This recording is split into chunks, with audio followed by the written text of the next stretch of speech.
What we, well,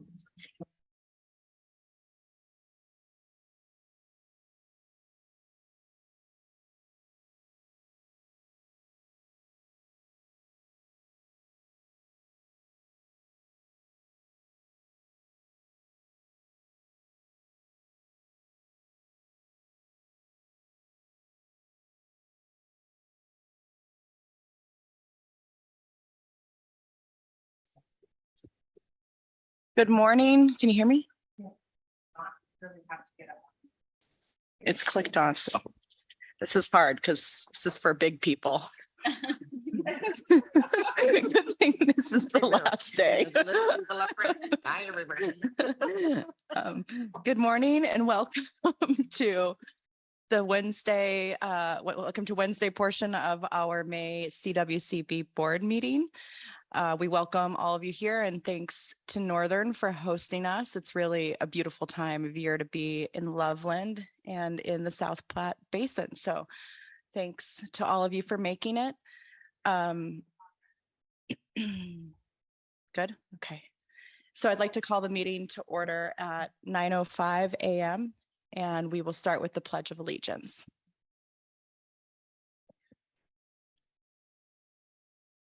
I pledge allegiance to the flag of the United States of America and to the republic for which it stands, one nation, under God, indivisible, with liberty and justice for all.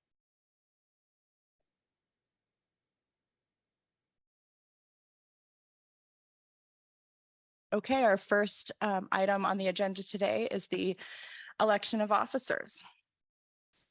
Director Sakata. Thank you, Madam Chair. And first off, let me thank you personally for your leadership over the last year. It's really been amazing, and we could never replace your leadership role.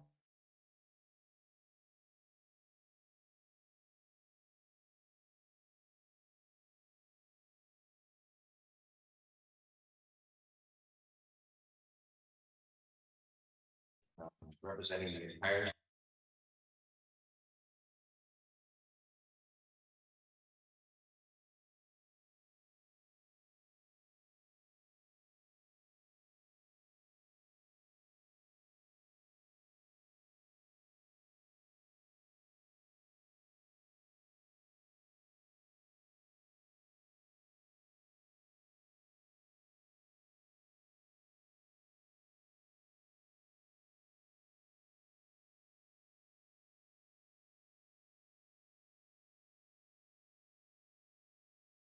Chips and ketchup, but I could not acquire those two ingredients this morning. So when times get hard, when you think you can't keep going, you just break out those chips and the ketchup and you have a snack.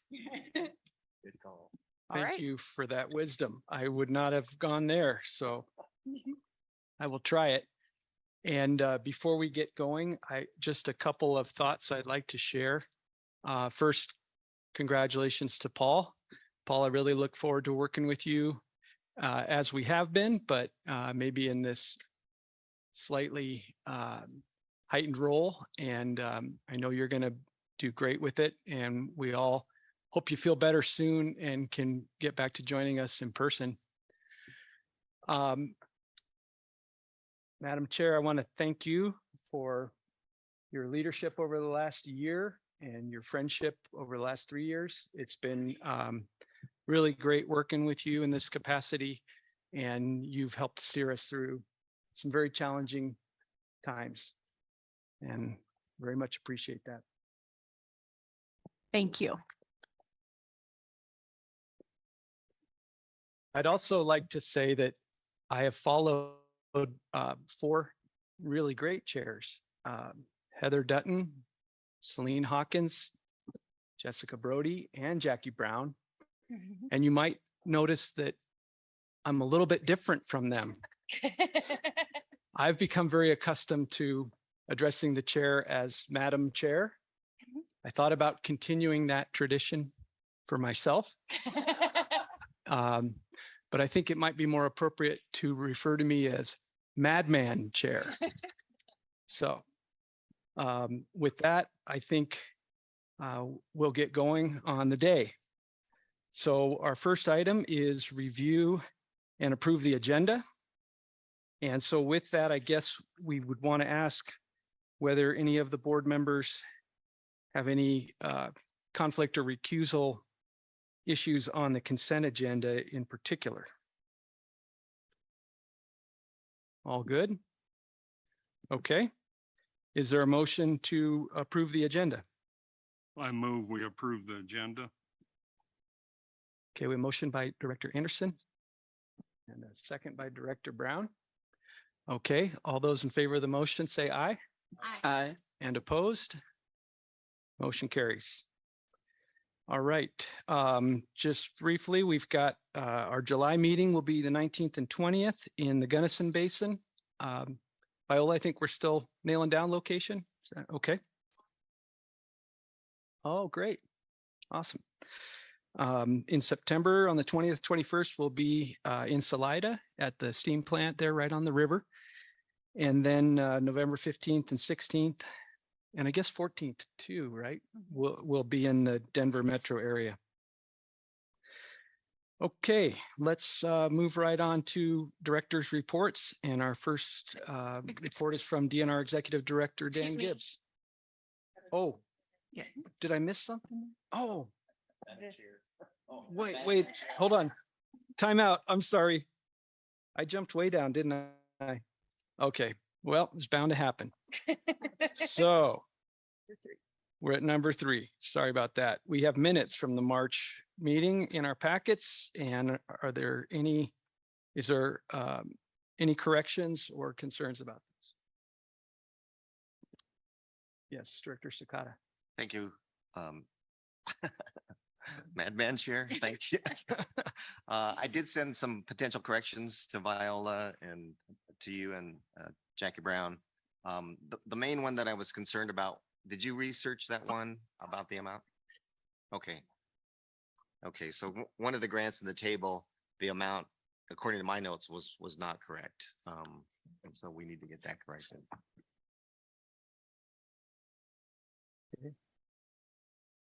Director Brody.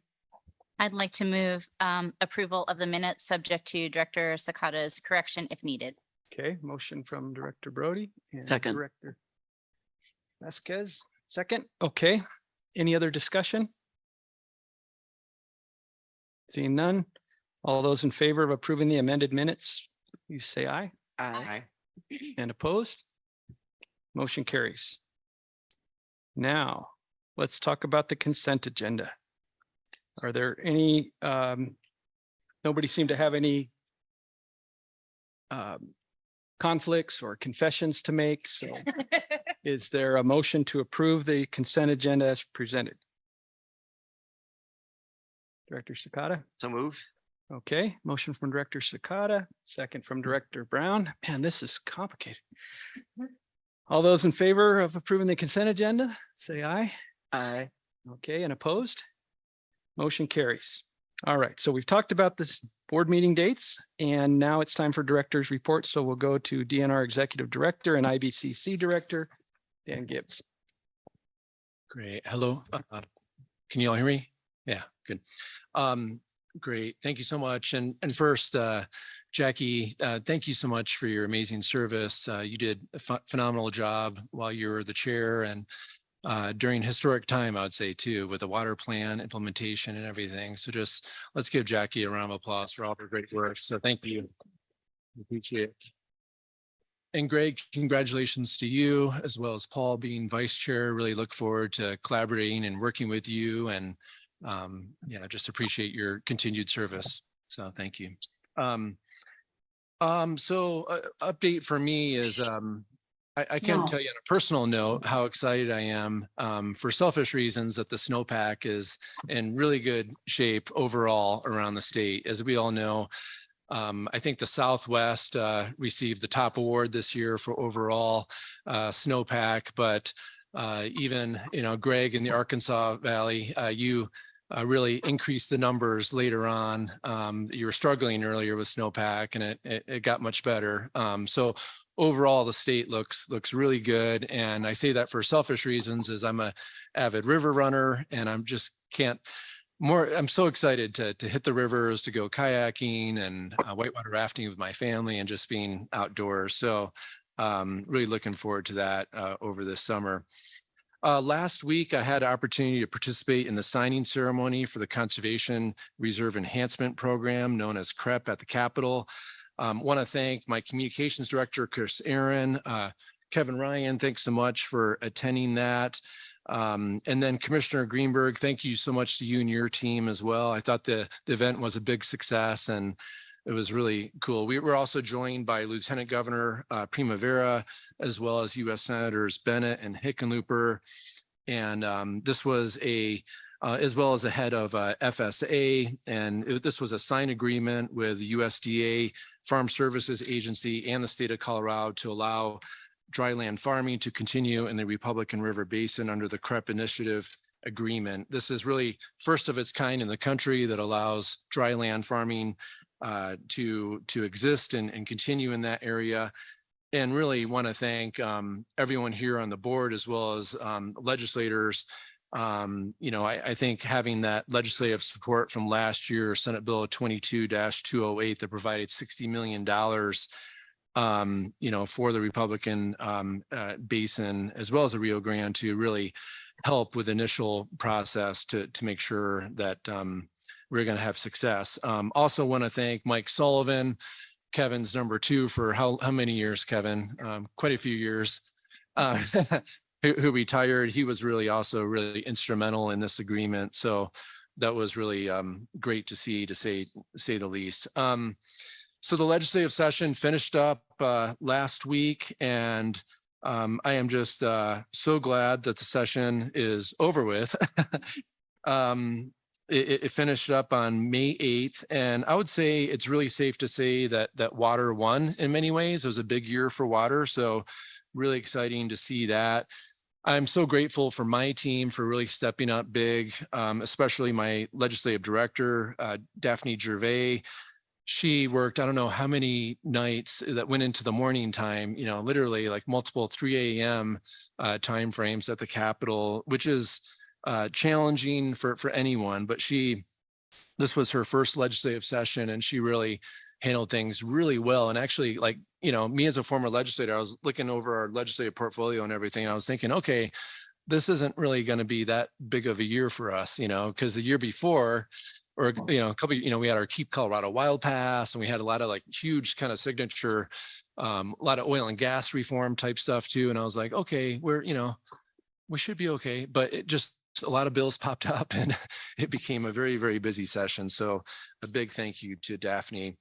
But just thinking of some of our legislative successes that we had this year, Senate Bill 270, the stream restoration bill passed, and that creates a clear legal pathway for minor stream restoration activities intended for the purposes of recovering from wildland fire or emergency flood. And so that was really great to see. It was amended a few times, but that's kind of the process of bills. You don't always get exactly what you want. But thank you to everyone that was involved with that bill. I was really glad to see that pass. I want to give a special thank you to my Assistant Director on Water, Kelly Romero-Heaney. She'll be here a little bit later, but she really worked extremely hard on this particular measure. And again, I'm really glad it passed. The annual water projects bill that contained $82 million of funding. That was huge. The bill also dedicated 25.2 million for water plan grant funding and a historic 34 million to assist with the Colorado's threatened and endangered species. The bill allocated 20 million for the Arkansas Valley Conduit, which is amazing. 2 million for water plan action advancement items, 1 million for water forecasting efforts, and 500,000 for watershed restoration efforts. We also saw HB 1274 pass, and that's the Species Conservation Trust Fund. That bill authorized $5 million of severance tax fund to fund critical conservation work for threatened and endangered species. And then for water plan funding, we saw SB 237 pass, and that devoted an additional $12.6 million to bring to the 2023 Colorado Water Plan to life and help implement its goals on the ground. Under the long bill, that was also huge and historic for the Department of Natural Resources, where we've seen our strongest assets, I would say, in human capital really highlighted. And so we're able to add some more staffing. So for the Colorado Oil and Gas Conservation Commission, it'll bring on 29 new FTE to adjust for the increase in workloads as a result of Senate Bill 19-181, and that was the big oil and gas reform bill, really making sure we have enough staffing to implement everything through a lens of protecting health, safety, welfare, environment, and wildlife resources. You heard me talk about in the past our Colorado Strategic Wildfire Action Program, known as COSWAP. We are really happy to receive $6 million for that program, and then a commitment of ongoing $5 million a year. And so that started out as $1 million program, and we've really expanded that and shown some great successes all throughout the state of Colorado. And just to refresh everyone's memory, this is our partnership that we do with on-the-ground work with Colorado Conservation Corps and Youth Corps, as well as working with Department of Corrections on what they call their SWIFT crews. And so we're really building, I would say, training folks that are incarcerated right now and looking at a pathway for employment after, as well as looking at and supporting the next conservation leaders in Colorado and nationally, supporting the Colorado Youth Corps. And so that's awesome to see. Also really pleased to announce our budget proposal of 14 FTE for our interdisciplinary Colorado River team, passed along with a proposed 1 FTE for the water plan data and mapping specialist. So this is the interdisciplinary team of experts focused on Colorado River system. And as part of the river team, CWCB will have additional FTE focused on technical modeling, federal policy, and administrative support. So we're really excited to see that pass. That was just a huge bill, part of the budget. So as part of that, as you're aware, the Colorado River team budget proposed creating a full-time Upper Colorado River Commissioner position within my office, the Executive Director's office. So Director Mitchell will be moving into that role, I anticipate, by July at some point, and fully dedicated as the Colorado River Commissioner. So although Becky will be shifting in this new role, she'll continue to be closely, obviously, working with you all at CWCB and the board on Colorado River matters, but she'll be wearing a different hat then, but she'll still be sitting in a very prominent seat as we discuss Colorado River issues.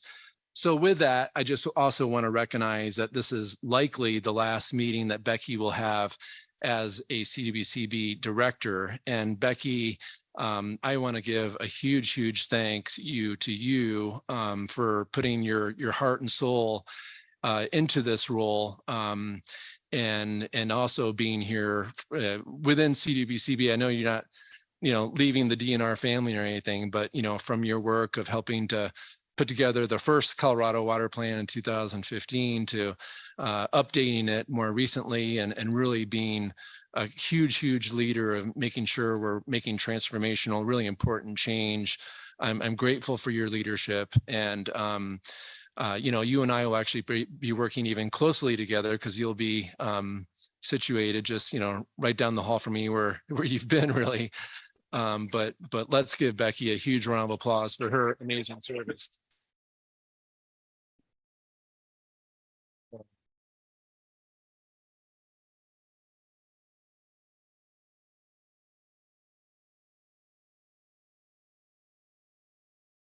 I didn't know that was going to happen. No, thank you, Becky. And then some of you have asked too, okay, what does that mean when Becky moves into this Colorado River full-time commissioner role? We'll be moving forward with filling the CWCB director position in collaboration with you all, of course. It's anticipated that we would get out the job announcement, which I'll run by the board to see if anyone has any modifications or whatever. That would likely be, end of May, early June. We would love to get it out by June, and then at a future meeting or maybe executive session, kind of talk about the nuts and bolts of how that process will look like. But it would be, we would all work together on that moving forward. Other updates in terms of like hiring for staffing. And I don't know, Rob, if you were going to say this or not, but Parks and Wildlife has a brand new director for Parks and Wildlife. Unfortunately, he couldn't make it today or tomorrow, but he does look forward to meeting you all and participating. But his name is Jeff Davis. He previously worked for the state of Washington, the head of conservation programs there. This is his third week on the job, so he is brand new, but has really, in my opinion, hit the ground running. And in this case, I want to speak for the governor and myself. We're really excited to have him on board. Many people, including Heather, who had worked in an acting role for almost a year. It's been challenging for the organization to make key, staffing positions, and we're glad to have him on board to help shore up some of the acting positions that are there, but also really help move Parks and Wildlife forward in a really positive position. And Rob, you're saying you just met with him yesterday, and what was your take? Good new boss. Yeah. We're really excited. The water section's super excited. He asks great questions. He clearly has worked in water in Washington, a lot of experience, particularly in water project permitting, and the nexus with wildlife protection and recreation. So we're pretty thrilled. Thanks, Dan. Yeah, thanks, Rob. Yeah, we're excited to have him on board. Other key positions, some of you may have worked with Angela Bogue. She's my assistant director for climate and forest health. She's back from maternity leave, and so really excited to have her back on staff and working. And then on the flip side, we had to say goodbye to our acting director for Parks, Wildlife, and Lands, Alice Horgan. Many of you worked with Alice when she was the legislative director, and she was really instrumental in helping to get the Keep Colorado Wild Pass through the legislative process. But she has moved out east to be closer to family, and I miss her a lot. I wish she would stay, but excited for her to be closer to family. And then so we are actually right now we've advertised for that position, and we're conducting some interviews for that assistant director for Parks, Wildlife, and Lands. And then we're also working to finalize the candidates for the tribal liaison position, as well as a legislative analyst for Parks and Wildlife, who will help our ledge director during the legislative session. And then we also, Colorado State Forest Service, which I think you all know is, they more or less run our division of forestry for the Department of Natural Resources, but is housed within the Colorado State University system. They hired an associate director for policy and legislative affairs, and they hired James Lucero. If you recognize that name, James previously was a chief of staff for former Senate President Leroy Garcia. So he comes with a lot of legislative and capital updates. And then if I could shift gears to IBCC updates, our last IBCC meeting, we met on February 15th at Colorado State University's Spur campus in Denver, which I think most of us have been there. It's a really cool facility. And so our next IBCC meeting is on June 8th. And so that will be in Glenwood Springs. So put that on your calendar if you're able to attend. But we'll be doubling down on some of our discussions that we've mentioned on February. In particular, it's been almost a year since I gave a charge to IBCC members to really come to the table to get projects off the ground in their basin. So I'm really looking forward to hearing from those members on what projects they've been championing, and then also like how folks have been finding success and how IBCC can help with that process moving forward. And then I know there's been a lot of conversations at the roundtables about Colorado River and the recent legislation to create a Colorado River Drought Task Force. So we'll plan on having some discussions on that as well. And then lastly, I'm excited to hear that Lisa Darling and Ken Brenner have decided to be the two IBCC PEPO representatives. And they're going to be talking about, many of you may have participated some years ago. I'm trying to think of what year it was when it was the initial kind of C9 summit. When was that, Russ? I'm trying to think. It seems like yesterday, but it's maybe 3 years ago or so. Okay, yeah, seems like yesterday, but 2019. But we are planning on revisiting that and doing another C9 summit plan for November 14th. So also put that date on your calendar as well. So with that, I'm happy to answer any questions. I'm also planning on being here all day today and tomorrow. So happy to have kind of side conversations or whatever too as well. So thank you. Sorry for the lengthy update, but a lot going on. Good stuff. Yeah.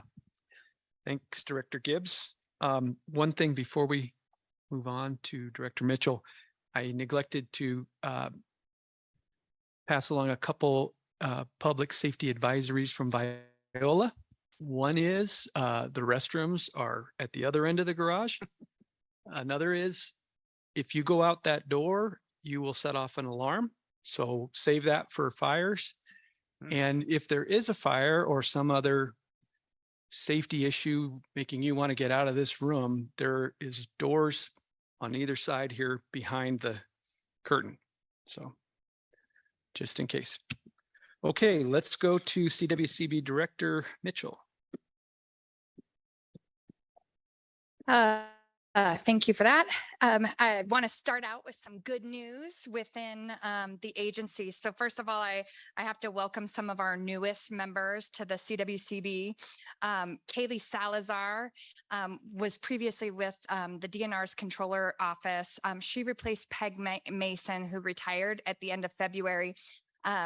Some of us have had a relationship with Kaylee. She worked in EDO for DNR years ago, but and then moved on to the controller's office. But she grew up in Aurora. She loves hiking, camping, golfing with her husband, Jesus, and spending time with her kids, Francisco and Isadora. We also have Jenna Batson, who's our new hire running the turf program. She graduated from CU Boulder and did her capstone report on turf removal. So she's one of the experts in this at this point, and she's been absolutely phenomenal working on and getting our contracts out on our first round of applicants for that turf removal. So I think when you see these staff working on the front lines, they're doing the work that's in the water plan that is conserving water on the ground. I think oftentimes we forget how much work is actually happening because it's moving so quickly. And when we talk about what good work is happening, this is one of those, and Jenna's going to be a helpful addition. One person I forgot to mention, I apologize, at our last board meeting that is new is Katie Weeman. You remember Sarah Leonard moved on to get engaged and get married and move with her future husband to DC. And so those things happen. And we love being a part of people's changes in life. But then we get to bring on new people too. And so Katie Weeman's already, I didn't mention her at the last board meeting, but she's already hit the ground running.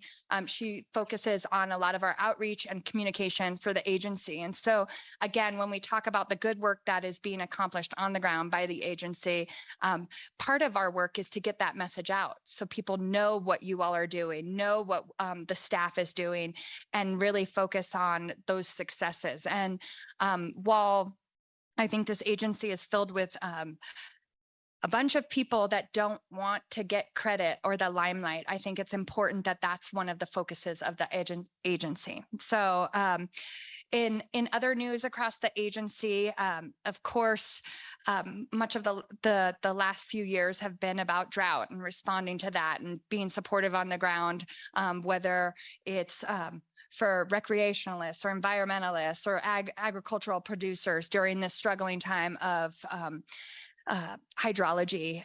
We're shifting a little bit to now the struggling time of flood. And so often it's important for us to remember what our role is with that. And so again, we really focus on being a technical advisor and support service. We don't really have the team to be a response organization, but we work closely with the Division of Homeland Security and Emergency Management.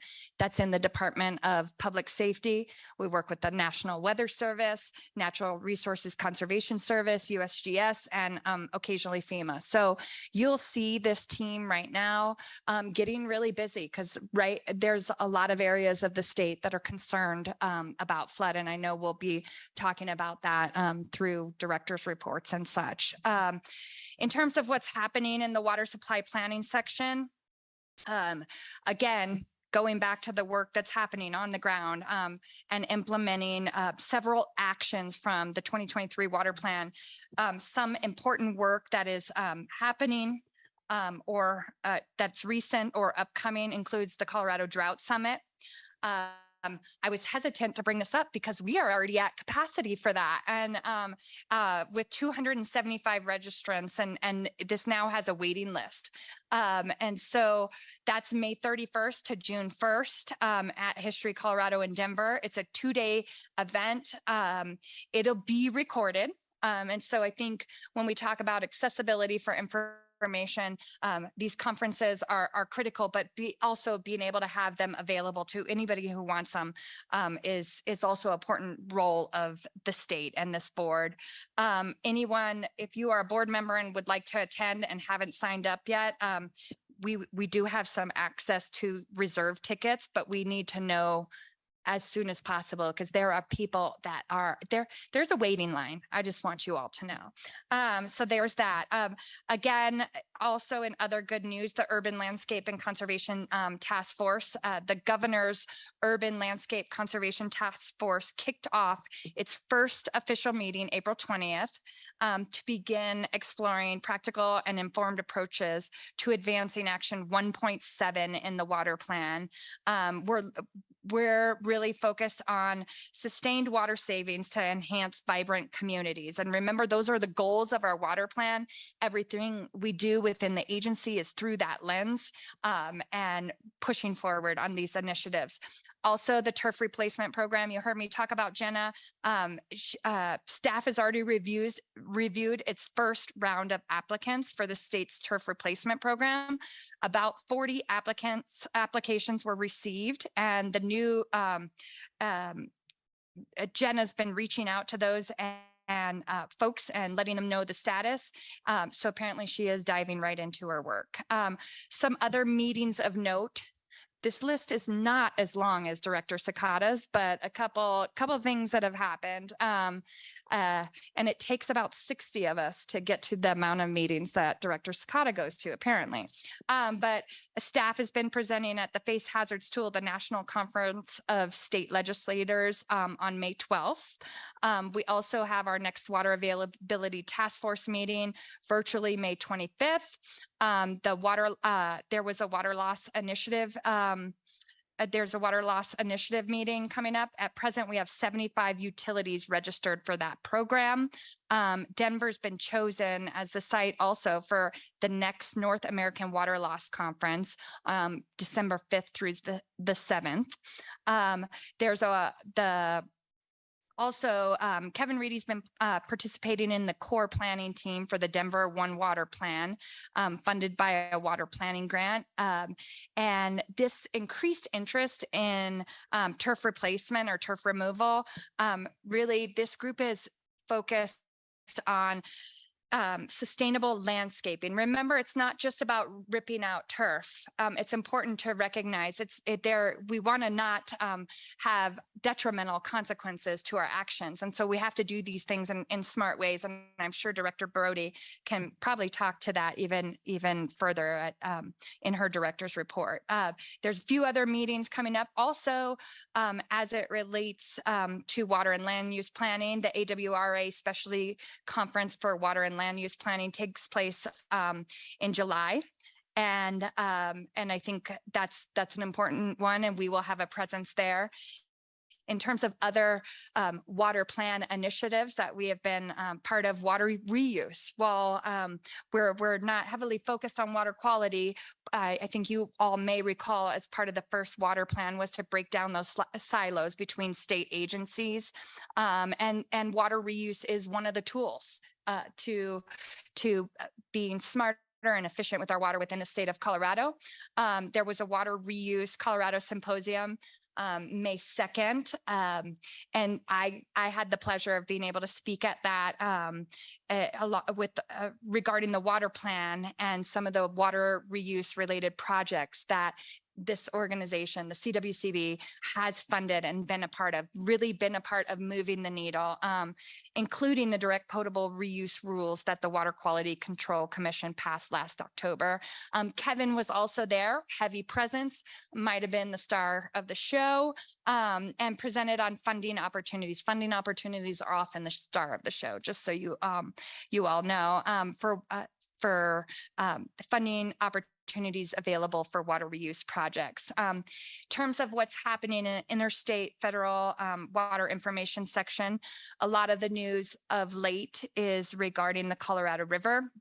You know, we talked about this at the last board meeting. The Bureau of Reclamation did release a draft supplemental environmental impact statement in April, and comments are due May 30th. Colorado and the other upper basin states are encouraged to see that the focus is, primary focus of the draft SEIS is reductions below mead. We have consistently maintained in Colorado that we support the Secretary of Interior moving forward in this process. We also believe that action needs to be taken to protect the system. I know hydrology has maybe taken the foot off the gas pedal at this point, but I don't think there is any time that is too soon to start doing better. We know that the system has not benefited from the way that water is being used across the basin. So no action is not a feasible alternative. We cannot let this 1 year of good snowpack distract us from the fact that we must bring the system into balance, both in the near term, but I also think it's important to make sure we continue to stay focused on the long-term operational decisions. As this SEIS process is moving forward, we continue to learn from the System Conservation Pilot Program. The amount of water that was created as part of this program is a very small drop in the bucket relative to what is needed to save the reservoirs. This shows that while the upper basin states are doing our part to help the system, our tools and options are limited due to hydrology. It also shows that our water users want to farm if given a choice. And I think recognizing the critical culture of what Colorado is and how we live and the diversity of our economic structures, the diversity of our people, and is incredibly important. And so what I've learned already from the System Conservation Pilot Program, we'll definitely continue to share that. But what I've learned already is that folks want to provide for the people of the state of Colorado. They want to provide food for the people of the state of Colorado and beyond. That's an important part of our culture. They also want to make sure that they are not doing anything that allows for continued overuse in the lower basin. And I think that was one of the resounding things that I heard through this process is that we don't want to prop up anything, any irresponsible practices in the management of the entire system. And so I think that was resounding. I heard it loud and clear. I think the other upper basin commissioners also heard that. That is it for me on that. I'm always open to questions. I want to thank you for your support. I did not know that Dan was going to say that at this meeting. I was hoping to just quietly to just be present on the side at the next meetings. I think what's important to recognize is that this board plays such a critical role in the advisement of how we move forward as a state, not just on things like what we talked about with moving forward on water plan, but I see this entire board as advisors as we look at the long range picture for the state of Colorado and how do we play in that arena. And so my intention, and I hope I am not over speaking for my boss or over my boss, but my intention is to still be here, to still look to this board for advice. And it may not be pointing out any agenda items we may have missed, but I'm hoping it's able to really sit and listen and hear, because that's where we learn the most, is listening and hearing, and then continuing to update and look to this board for advice and input. My intention as we move forward is that we have been pushing all the states to really move forward in doing better for the future as we look to the long-term solutions for the system, for the Colorado River system, and that we need to get moving on doing that. And that involves renegotiations of the operating guidelines for Lakes Powell and Lake Mead. And so the post 2026 guidelines, there is no time to do that like the present. We have a little bit of reprieve with the hydrology. So my intention in this new role with a little bit more time is to really spend more time on the ground and trying to hear as many voices as we can, but then making sure that we take it back to this board and make sure that this board hears that too, and make sure that we provide opportunities for what you're hearing in your communities. Remembering that this board is representative of the entire state, the 8 river basins and the metropolitan area, and that representation is incredibly critical. And so my intention is to not be gone. That's why I didn't feel like I had to say anything today. I just felt like I would be able to sit on the side next meeting. So I appreciate all the support. It's been incredibly critical. I don't think my ask for support is over. I think the next director is going to also need it, but we're also going to need it as a state. We will always be better together. Thank you, Director Mitchell, for that and for everything you've done thus far for Colorado. Are there any questions for Director Mitchell? Director Brody.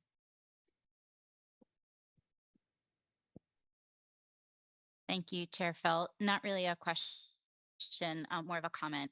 Director Mitchell, I just want to thank you for the incredible job you've done for many years for Colorado. I think for the last few years, it seems like you've been like doing 3 jobs. And I think the change that was recommended by the governor and approved by the legislature really just speaks to the importance of your role and the criticality of the work that you're doing on behalf of the state in advocating for Colorado's water rights. I look forward to continuing to work with you in your new seat. I know that you won't be a stranger, but just want to acknowledge the incredible contributions that you've made and the leadership you've provided. Thank you. Director Sakata. Thank you, Mr. Chair. I do have a couple questions for you. Can I be your porter in your future position? I'd love to be able to travel with you and carry your luggage.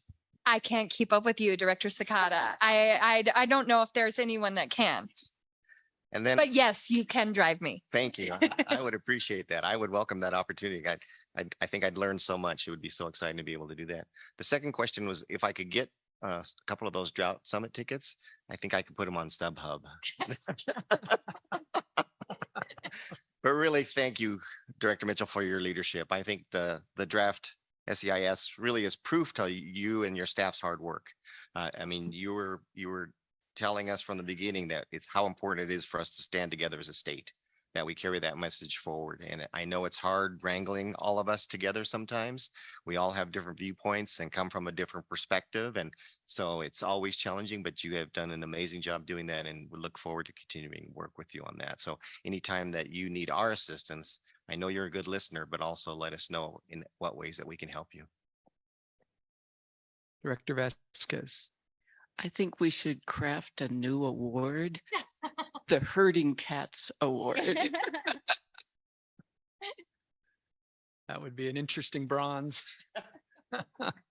Any other questions or comments? Okay, and I do want to, I'll have more to say about our friend tomorrow.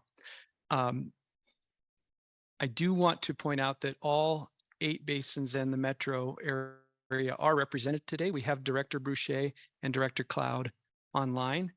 I want the two of you to know that I think if you use that raise hand button, I'll be able to see it on my screen. And so just want to make sure that you know, yep, there it is, Paul. See it. Good. Okay. We're doing a little test there. Just want to make sure to try to include the two of you as much as possible in all the conversations. So if I don't recognize you, just speak up and we'll take care of it. And as far as your comment about keeping in proper sequence, in my class 5 whitewater days, we always had a rule that anybody could throw a flag.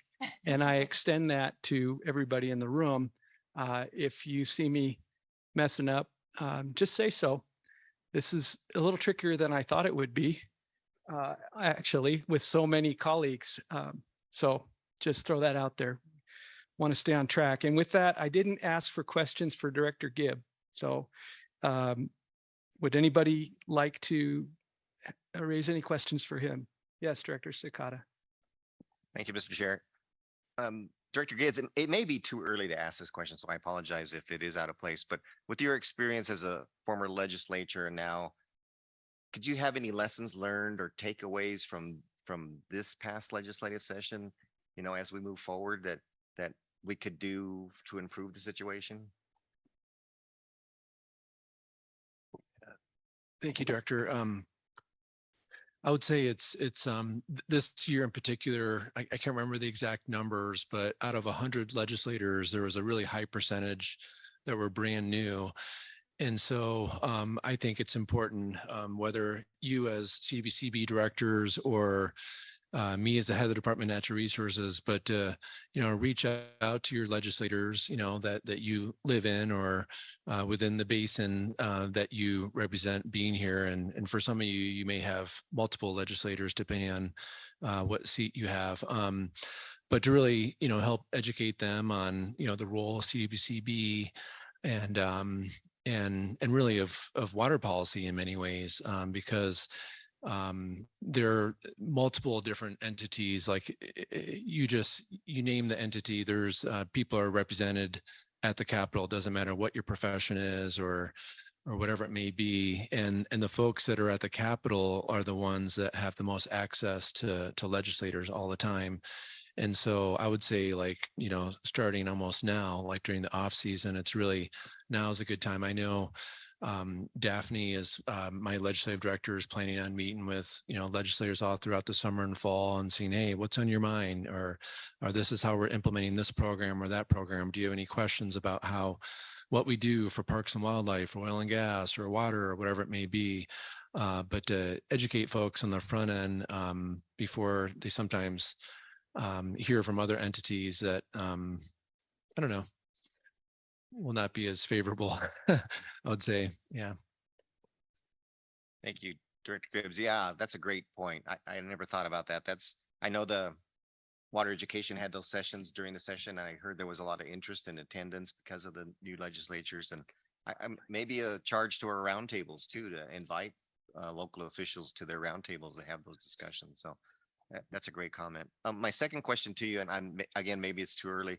Will we be having an acting director for CWCB then, or how do you see that transition? Yeah. Is this working still? Hello? Yeah. It's ideally with the timing, we would have it set up where Becky would be in this new Colorado River Commissioner role, and that, hypothetically, maybe only for a few weeks or so, there would be an acting person. So ideally, it'd be very, very short. Thank you. And if I can, I anticipate too, we would likely have, maybe additional meeting, one or two, potentially, maybe virtually, maybe at the next meeting in July, have executive session where we would likely be interviewing candidates. And so that process is still being finalized. But as I mentioned earlier, you all are playing a really critical role in every step of the way. Okay, any other questions for Director Gibbs? All right, sorry about that oversight there.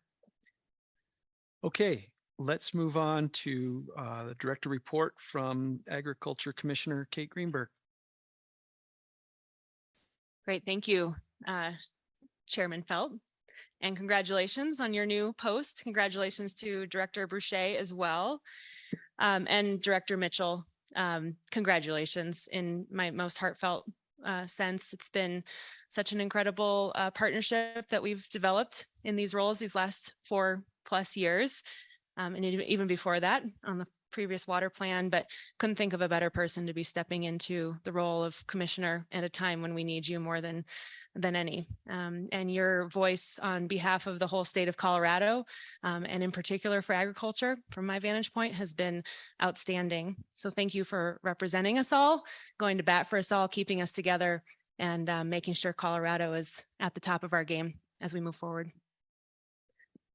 Some other shout outs I want to give. Congrats again to DNR for your CREP agreement.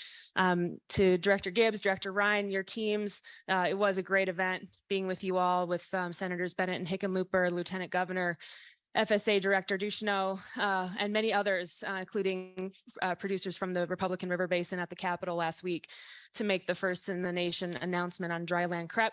As Director Gibbs mentioned, this is part of our effort as a state to provide tools to basins to do what they need to do to meet their needs. And in so many of these basins, the first point of sort of question of how to move forward comes to ag, and comes to what ag looks like in the future.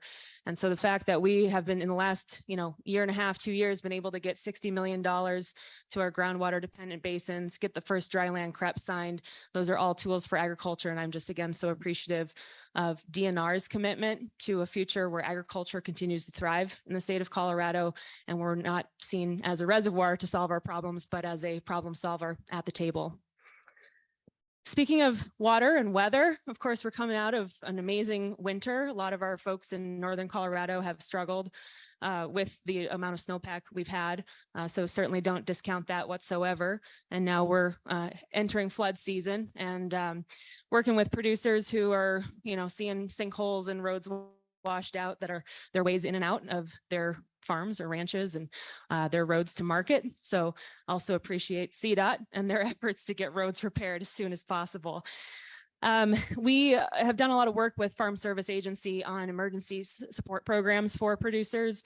The vast majority of programs that are available to producers come through FSA and do not require a disaster designation. So ELAP, LIP, LFP, all those acronyms for folks in the ag world are open through FSA. And the biggest message is submit your losses to your county FSA. If you're having trouble there, go to state. If you're having trouble there, call me, or call me first, either way. But the message is don't feel like just because the current emergency support programs don't cover your current losses due to the current situation, that is not a reason to not submit your losses, because FSA is really committed to increasing flexibility in their emergency programs in a pretty aggressive way. And I think that's hats off to Secretary Vilsack and to Administrator Ducheneau with FSA, as well as our state team here led by FSA Director Ken Pepler in Colorado. Going on to the department updates, I'll give a quick overview of our ledge session. We had a lot like Director Gibbs, you never know how sleepy it's going to be, but it was not sleepy this year, I can tell you that. We had 4 department bills, all passed bipartisan in both chambers.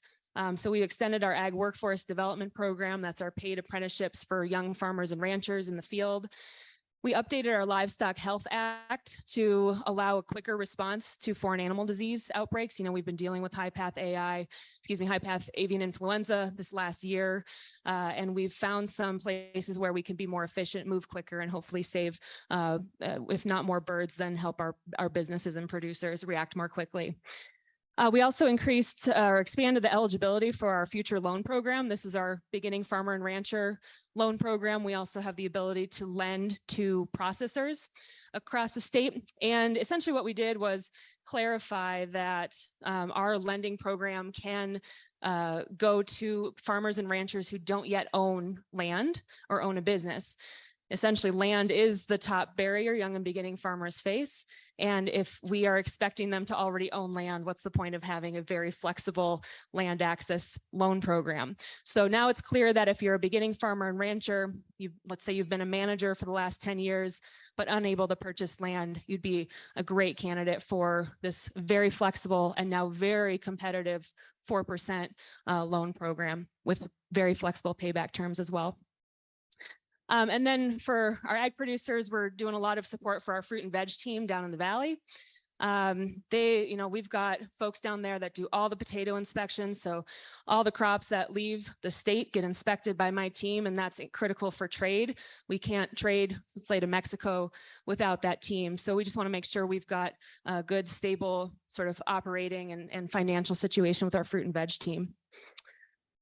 On the budget side, another really successful budget year for us. I think the biggest one for this group is that we will be hiring an ag water advisor at CDA. So that was part of our request.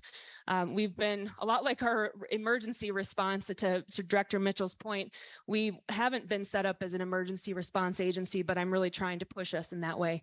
Homeland Security told me once that ag is activated on pretty much every emergency the state is activated on. So we're thinking about how do we scale up on emergency, but also how do we have representation beyond myself on water. So we'll be hiring for that position. I'll likely be reaching out to many of you to help get a great candidate pool for that.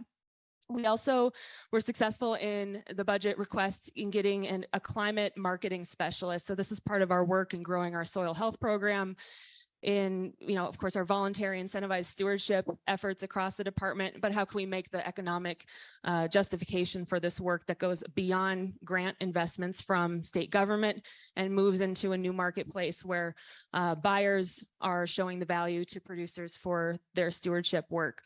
That's actually one of 2 climate marketing specialists we'll be bringing on. We got a second one in our USDA Climate Smart Commodities Grant that we finally got signed. So we'll be hiring for that position under that grant, as well as about 6 or 7 soil health technicians around the state and many other folks supporting our soil and climate work. Also on the budget request, we had additional support for our Bureau of Animal Protection program. We run 2 animal welfare programs at the department. And we also have funding for a new new technician at our insectary out in Palisade to help with our Request a Bug program. So for those of you who don't know, for almost 80 years, we've been rearing beneficial insects to help both producers and landowners tackle noxious weeds with biocontrols rather than chemicals.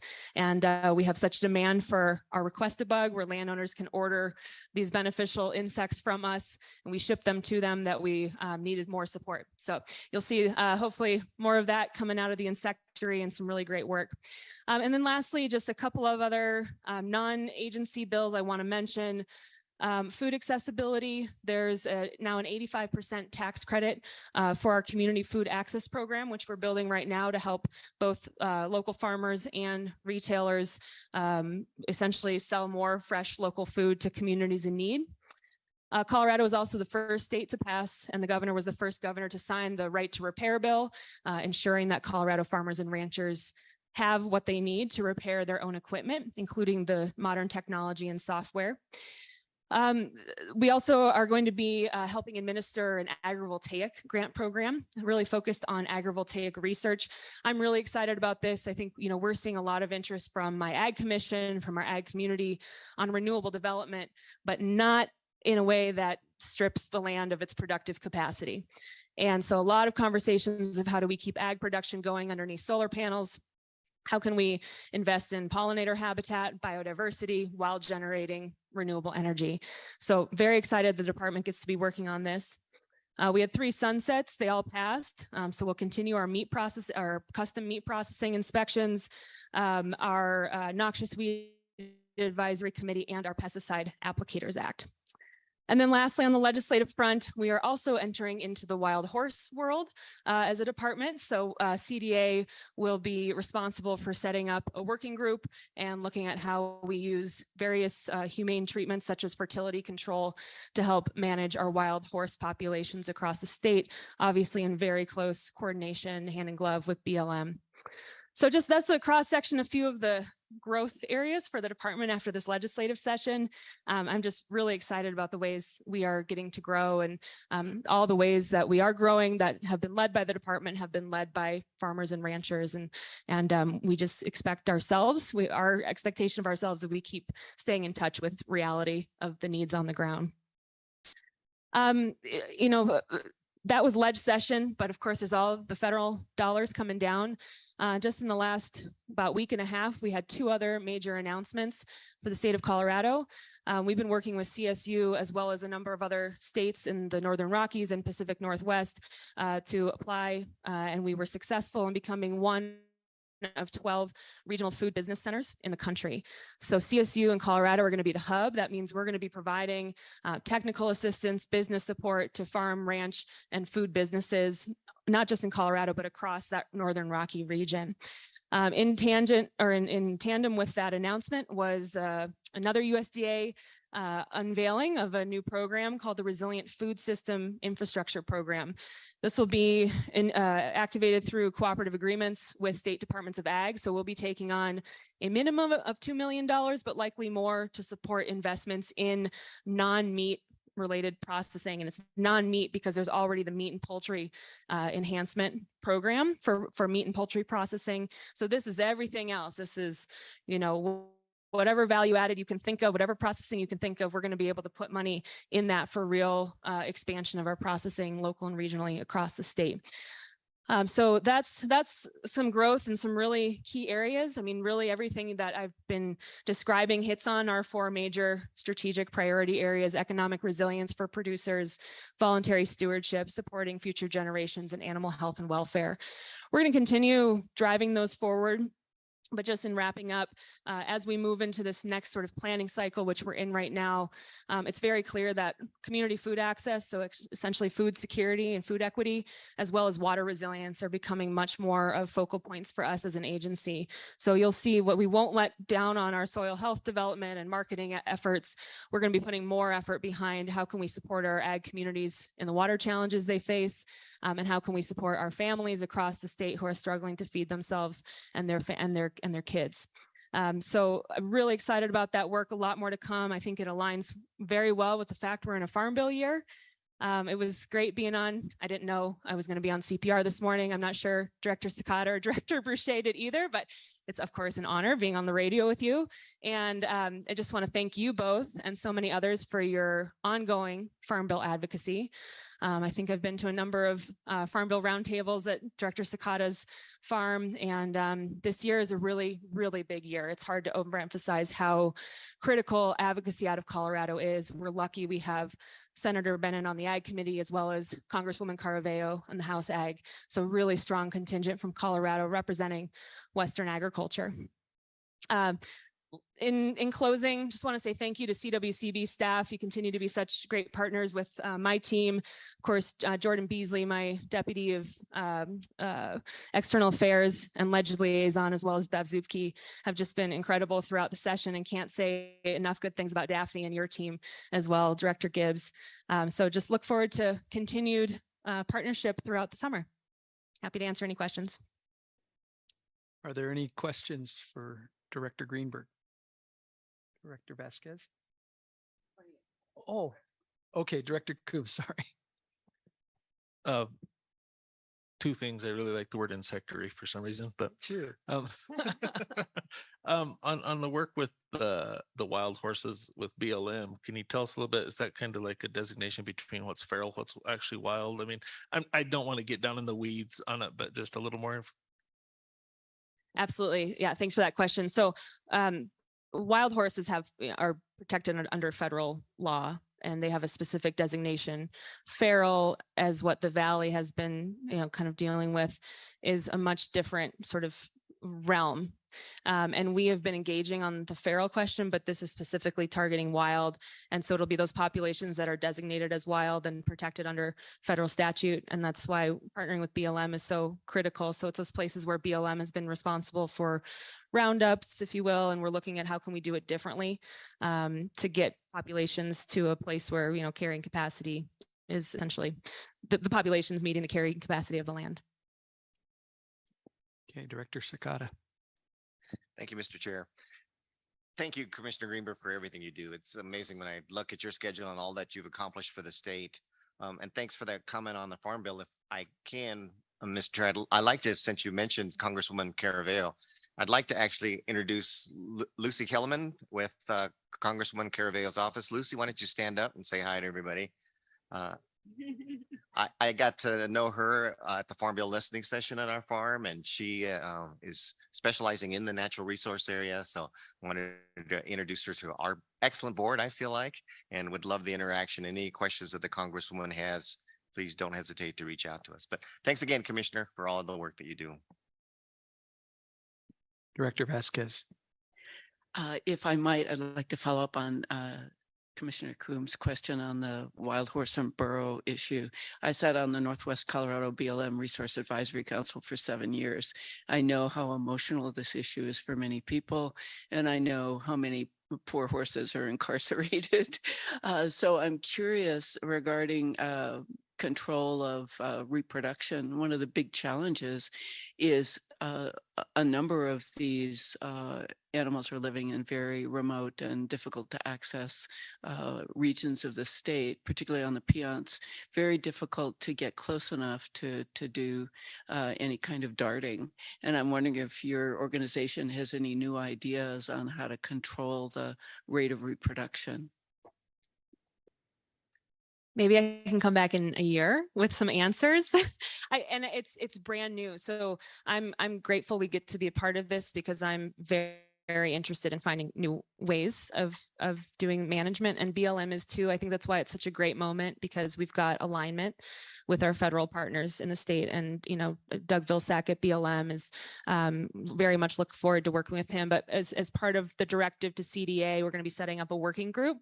And I think as part of that working group, I'm going to be looking for folks who have a depth of experience and ideas about how do we pursue this. Fertility control is explicitly laid out as part of what we need to focus on. But I'd like to understand the full suite of tools at our disposal and how we move forward with the most humane, the most effective, and how we actually make progress on this. Very graceful answer. It was inappropriate to ask the question since you've just come to it, but thank you. And I look forward to hearing more about what you and the task force might come up with. Any other questions? Well, Commissioner, I would just say that grace is a good word for how you conduct yourself, but dynamic as well. And it's so great every 2 months to get these updates and realize how much our agencies have in common, and also what a great champion agriculture has in you and your staff. So thanks for that report. Let's go on to the state engineer, Director Ryan. Thank you. Excuse me. Thank you, Mr. Chair. And just real quick, I'm always amazed at everything you're doing and how much you're doing, Commissioner Greenberg. And I lost my voice with just the worst timing. But again, congratulations to you, Director Felt and Director Boucher, in your new roles. Really appreciate all the work that you do. I want to start my report by pointing out that yesterday I was in Yuma, Colorado for the Republican River Water Conservation District board meeting, quarterly board meeting.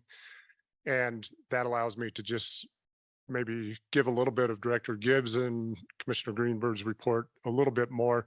First of all, the Senate Bill 28, the $60 million fund from last year, that 30 million went to the Republican district. And so I know this information, but it was nice to hear precise numbers yesterday. And in the Republican, out of their 30 million, they've encumbered 18 million of that thus far. What does that mean? Well, we've talked about the 10,000 acre and 25,000 acre retirement objectives that are directly found in a resolution between the three states, Colorado, Kansas, and Nebraska. The 10,000 that must be met by December 31st, 2024 is already at 11,202 acres of retirement in the South Fork Focus Zone. So they're a year and a half more ahead, more than a year and a half. So we're really excited about that. And we really want to get a process in place for the district and for the state to verify that and get the sign off on that with Kansas and Nebraska, maybe in time for our compact administration meeting in August. So that's pretty exciting news. But 18 million out of that 30 million. So they've really been doing their work out there to get acres retired. The other thing I want to mention from that meeting is just the over the top attitude and gratitude, Director Gibbs, Commissioner Greenberg, for the dryland CREP agreement. And of course, maybe none of the three of us was the active mechanism to make that work, but to see the state and federal representation at that event at the Capitol last Monday was just overwhelming for those people on the ground, you know, the people I'm talking about, and to see you there, and quite frankly, to see me there is just overwhelming for them to see that support and that interest. So thank you for that. I want to touch on Division 6 measurement rules as I frequently do. And I just want to remind everyone, I say measurement rules so much.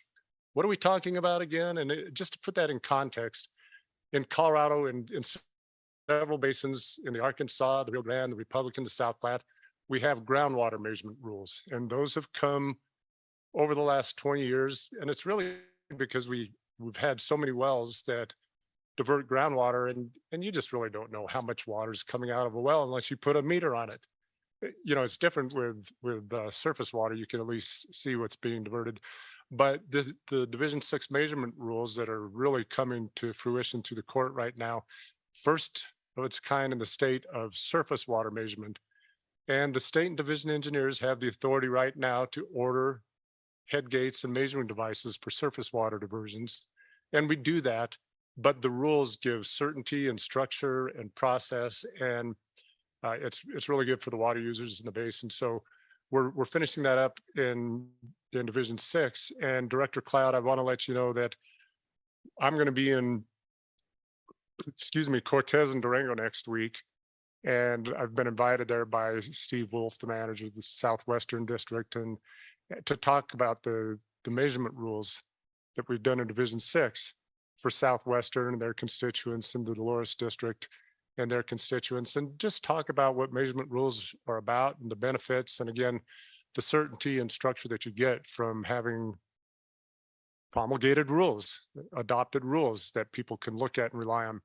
So Director Cloud, if you have any thoughts about that or questions for me, please, well, you can ask now, or you can contact me offline if you'd like, but we'll be there. And I'll just mention while I'm at it that part of that visit is going to be talking about Colorado River compact compliance. And as the state engineer, where I see we are in terms of compact compliance now and for the upcoming years, and what it means to be in compliance in that way. So it'll be two topics that will really have, I think, some good, interesting discussion with the local people there. I'm really looking forward to doing that. A couple of other items around the state. Perkins County Canal. It's always, you know, what's the latest? And there rarely is any latest, so to speak. I will say that we did see that the Nebraska legislature approved the larger amount of funding, over $600 million for Nebraska, appropriated for them to move ahead with their canal construction, which includes all the facets: design, land acquisition, actual construction. We still are in a place here in Colorado that we don't really know much about what their detailed plan is. But we have tried to, in a sort of a friendly neighbor sort of way, point out questions for Nebraska that they should consider in their water availability analysis. I think I've updated you about that in the past and our review of that analysis. And I think we need to continue to maybe show a Nebraskan expectation on our part that the more information they could share with us, the better job we can do of making sure we're all in agreement that they're doing it compliant with the compact, and make sure that we can avoid all the difficult legal obstacles that could come in the future. So I guess I can only say that I, working with Director Gibbs' office or Director Gibbs' staff and our Attorney General's staff, we're working closely with Nebraska just to get as much information as we can and head off any problems. Down in the Rio Grande Basin, Director Combs, as you know, we just finished approving 7 ARPs. And as a reminder, these annual replacement plans in the Rio Grande Basin, that is the means, the legal mechanism by which thousands of wells can pump from year to year. Thousands of irrigation wells can pump from year to year. And how critical that is now that we have groundwater administration rules in the Rio Grande Basin. So I just want to talk about what a great feat that is to have those rules in place and to be able to comply with them. And it's no easy task for those sub-districts to get those annual replacement plans approved. And I just need to give a nod to my staff. It's no easy task, as you know, Director Combs, for Craig, Deb, David, for them to do that work. But the good news is now we have plans that allow the continued pumping for another year. Pretty exciting. A quick comment on the recent rainfall, and we're all pretty amazed whether you're in an urban setting or a rural ag setting, the rainfall. Again, coming back from the Republican from Yuma yesterday and seeing fields with just ponding that are normally just brown and cracked dirt and so on was just a really interesting sight. And we know that's not going to last forever, but it did bring to mind this question about over appropriation again. So where am I going with this? There is a 9 News weather and climate reporter that I'm flattered he'll email me out of the blue and ask me questions. And they're always good questions. He's a pretty smart guy. And he asked me a couple of days ago, he heard that there's free river on the Platte, on the South Platte. And what does that mean? He said, didn't you just tell me a couple months ago that the South Platte is over appropriated? And you all are close enough to this, and you've seen me talk about this, but I've talked about it with other groups, what that term over appropriation really means and what it means when we have rain events like this, or just a big runoff. And Director Felt and Director Combs, when I say free river, you just scratch your heads and say, what is free river? And Director Brown and Director Boucher and Director Cloud, you know, there's places in your basins where you say, yeah, we know what free river is. There's water available all the time, not your entire basin. And then Director Sakata, you kind of live in that middle zone. But it's just a good reminder that we can have a basin that's fully or we'll just say over appropriated. And that means that there's not going to be water available the entire year for all the junior water rights.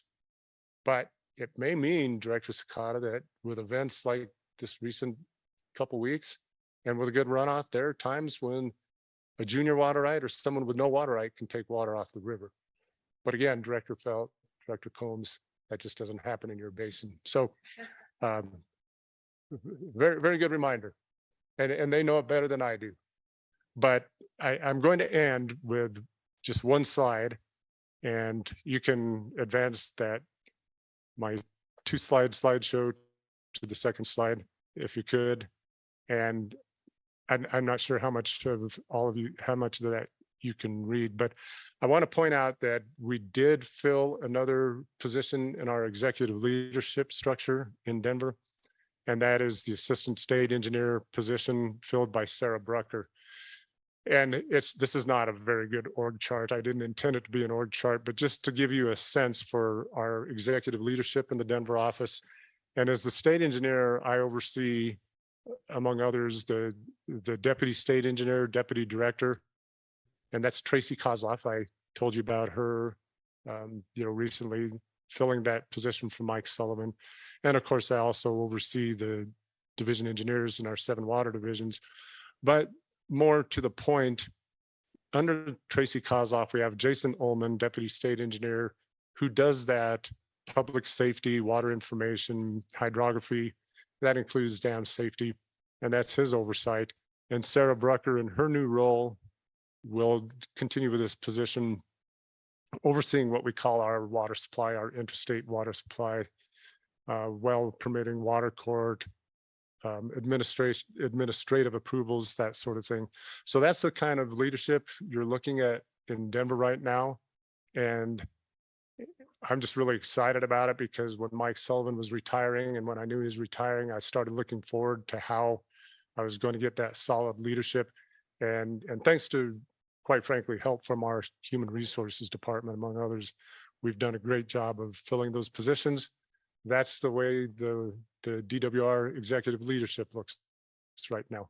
And Director Felt, that's my report. All right. Thank you, Director Ryan. Are there any questions for him?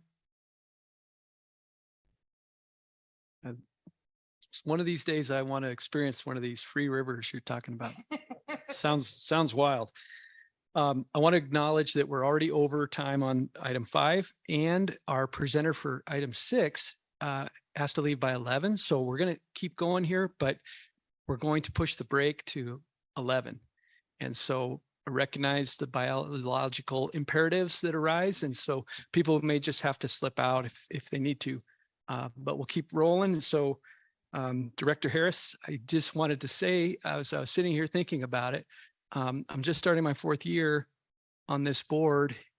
I haven't been to a single meeting where the actual Parks and Wildlife Director was present in person, but you have been here, and I think they call you acting director or something, but you've been, acting director on this board, but you are Parks and Wildlife as far as I'm concerned here. So thank you for attending so many meetings. Well, thank you, Chairman Felt, and congratulations on your new chairmanship. And let's see, for the record, I'm Rob Harris. I'm the Water Resources Section Manager at CPW, lest any other titles get confused with that. And yes, to build on the Free River comment, that we had Free River Friday in the Northeast region on Friday, so that was very exciting. Whoever can make that happen more often at DWR, it's much appreciated. But in all seriousness, and thank you to Executive Director Gibbs for his introduction of our brand new director, Jeff Davis. I can't add too much to that, except I am truly looking forward to seeing him in this chair and interacting with you all, because I do think he's going to bring a lot of value to the table here. Of course, staff will all still be here too. I'm not going anywhere. And then I just also want to express our CPW staff's sincere gratitude to Assistant Director Dugan for her outstanding leadership during an almost year-long transition. Thanks in no small part to the water plan revision, I think Assistant Director Dugan really got to learn a lot about water during that 1 year. And we just really appreciate what a quick study she was and how helpful she was in helping us address the water issues facing CPW, DNR, and the state of Colorado. Let's see, one exciting bit of news from my water section is that we're hiring a new fish and wildlife mitigation coordinator. This will bring our number to 2. Many of you, I think, know Carolyn Armstrong. And so she's finally getting some help because she's had a whole bunch of projects on her plate. The position closed on the 14th, and we're hoping to fill it soon. So thanks to everybody who helped get the word out on that important position. This is a big news for CPW. In early May, our Parks and Wildlife Commission unanimously approved the final wolf restoration and management plan. That's the culmination of 1.5 years of technical work groups, meetings, stakeholder conversations all across the state. You know, and as folks I think know, Wolves elicit strong and wide-ranging responses from the public. And so completing a plan that really strikes a balance, reflecting those spectrum of values and meeting the needs and expectations of the public and policymakers, it's a really tough task. Our staff did wonderful work, you know, with real grace and professionalism. And so we congratulate them on getting that across the finish line. And then also at our May Parks and Wildlife Commission meeting, the commission got to hear sort of the step one, part one meeting for the Halligan Water Supply Project up the road in Fort Collins on the North Poudre. And if folks don't know, that's to expand the Halligan Reservoir on the North Fork of the Poudre. And we just want to thank Fort Collins and CPW staff for their hard work bringing this plan so close to the finish line. We expect the commission to move forward with their recommendation in our meeting in late June. And then it's going to be before this board in July. So we're looking forward to that. And now that I know for sure that this is Becky's last meeting as director, I also want to just say a word of thank you to her on behalf of CPW for her leadership. And we know that you know, Colorado has been and will be in good hands with this reconfigured role. So congratulations there. And that's the CPW director's report. Okay, are there any questions for Director Harris? Sorry, I wasn't sure if you were raising your hand, Director Vasquez. Sorry, I'll make it more obvious next time. Thank you.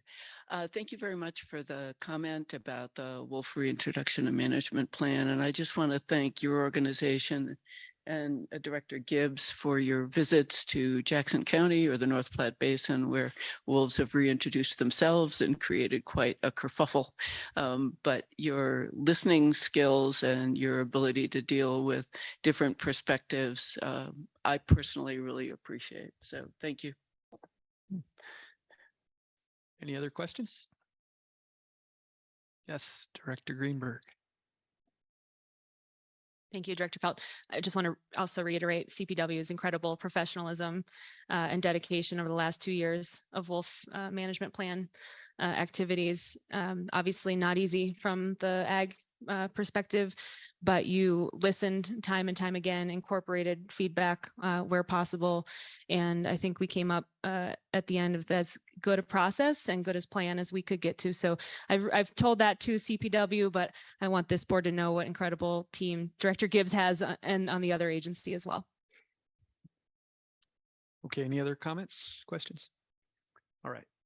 Thank you, Director Harris. Let's go to Director McLaughlin from the Water Resource and Power Development Authority.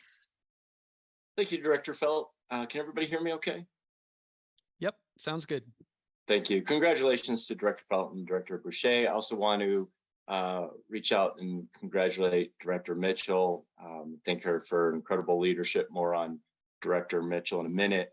As far as the programs under the Colorado Water and Power Authority, under the drinking water program, our board approved 3 new loans in April to the town of Cedar Edge, town of Fairplay, and Beulah Waterworks District. The details of those projects and loan amounts are in my report. Because you're short on time, I'm going to just move on. We've closed 4 loans this year under the Bill Bipartisan Infrastructure Law, EJ, IIJA, Infrastructure Investment Jobs Act. It's all the same thing. So under that program, we've closed 4 drinking water loans for about $52 million in principal forgiveness. When we say principal forgiveness, essentially it is grant, and another $46 million in loan dollars. Under the wastewater program in April, our board approved 3 wastewater loans to the town of Lake City, the city of Delta, and the city of Sterling. The city of Sterling is actually coming in for a second request. Their original loan for their treatment plant was $30 million. That project is now doubled, and they've asked for another $29 million to complete that project. Unfortunately, that's more the norm than not at this point. We're just seeing incredible pricing continue when people put their projects out for bids. Under the wastewater program in total this year, we've issued 4 bill or IIJA loans for about $3.81 million in grant and $3.5 million in loan dollars. The reason why the wastewater program is much less than the drinking water program. It's just we have less money under that program overall. Under the wastewater bill program, we have about 43 million over 5 years. And on the drinking water side, we have about 438 million over 5 years. So significantly more on the drinking water. That's certainly where the focus is. Then I want to mention a couple of other items. One of those is my report. I was real proud to participate in the Arkansas Valley Conduit groundbreaking ceremony back on April 28th with Director Mitchell. And Director Mitchell went toe-to-toe with the senators in terms of meaningful speeches. In fact, her speech was so impassioned and heartfelt. I told folks as I was sitting there that I thought she was going to announce her candidacy for some kind of political role. She did not, but if she did, I would have voted for her. So she did a very nice job for those of you. And it was a very nice ceremony. And our role on that project is really going to be working with the towns and cities and smaller entities along the Arkansas Valley to connect them into the Arkansas Valley conduit, as well as upgrades that allow that to happen. So that's kind of our role, and we're excited to start moving into that phase. I linked our annual report there under other matters in my reports. If you haven't looked at that, this is a new format. This is the second year we've done it. It's a little easier to read, I think. There's some pictures. It's a lot more engaging. So if you're interested in what we're doing and you want to get a snapshot for 2022, there's a link in the report. We're actually required to send it to CWCB every year by state statute, along with the House and the Senate. And then just two more other things I'm going to quickly mention. One is our board is really focused in on the CDS, which is essentially earmarks that are being made available to cities and towns across the country under federal appropriations. It's direct appropriations from Congress. And the issue that our board has is that appropriation is coming out of the state revolving fund program. So the state revolving fund program has been fully appropriated, but then in the appropriation process, they're cutting our funds to make room for those free dollars. And I think the congressional representatives, like giving out the free dollars, but it is made a big impact on our loan fund. 56% of our funds have been cut under those federal earmarks. So it's having a significant impact on the projects that we can fund. We've built a pipeline of projects out based on funding that we felt pretty confidently based on the past that we would have, and we no longer have. That 18 million we're not getting annually is really more like $45 million on an annual basis that we're really not getting because we leverage dollars. We go to the bond market, we leverage dollars. I won't go into those details, but it's a significant hit. So I just want to make this board aware that that's something our board is certainly very much focused in on. We're reaching out and have had multiple conversations with our senators, but the work really needs to be taken on at a higher sort of federal level. Speaking of which, we had a meeting, and this is my last item here, with EPA yesterday, and it was with Retica Fox, who's really the number 2 person at EPA, right underneath Michael Regan, who is the number 1 person at EPA. And she was asking about the Colorado River Basin, right? And this is, we don't have a lot of conversations. She's about 4 levels up from the folks that we normally speak to. And she was just interested in how the SRF programs can help with the drought situation around Colorado. Most of us are on the water quantity or quality side, not quantity, but I did mention the demand management program at the CWCB briefly, as well as a lot of the conservation projects that we're doing. Also on that call was the Water Quality Division Director, Nicole Rowan, as well as every other upper and lower basin state. Now it was my counterpart, so it was again, water quality, not quantity. But I think it was interesting that they called that meeting and are looking to see in what ways EPA can maybe assist. So if this board or CWCB staff has any ideas or messages they would like to relay at the federal level, I'm more than happy to pass that along. It sounds like we'll have several more meetings to come. So with that, that concludes my report, but I'd be happy to answer any questions. Okay, thank you, Director McLaughlin. Are there questions for him? Director Vasquez? Thank you, Madman. I appreciate it. I'm curious about water quality issues. Anyone who doesn't live on the top of a mountain is dealing with impacted water. And there's some new rules that EPA has promulgated regarding PFAS in drinking water. And I'm wondering whether your organization has seen any applications for funding to deal with that. I know Fountain has a real challenge with PFAS in their groundwater. And there is some experimental chained RO systems being looked at to try and clean that up. But it's a very expensive solution. So curious on your thoughts there. Yeah, you're absolutely right. And I think we're really on the forefront. This is the tip of the iceberg in terms of PFAS. We are just beginning to see applications, and we have dedicated funds available for PFAS. The first application has not come in under the program yet, but we expect it to in the next month. It's South Adams. We've been working very closely with them, and we expect an application with them probably within the next month or 2 months at this point. I think you're exactly right, though. This is a huge challenge. It's very expensive. And a lot of systems are not going to be in position to take on the amount of debt that it's going to be required because of the expensive treatment processes. So I think you're exactly right. It's going to be a huge challenge for systems. From a treatment perspective, we're right there. We certainly understand the issue. We've worked with other communities and spoken with them about their PFAS treatment. In fact, our board went on a tour of Security's treatment plant that treats for PFAS down in that Fountain area. So I think we're just starting to see the front end of those applications coming in, and there's a lot more to come. I was curious whether by EPA setting new standards, whether there was federal money that would be coming down to states to deal with the challenge on the financial side. There is, but not enough to take care of all the issues.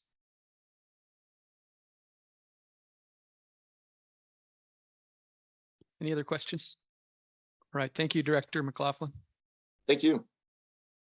Okay, let's move to item 6 with Lauren Riss and her presenter.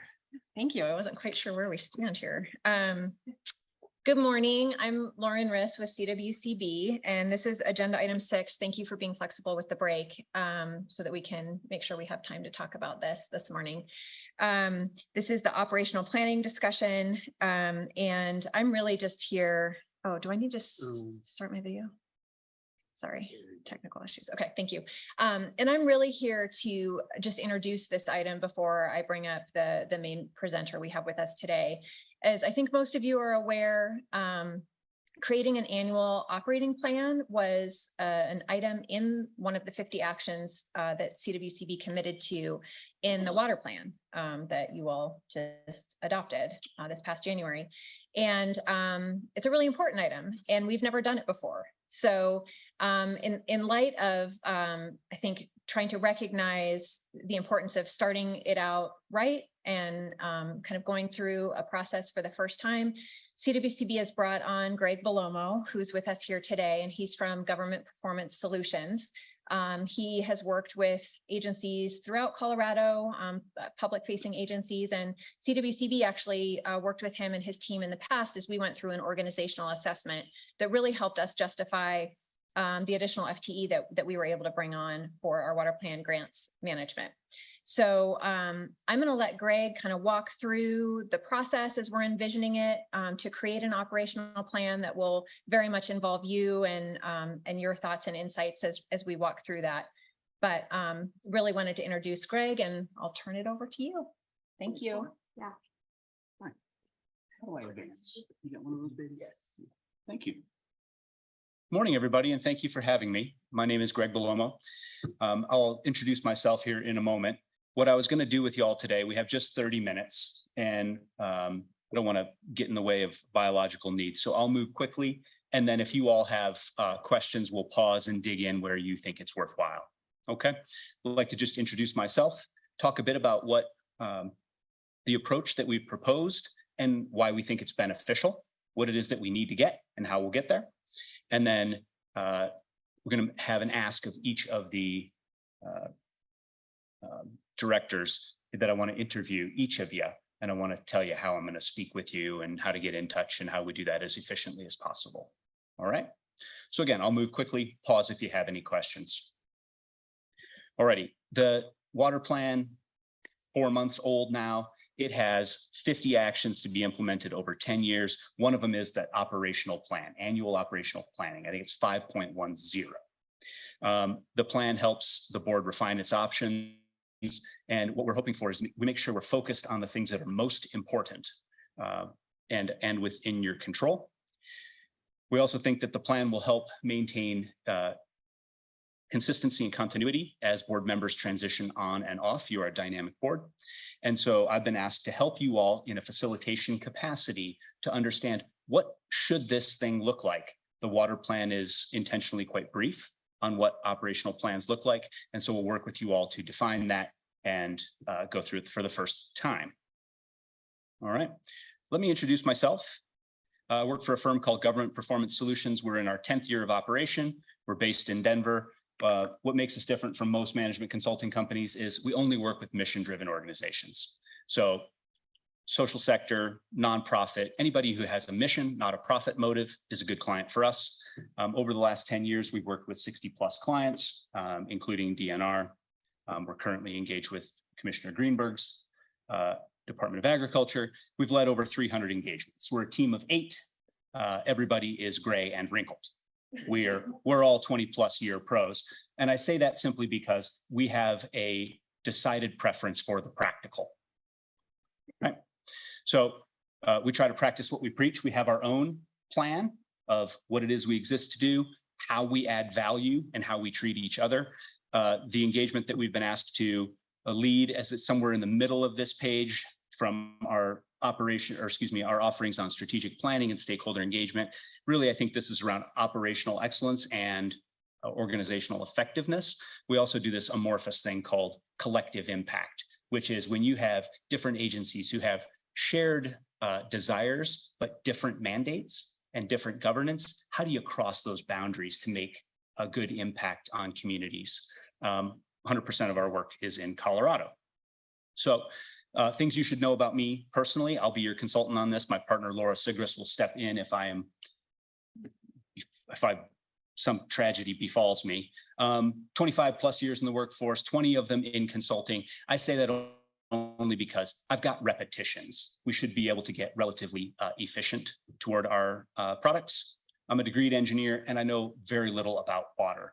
And so I won't try to step in and tell you all what you should do, but I am a critical person. I want to know who's going to do what by when, why are we doing this? Will this produce that? Okay. Some things that I've learned over time. Ideas work when they are technically sufficient and really well accepted. And so sometimes in our human processes, if we can get to something that's really well accepted, even if it's not absolutely perfect, it'll probably be fit for purpose. The second thing I've learned is that good process produces good results. Sometimes we focus on the results to the detriment of the process, and then it's not well accepted, right? And then the last thing is I'm an advisor. So my verbs are things like synthesizing, proposing. My verbs don't include deciding. Okay, that's for you all to do, right? So I'll be your support to make sure you have clear understanding of what it is that your options are, and then I'll help you get to consensus. All right. What is an operational plan? As I mentioned, the water plan is relatively brief on it. We think in conversations with the agency, I think there are at least 6, maybe +1 components. So scope statement, what's the board's purpose? What's our span of control? In scope, out of scope. Number 2, what are your operating principles? How do you treat each other? How do you work together as an effective team? Number 3, role overviews. Congratulations, Director Felt, new job. So what's each of your jobs and what resources do you have available to you? And this is particularly important because people come and go. A funding framework. So some guidelines for resource allocation where you have latitude. And I know many things are prescribed and they don't involve you, but where you have latitude, how do you think about that? And what are the award criteria that you select? that very clearly signal your intention and hopefully solicit the right proposals from around the state. Number 5, an annual calendar. What's the rhythm of this organization? If we're going to do this in November, then we probably need to do this in September, which means we actually need to start in July. Okay, I was wondering, was that, didn't think that was that controversial. But, you know, what is our annual rhythm? And do we get things started on the right timeline, right? When do we report performance? When do we have to capture the data on these things? And then last, and this one's a little bit broad, specific procedures. What are the methods of operating that you all need to ensure your effectiveness, efficiency, and that we're implementing the plan effectively? Okay, here's +1. Inside the water plan, there are some items that are unsequenced. They don't have a natural order necessarily. And so if they don't have a fixed timeline or natural dependencies, we'll work together to talk about when do we think, which of them do we think should lead, which of them do we think should lag? All right. Operational plan is important for at least these 4 reasons. Get good results, make sure we hit our deadlines, make sure we have no surprises, make sure we do so efficiently. Let's stay within our scope and address items quickly and completely. And then engagement and sustainability, make sure people know how they can contribute and where, what resources do they have available, and how do we treat each other? And then also, how do we orient new board members? What is it that we do? What do we exist to do so that people can come up to speed and start contributing very quickly? Okay, the approach will follow, and then I'll stop the assault, the verbal assault here. We're just doing planning and preparation right now, making sure that you all are aware of what it is that's been proposed. Okay. And we'll set up for a round of interviews over the next, say, 6 weeks. I'd like to interview each of you, basin members and ex officio members, to understand dynamics, expectation, challenges. What do you think when you think operational planning? What do you think about this board's role? And then in July, I'll bring back a summary of themes. I'll come visit you to talk about those themes and make sure we're clear about what it is that we're trying to accomplish together. Because in those interviews, we will uncover some things and we want to be absolutely flexible to those. Okay. And then I'll make sure that we have a good, clear plan for August, which is going to be exciting. In person, we'll do a 1-day workshop to co-create our agreements, talk about that funding framework, develop an annual calendar. What do we think are milestones? What precedes? Collectively, you have a lot of knowledge. And so we'll use some rapid collaboration methods to get up the curve relatively quickly, setting the stage for implementation beginning in September. All right. So I've got some next steps up here. That was a lot of information. I'm moving quickly. What questions can I answer for you? Your questions for Greg?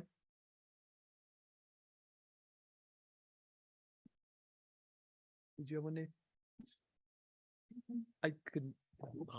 I apologize for the blank look on my face, but thank you. I didn't have a question, but when you do the interviews, for those of us that are new, I mean, yeah, is it just going to be the objective look that we have at it? I mean, how much experience, how much is that going to play into how we to work that? Because yeah, I can't predict that. I don't know enough about your background, but you've been selected for the board because you have relevant experience and ties to communities and things like that.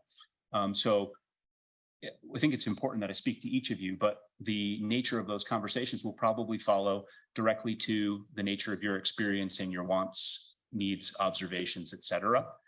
So your lack of experience isn't necessarily a problem. Director Vasquez. Do we have a schedule for the August date? I don't believe we do yet.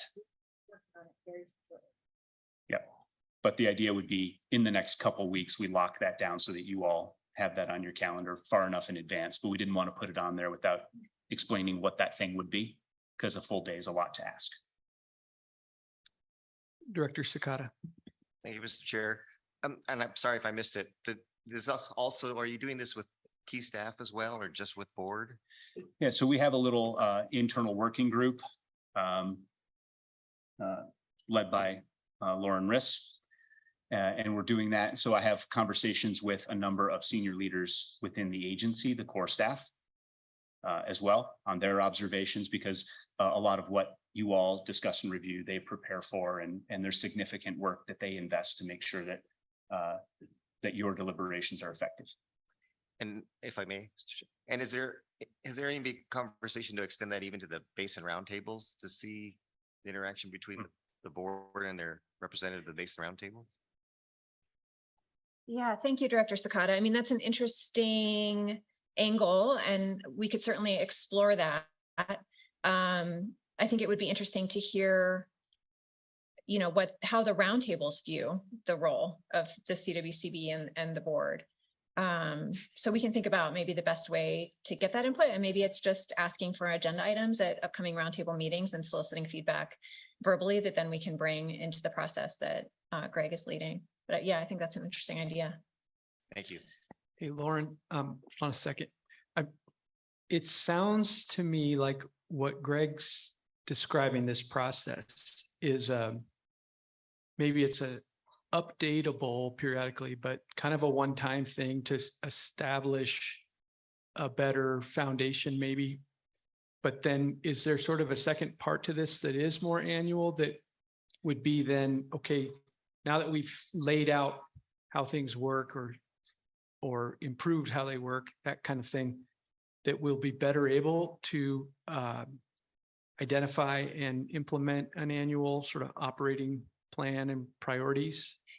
Mr. Chair, that's absolutely right. I think, you know, because we're doing it for the first time, there will be more work to put it together. But the idea would be that then annually we could revisit the operating plan, tweak things that need to be tweaked, change the calendar based on, you know, new items that come before us, or, you know, hopefully not, but any, you know, natural events that we have to respond to, or things that are outside of our control. I think the plan is, and I think it's articulated in the water plan, that this would be an annual operating plan. So there would be a need to revisit it. But I think the amount of effort would be substantially less in subsequent years. Great, thank you for that. Any other questions? All right, well, thank you all for your time. I am going to reach out to each of you. I'm going to send an invitation to find some time on a calendar. If you all select the time that works best for you, I'll follow up immediately with some Zoom information such that we can meet virtually but face to face. And we'll do that again over the next 6 weeks. If there are special circumstances that you need, just let me know. Okay, my contact information is on the next page. I'm happy to do that.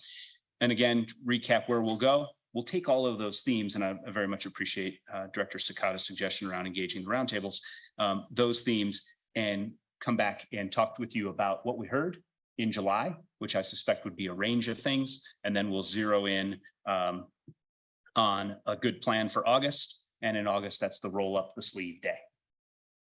All right. Appreciate y'all. Okay, thank you, Greg. Thanks, Lauren.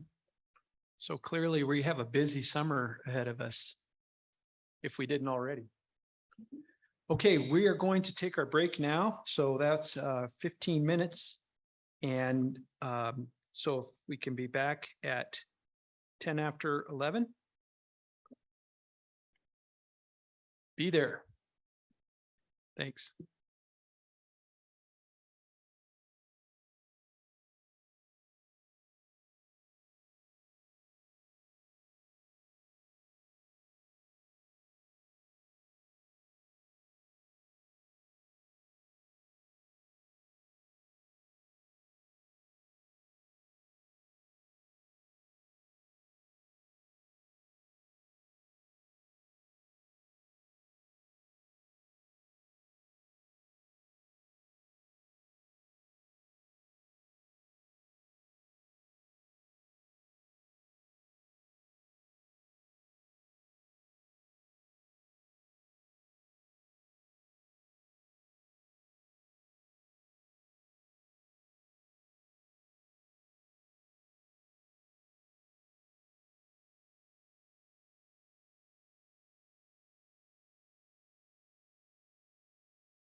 Recording in progress.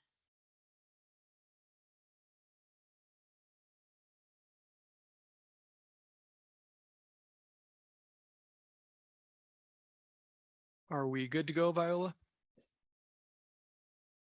Okay. Thank you and welcome back. We will pick up where we left off. Item number 7 is the Chatfield Reallocation Project Environmental Pool Agreement. And Director Brody has a comment here. Thank you, Chair Felt. I would like to recuse myself on this item. My employer is a party to the agreement, so I will step out. Okay, thank you. That's noted. And are you leading this, Lauren? Okay, great. Yeah. Great. Hi, this is agenda item 7. I'm Lauren Riss with CWCB. I feel like we come to you, I don't know, twice a year at least to talk about some angle of the Chatfield reallocation project. And so we're here today to talk to you about an item relating to the environmental pool in Chatfield. And I thought, you know, especially for some of the new members, I'd give a kind of a high level overview of the project first before we dive into this particular issue. Chatfield Reservoir is an on-stream multi-purpose reservoir that was originally built in the 60s and has served as a flood control facility, which continues to be its primary purpose. But in the mid-90s, DNR, acting through CWCB, really worked with the U.S. Army Corps of Engineers through a process to reallocate a portion of the storage pool for water supply.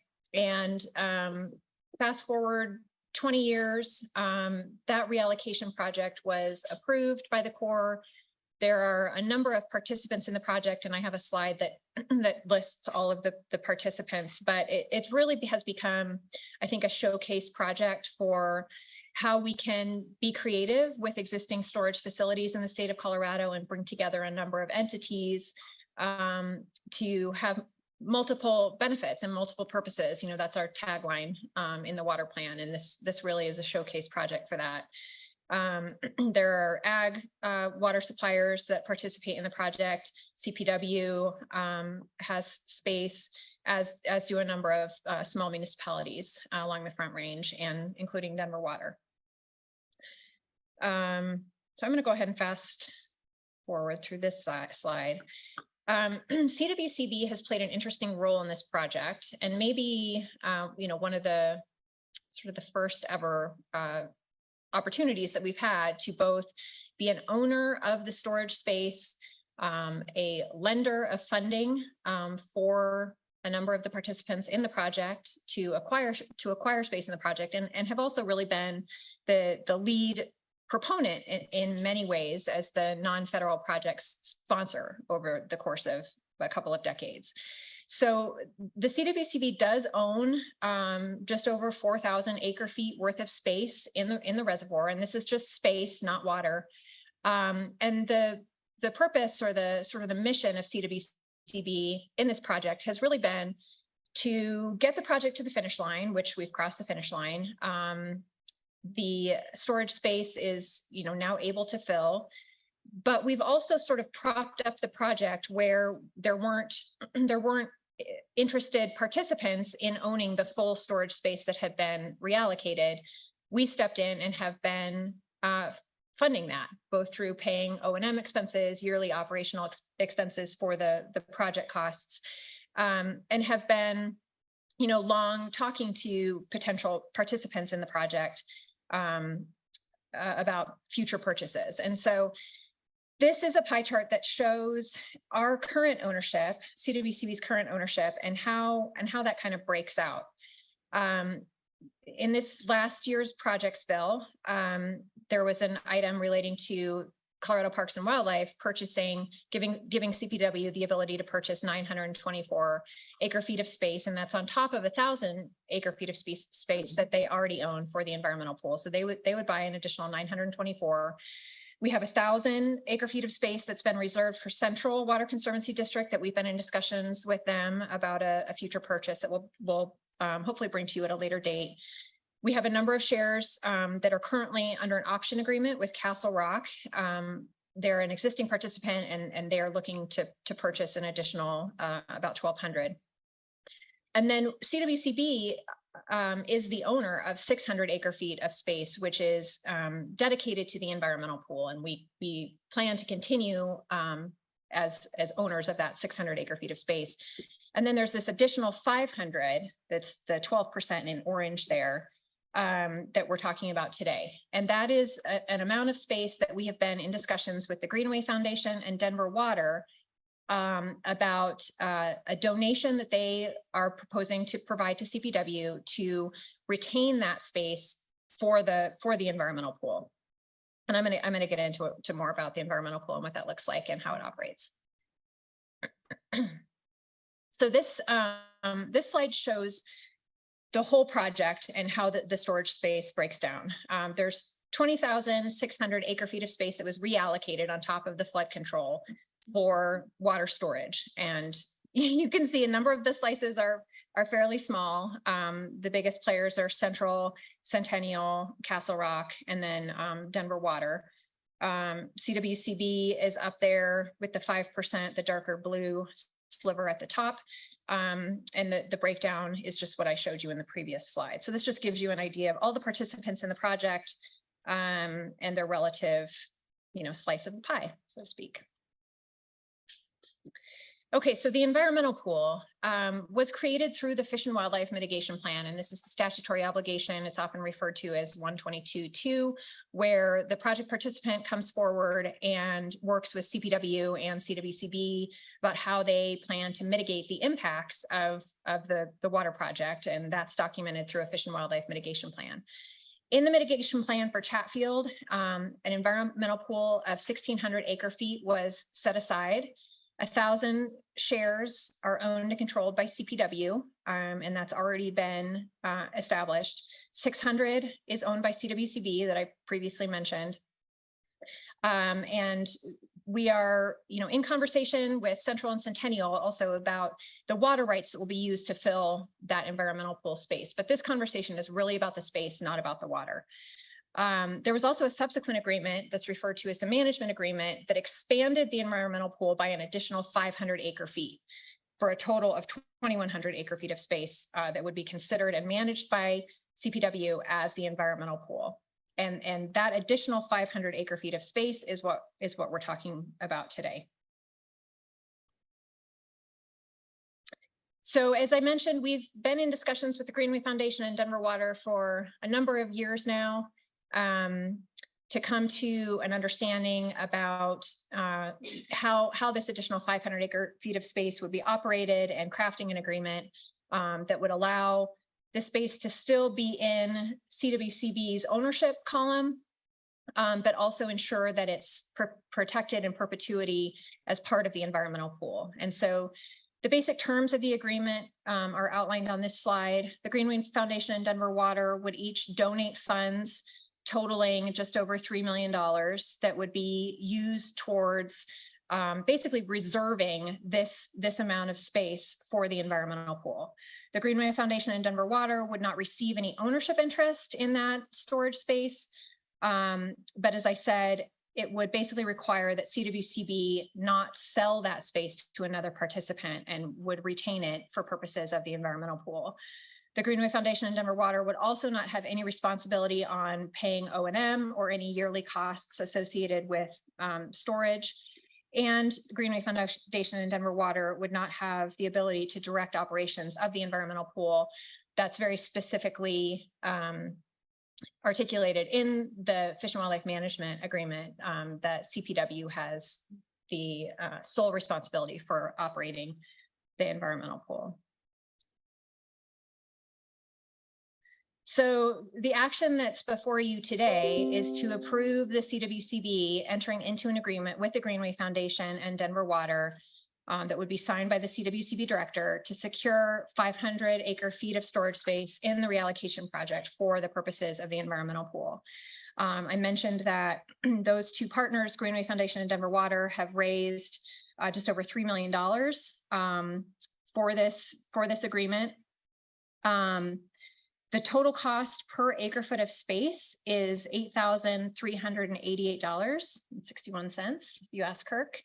And so, you know, if you if you multiply that out, the total value of that 500 acre feet worth of space is $4,194,000, or sorry, $4,194,305.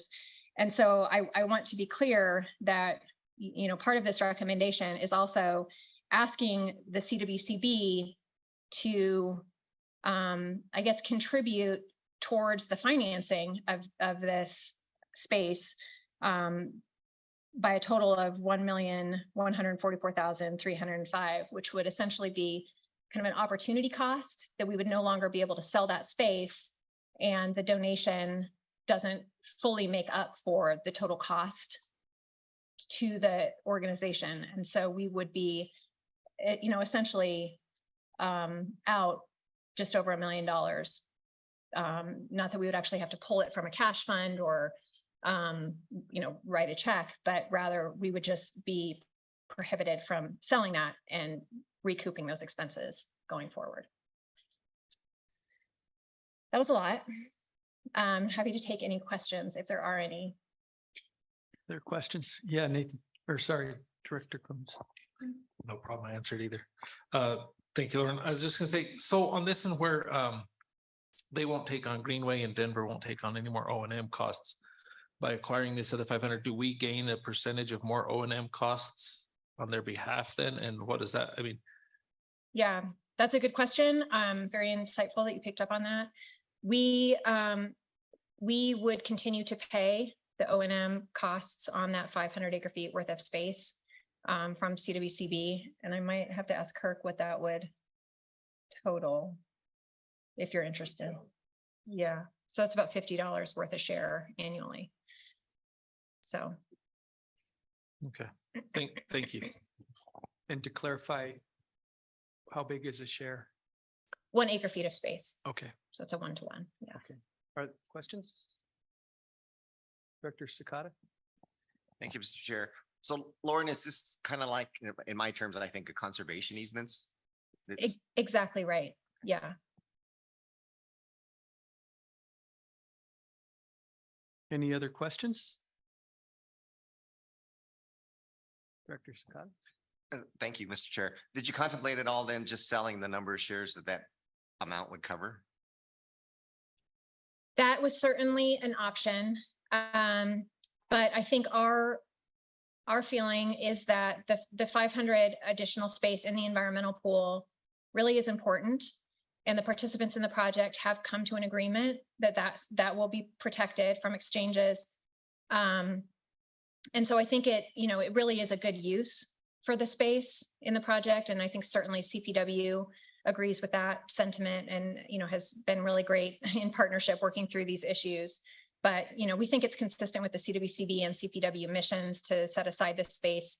And, the cost of the project over the years that we've been in discussion with these partners has increased slightly. And so, at the point where we started discussions, they were able to pay a larger proportion of the cost, and then the prices increased. So, we're trying to make good on our commitments to those partners and do feel like it's it's a worthwhile investment.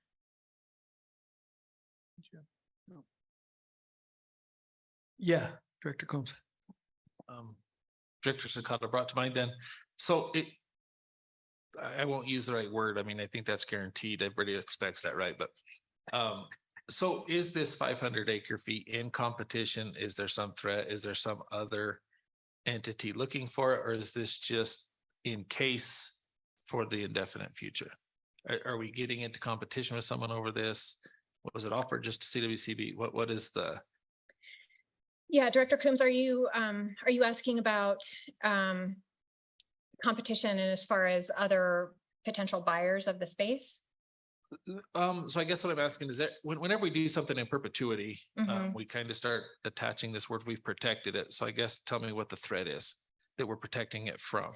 Oh, I see. I mean, so who else would use this? What is the downfall? What's the potential other purchasers that would have had access to this if we don't take this step.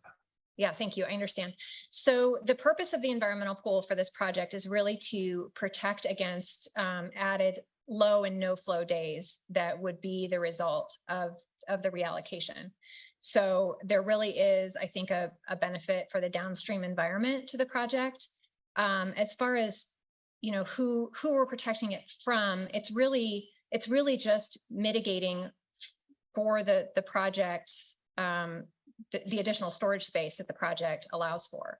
I might ask Rob if Rob Harris has been intimately involved in this project as well, and has, I think, you know, can speak for CPW as it relates to the benefits that they see. But I guess the other thing I want to mention before I hand it over to Rob is the agreement among the participants in the project, dating way back to the, you know, the beginning discussions, was that there would be a 50-50 upstream downstream division of shares and how the project operated. And so the point we are at now, the remaining shares left in the project that CWCB owns are slated for downstream uses. And there really aren't that many downstream buyers. And so, you know, this, I think, keeps the project's original intent on course with dedicating those 500 shares downstream, as was originally intended and contemplated. But yeah, Rob, if you have anything to add. Yeah, Mr. Chair. Yeah, thank you. Yeah, I echo exactly what Lauren just described. That the getting it up to 2,100 is aspirational under the 122.2 plan, but it has been a part of the plan of what we've hoped to accomplish there for many, many years. I think it's also worth pointing out that these are called orphan shares for a reason. They've been orphaned for quite a while. And that happened many years ago when I believe Aurora and Brighton and maybe another entity that I'm forgetting about pulled out. So, you know, to the extent that the question is there a specific entity out there that's going after these shares? Not to my knowledge. That's not to say there never could be. But, you know, fundamentally, I think folks like the Greenway Foundation in Denver have seen, and CPW, frankly, have seen an opportunity with this reallocation project to provide both increase the water supply for water users and also create a reliable mitigation pool. And so with this additional up to 500 acre feet will be very helpful in realizing that vision. So I have a follow-up question on the shares that we're talking about. Because I hear that word used in different ways in different projects, and I'm not very familiar with this one. Are they simply shares of space, or are they water associated with the space Yeah. too? Yeah, thank you, Mr. Chair. We kind of struggle with what words to use: units, acre feet of space, shares. But yes, one share or unit equals 1 acre feet of space. So it's, you know, the airspace in the reservoir that would, you know, take 1 acre feet of space with the water. So you still have to find the water. That's correct. Different. Yeah. Okay. We're just talking Thank about the airspace in Chatfield. Thank you, Director Vasquez. Yeah, as the follow-up, what is the prospect for wet water to fill that space? This year, it turns out, is very good, very good. This is the first time the reservoir will be at full storage capacity. And I think the division engineer and the project participants have been busy truly over the last few days trying to make that happen. So, But you still have to gain the water rights? Are there legal steps to take yet? Yeah, so that's also something that we have been hard at work figuring out over the last number of years, and will likely be coming before this board again to talk through some settlement agreements that have been reached with a couple of the project participants over water that will be used to fill the environmental pool space. Delighted to hear that. Given the aridification and climate change, it's wonderful to know that someone's looking at taking care of the downstream environment. So thank you. Are there any other questions? So this is an action item. This is an action item and the recommendation is on the board. And again, it's to approve the CWCB to enter into an agreement with the Greenway Foundation and Denver Water. And I do want to just say how much we appreciate the efforts of those two entities in working with us over the last number of years. It's a complicated project and the negotiations have been equally complicated, and just appreciate their persistence.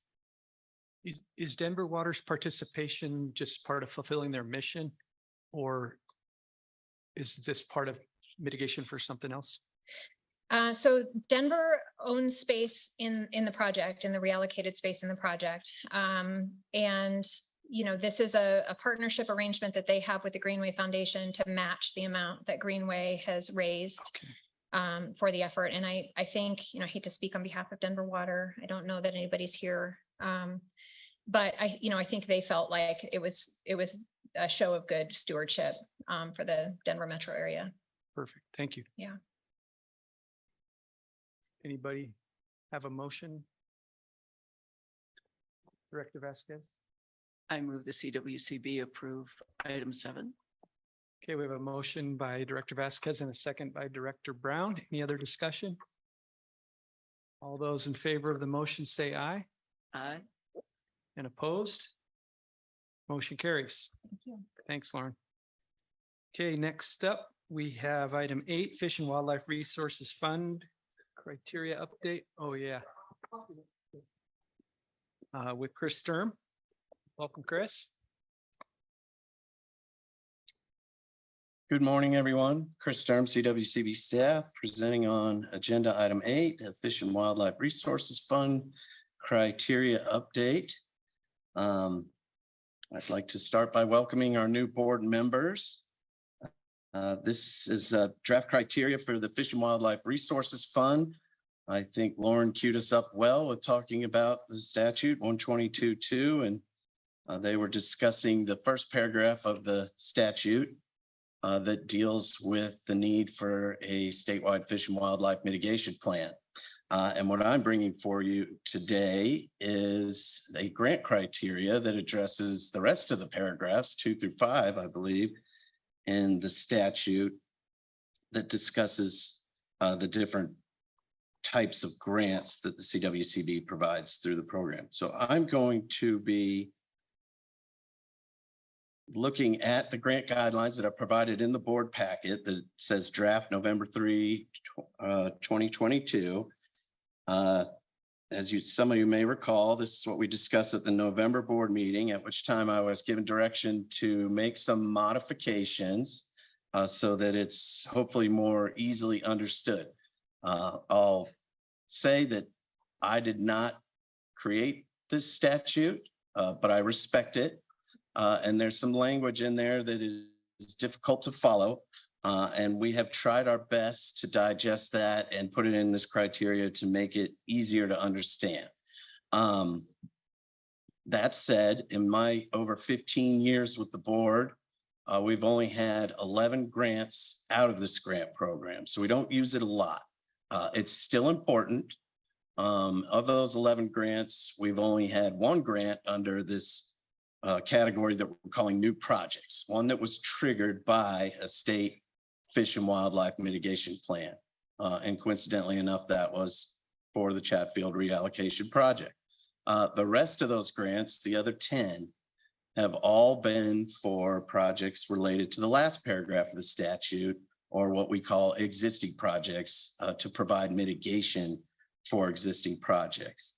At the time that we tapped into this fund for those grants, we didn't have near the portfolio of grant opportunities that we do now. And one of the requirements in this proposed criteria that I'm bringing forward to you is that all applicants are required to discuss any applications to the CWCB before submitting something. I do that because oftentimes when folks are calling me kind of out of the blue about this program, we are directing them to another grant program, most likely the water plan grant program that fits what they're proposing much better than this does. But with that, I'd like to jump in and discuss some of the changes we made and just visit quickly how we digested the statute here. I should mention that Councilor Mealy has just been incredibly helpful in putting this together. So I'd like to publicly thank her for the help that she's provided in this draft and the previous drafts that we brought forward to you. So at the highest hierarchy of this grant program, we have two major types of grants, and we call those new projects and existing projects. And the new projects are grants that are needed to mitigate or enhance new projects. So you just heard about Chatfield reallocation. If folks have a mitigation requirement through State and Wildlife Mitigation Plan, this grant program can help them pay for some of that mitigation requirement, up to 5% of the total construction cost in mitigation costs. Now, the grantee has to provide the first 5%. We also discussed the existing grants. Those are grants that will provide for folks that are trying to mitigate impacts from existing projects. Now, the statute's very clear on who's eligible for those, and it can only be us, the CWCB, and the owner of the facility for which mitigation is required. So those are the two big grant types within the statute. Now we further break it out because within those new project grant types, there are 3 sub-grant types. They could be mitigation grants, and that would be defined in the State Fish and Wildlife Mitigation Plan. There's enhancement grants and species recovery grants. And we discussed those under eligible projects and activities under the new projects heading. We did move the match funding requirements up so that they're directly under the description of each of these types of grants. That was a request from past Director Hawkins. Ms. Hawkins sent us a letter on some recommendations. We did our best to incorporate those suggestions. And that's mostly what we're looking at today, although we also did a little housekeeping on our end, hopefully to make things a little easier to understand. So if you're tracking under the heading of eligible projects and activities, and then under that funding restrictions and requirements, we discussed the mitigation grant requirements, and then just moved up the match funding amount or description under that description. So we no longer have a match funding description section. We just moved that up per Ms. Hawkins' recommendation to hopefully make it easier to understand. The match funding for these is not as simple as it is for our other grant programs, and that's simply because of the language in the statute. We have to respect that. And for some folks, it's hard to understand. And again, that's why we say you got to call us before we'll even look at your application on this. And we've done that for all 11 of the previous grant applications that we have funded in the past. Like I just said, we struck the section on match funding requirements. It just brought that up. We didn't lose any of that language. There's no real substantive changes to this version from the version that you saw in November. It's just things have been moved around a little bit, and we have a few additions, and some of those per Ms. Hawkins' recommendations. Moving down to deadlines and application process for the new project category, we did add enhancement plan as part of the attachments that we'd like to see in the application. I will work with Anna Moss to make sure that our portal can accept the enhancement plan if one exists. We also added a few more bullets to the evaluation criteria. We added that the project needs to project benefits considered on a statewide and local basis. So we'll be looking at that and the organizational capacity and whether the applicant and others working on the project have the skill, capacity, and history of achievements for the project to be successful. These new bullets here under that evaluation criteria are really just respecting the original criteria, which predates me. I think you could be 20 years or older, that criteria, but that's some of the types of language that were in that original criteria.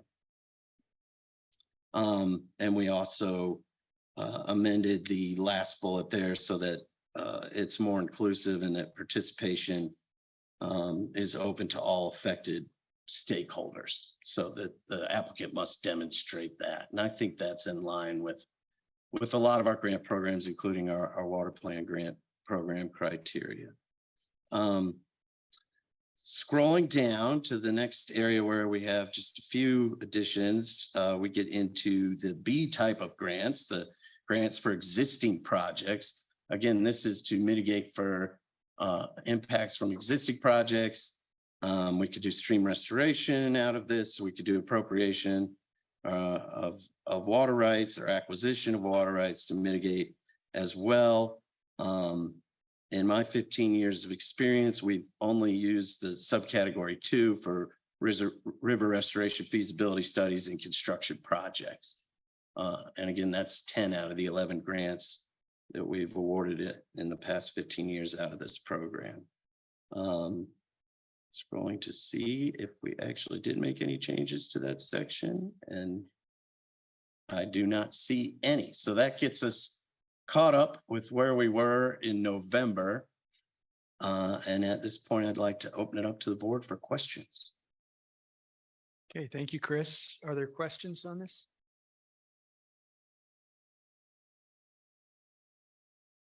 We're either totally tracking with you or we're not. Director Brown. I just wanted to say thank you. It was a long process, as you know, and appreciate you diligently going through the comments that you were given earlier. Any other thoughts?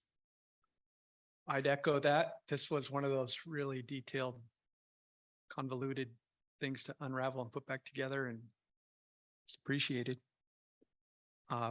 And this is an action, is this an action item or just an update?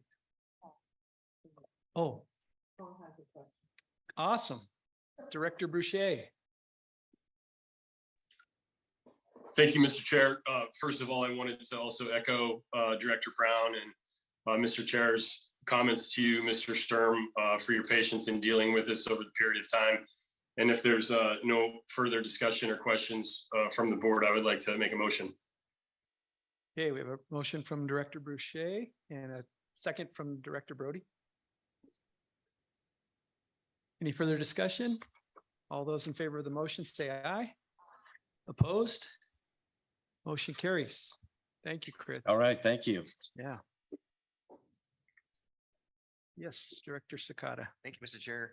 I just wanted to thank Director Brody on the Chatfield reallocation. We appreciate what Denver has done. So you know the board did approve that. So thanks for that effort. So We're really excited to be part of the project, and thanks to Jen Mealy and to staff.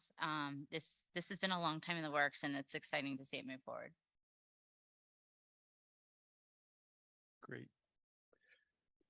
Okay, our final item before lunch is Attorney General's report, legal briefing, and executive session.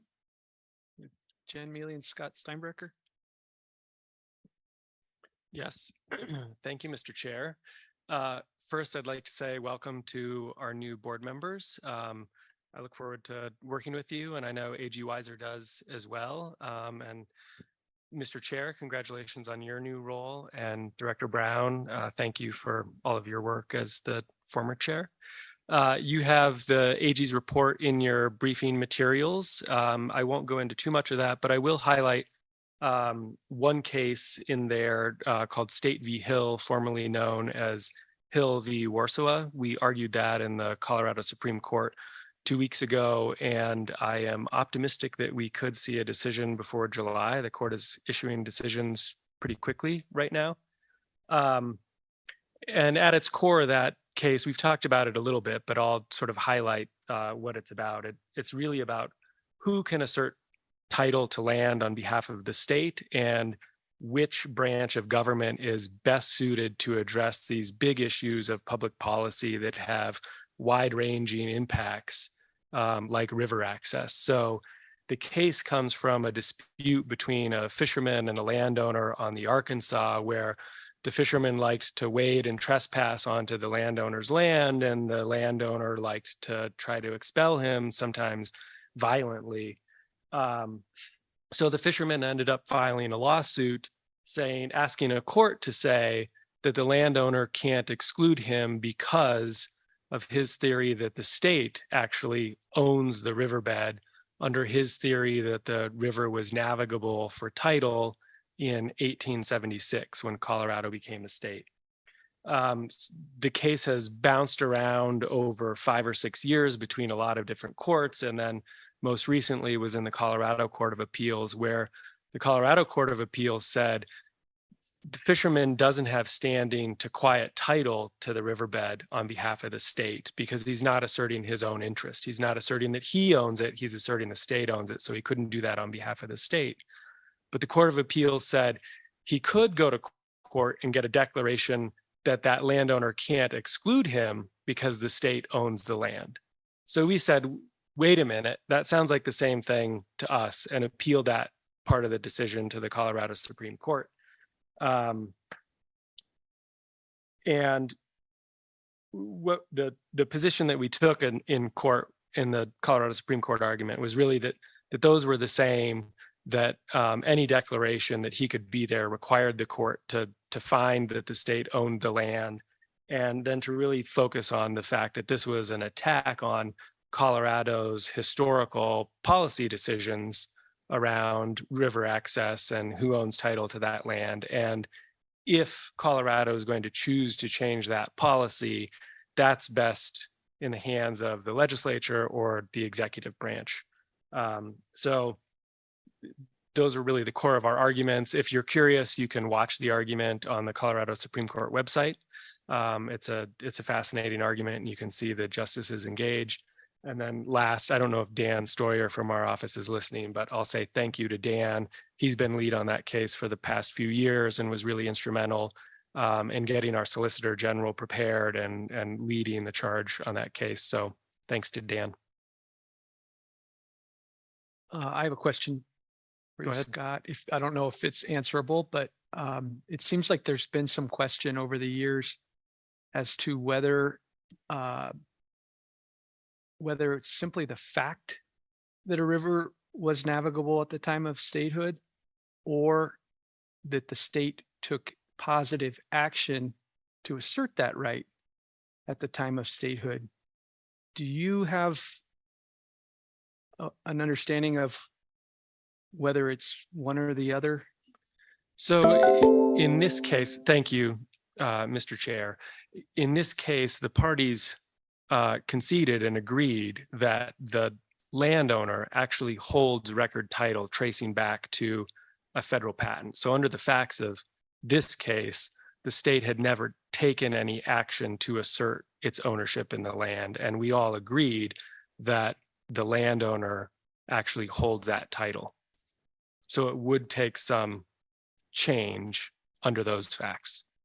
But I guess just to follow up, I mean, more broadly though, when this question has come up in the past in right to float type conversations, there's been uncertainty as to whether it's just the facts sort of prevail, or whether it's that the state actually had to have done this back at that time, or whether they could do it retroactively. So no court in Colorado has been asked to address that, and Colorado has not asserted that any riverbed in Colorado was navigable for title in 1876. Okay. Thanks. Are there other questions for Scott? Okay. Thank you. I believe if there are no more questions for Scott, next we will want to go into executive session. During executive session, we will consider agenda items, I believe 10B and 10C.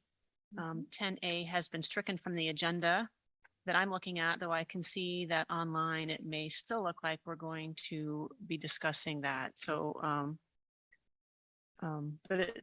I do believe we will just be discussing agenda items 10B and 10C and not item 10A.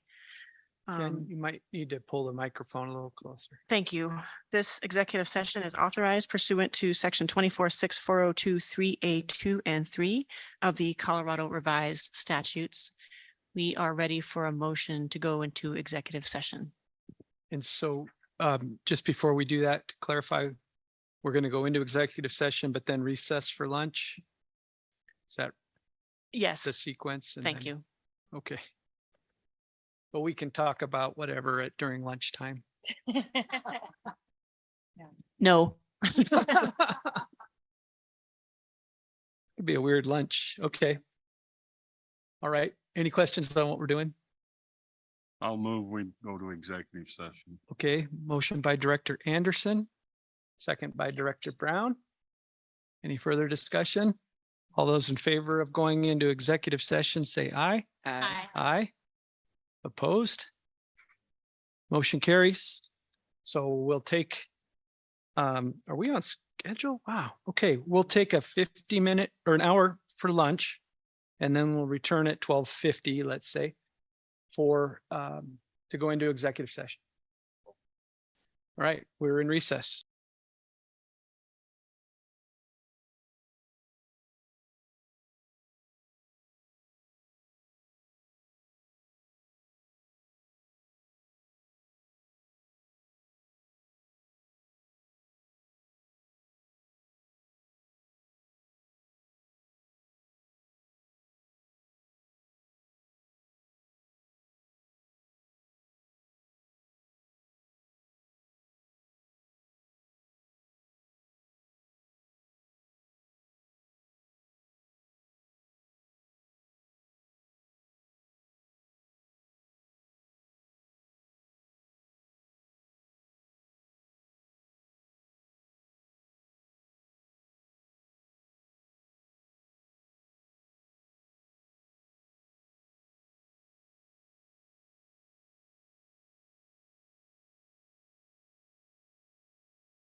let's pull it back together. I know Becky ran out for a minute, but I think I doubt she's too concerned about the next item. It's pretty straightforward. So, Mr. Chair, if I may give a report from Yep, executive sorry. session.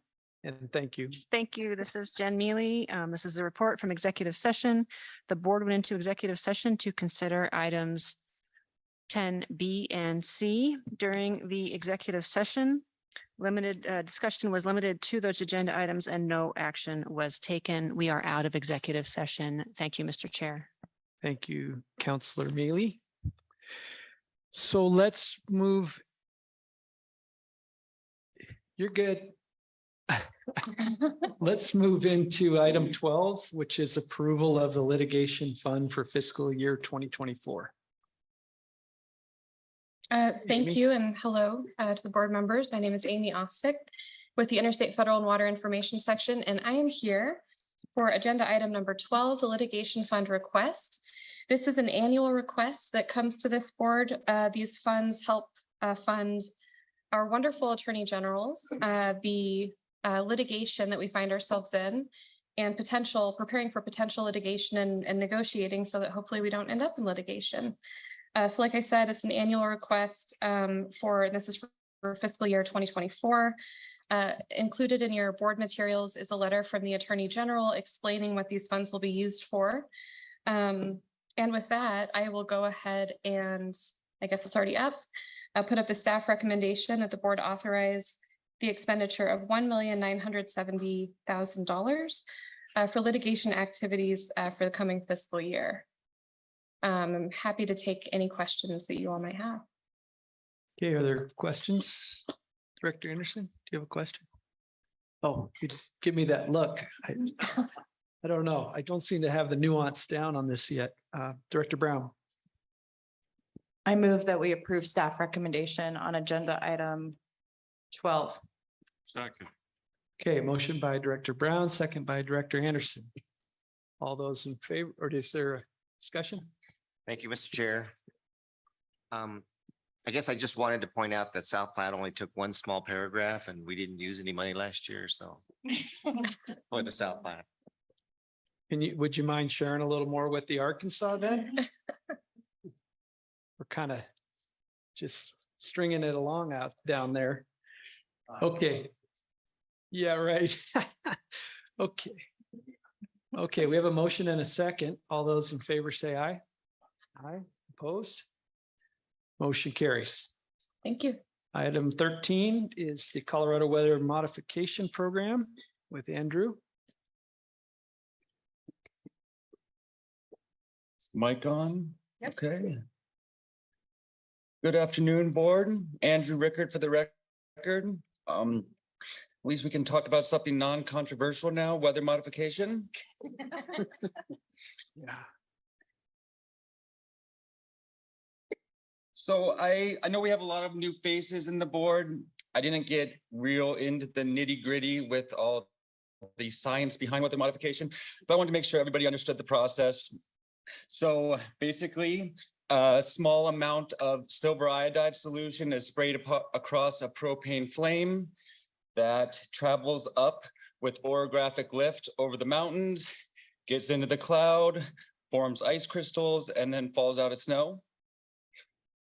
There's a lot of different types of weather modification, ground-based, aerial. They're used for different things. You know, some states use it for hail suppression, summertime cloud seeding.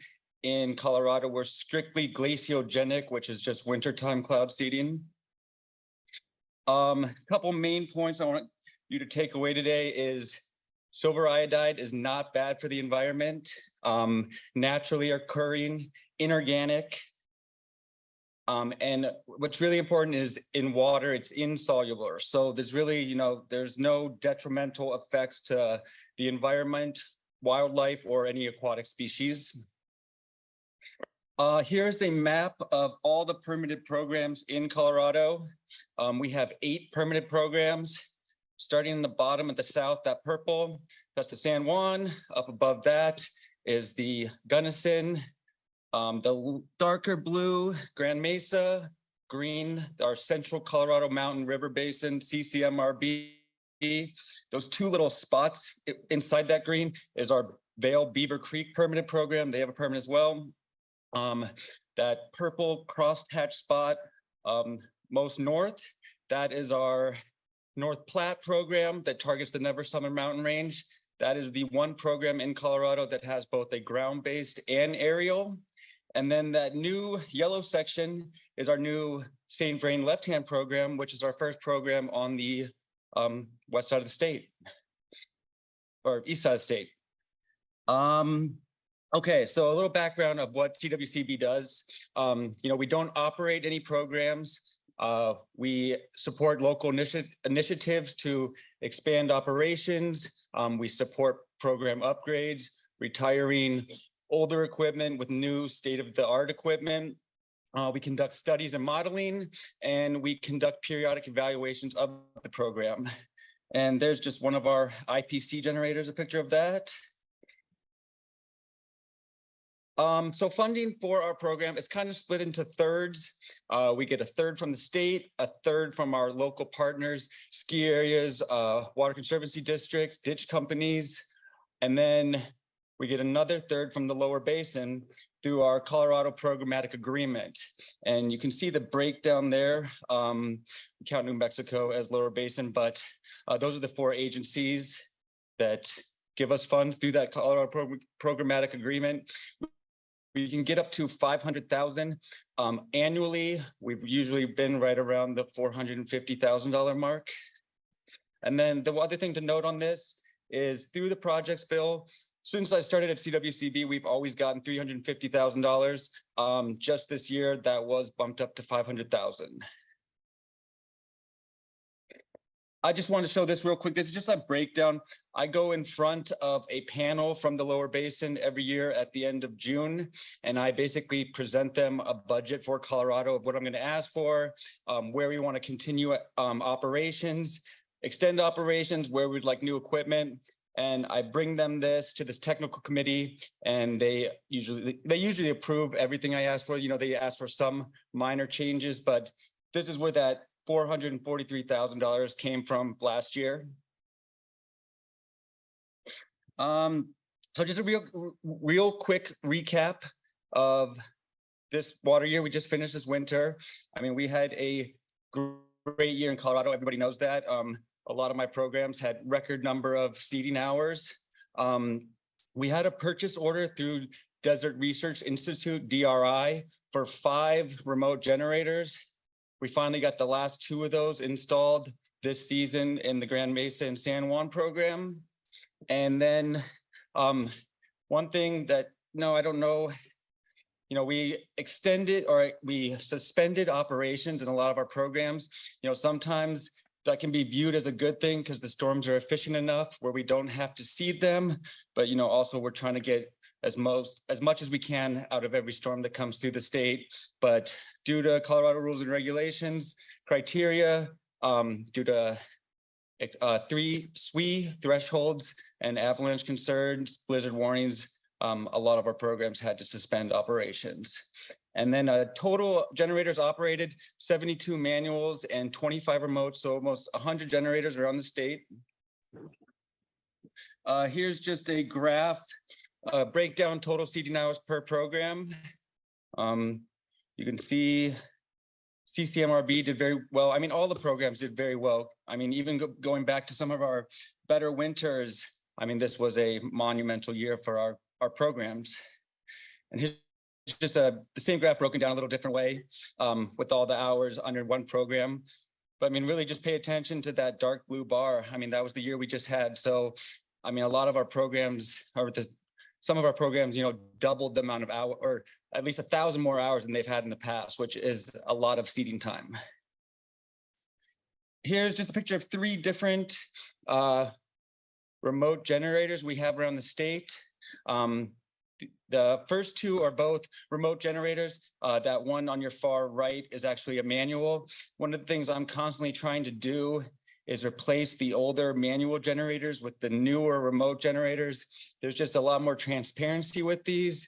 The manuals, it's in the back of someone's field, and my contractor has to call them up and tell them to fire up from 2 a.m. to 7 a.m. when we have these remote generators that not only can we put at a higher elevation, but my guys can just control with the tablet, fire them up whenever they want, have them on a timer, and know exactly when they ran. Then we also have our aerial program, like I mentioned, up in the North Platte. So this year we had a total of 5 flights. Last year, I believe we had 7. So not as many as last year, but this is in partnership with Wyoming Water Development. So they actually pay a lot of the overhead for the plane. So we kind of just get, you know, if the seating is adequate in both states, they get dibs on it basically. But whenever they can, they fly down, but it's also cheaper for us to operate. So we don't get as much aerial seating as them, but I feel like it's a pretty good deal. Here's the actual plane that's used in our aerial seating. You can see all the burn in place flares. It also has ejectable flares along the bottom that you can't see, that when they fly through a cloud base, basically the entire flare ejects, lights, and will burn up completely before it hits the ground to see the clouds. So you can see the flight tracks in the bottom corner, east of Steamboat Springs. Those are the lines over the Never Summer Mountain Range that our aerial program targets. And then these are our Never Summer generators. We have 2 in that program. These are those 2, both DRIs. Our newest program, the St. Vrain left-hand generators.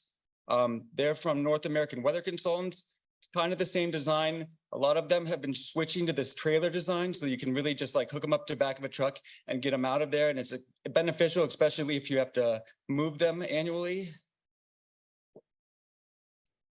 This is our generator that targets Grand County. Winter Park specifically, this is a DRI generator. This one has actually been moved from this spot up onto this hill nearby. But that's another thing that's great with the remotes is you can put them in higher, harder to get to locations where they're more efficient at seating. Just to demonstrate that, the truck pulling it. Our radiometer was deployed this year in Durango. This is at the Durango Airport. My friend and who works with me on the program a lot, my coworker, Eric Sky, he helped me with this. He actually did this by himself with the people from the airport, so I really have to thank him, but he helps me in a ton of the weather mod stuff. And this instrument, I should go back.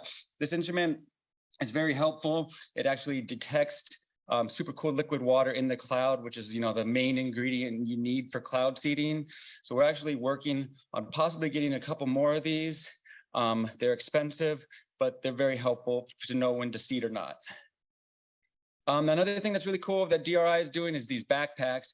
And basically it's this thing that you can hook onto a manual generator that basically turns it into a remote generator. Remote generators are very expensive. Manuals are not expensive. So this thing, the backpack isn't too expensive. So if we can actually turn these manuals into remote, they get all the benefits of being a remote, but for a lot cheaper of the price. Looking forward, like I said, the backpacks, that's very exciting. You know, those could be a game changer for weather modification field for sure. During COVID, Vail suspended funding for all the weather modification programs, which was a bummer because they're one of the first project participants dating back to early 1970s, the first permanent project in Colorado. So we're really working to try to bring them back in, feel like they should, you know, be a leading role model in the state. So we'll see, negotiations or talks with them are just starting.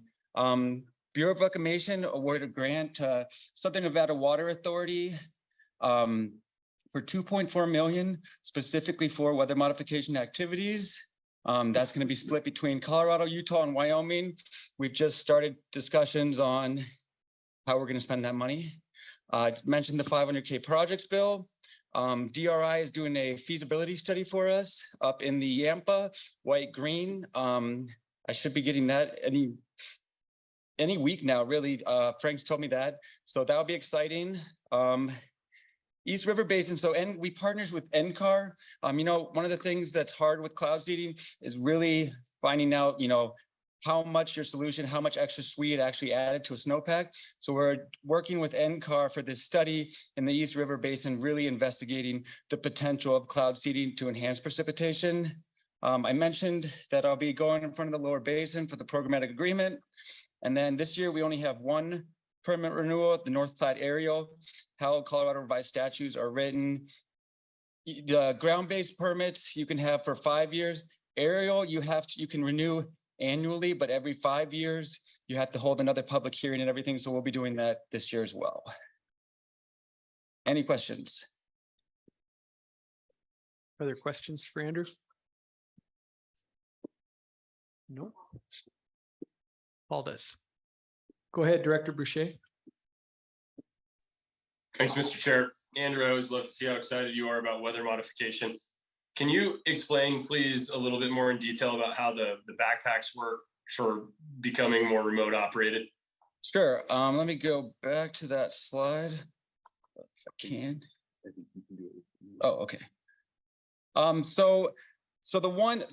supposed to get these backpacks last year, and DRI ran into one difficulty where a lot of the manual generators are, they're not all built the same way. So actually custom fitting these backpacks onto the older manual generators has been a little bit more tumultuous than we thought.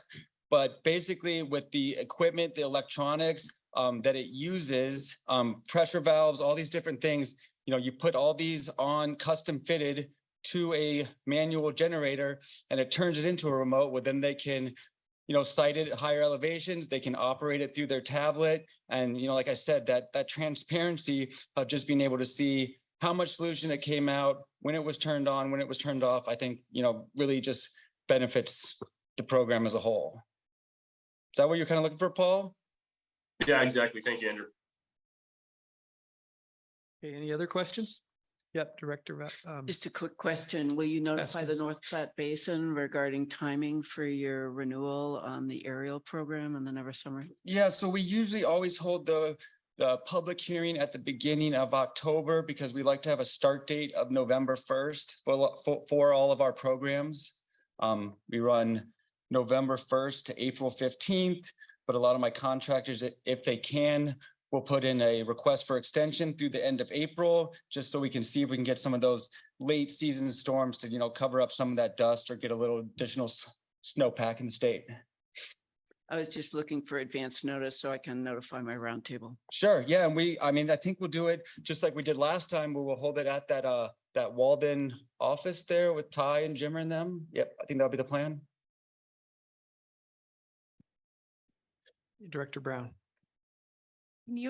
Can you explain what the Yampa feasibility study will look like and who you'll bring into that conversation? Sure. So basically, Frank, what he does is he looks at years of data of storms and how they progress through the state, wind direction, wind speed, temperature, and then he basically uses this computer model to put generators in different locations, and then he runs plume dispersion modeling, where you can actually see, where the plume's going, what wind direction you want to target, where the target, where you'll land the snow. So he runs all this through a test and gives me, a report, and that's what we go on to see if it's conducive to cloud seeding and where we should put the generators.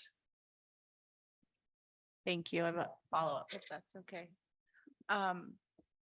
How do you do the study you said with NCAR that determines how much you think actually came out of the cloud seeding? Yeah, so this is new for, a lot of this. They've done some studies in the field. They did this snowy study in Idaho where they actually flew a plane through a cloud with all these different radar and equipment, and they seeded in a zigzag pattern. You could actually see the condensation and snow forming in a zigzag pattern. So they realized that silver iodide, actually does increase precipitation, but they didn't really, they didn't do a good job of quantifying how much extra precipitation we're actually getting out of the storm.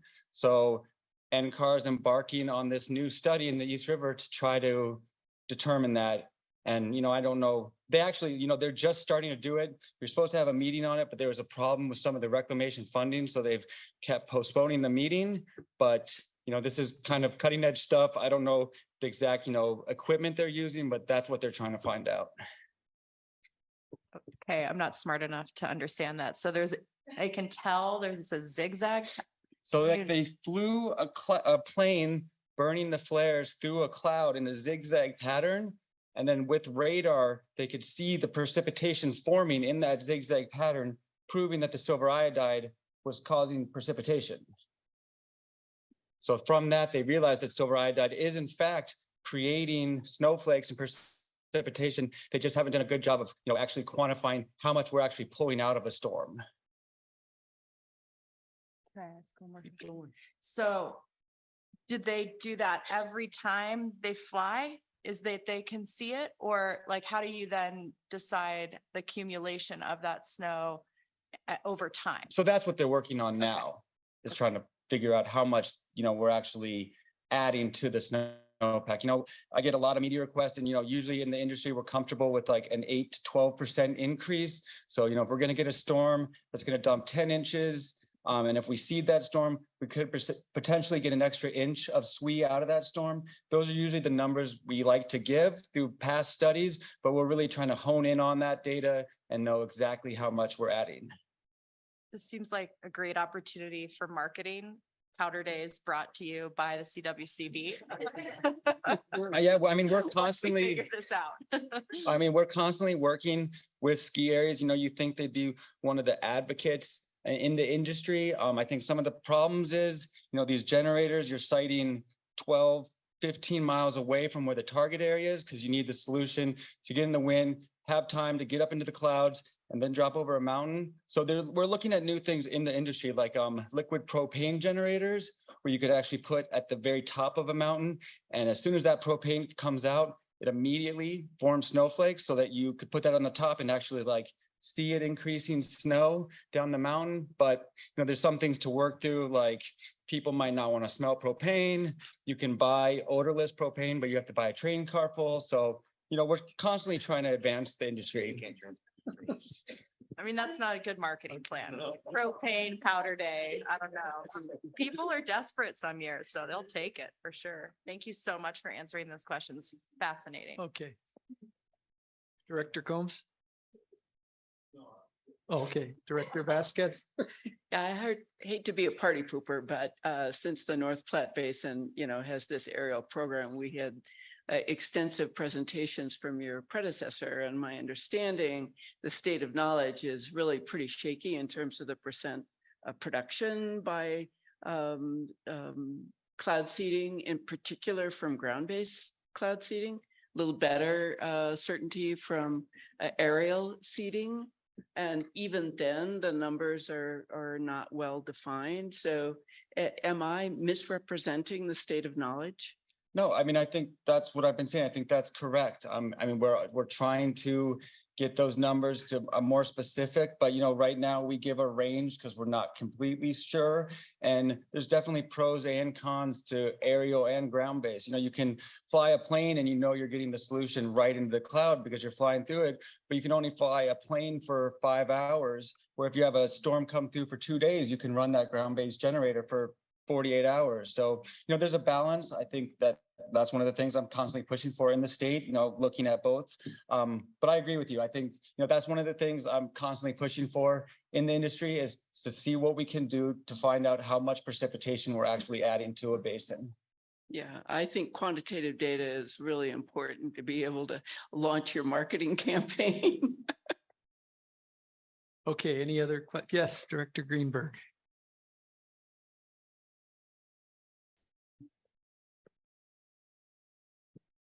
Great. Thank you so much for the presentation. And I've just been thinking about a CWCB board meeting about, I think, 8 years ago, before I was in this position down in Durango.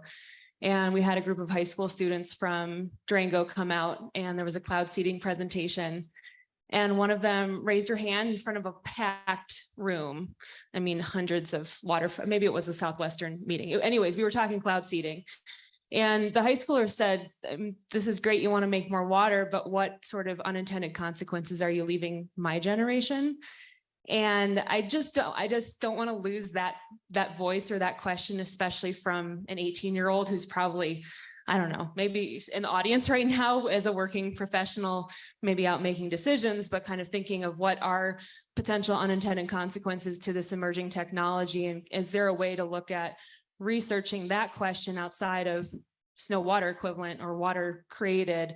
You know, what might we be nudging or influencing to happen that we're not yet cognizant of? No, and I completely agree. And I think that is the role of the state, to make sure that what we're doing is safe and safe for future generations. So that's, you know, with this Bureau of Reclamation grant, that's one thing I've been pushing for Utah and Wyoming, you know, a tri-state collaborative study, you know, to really focus on if there are any unintended consequences of silver iodide.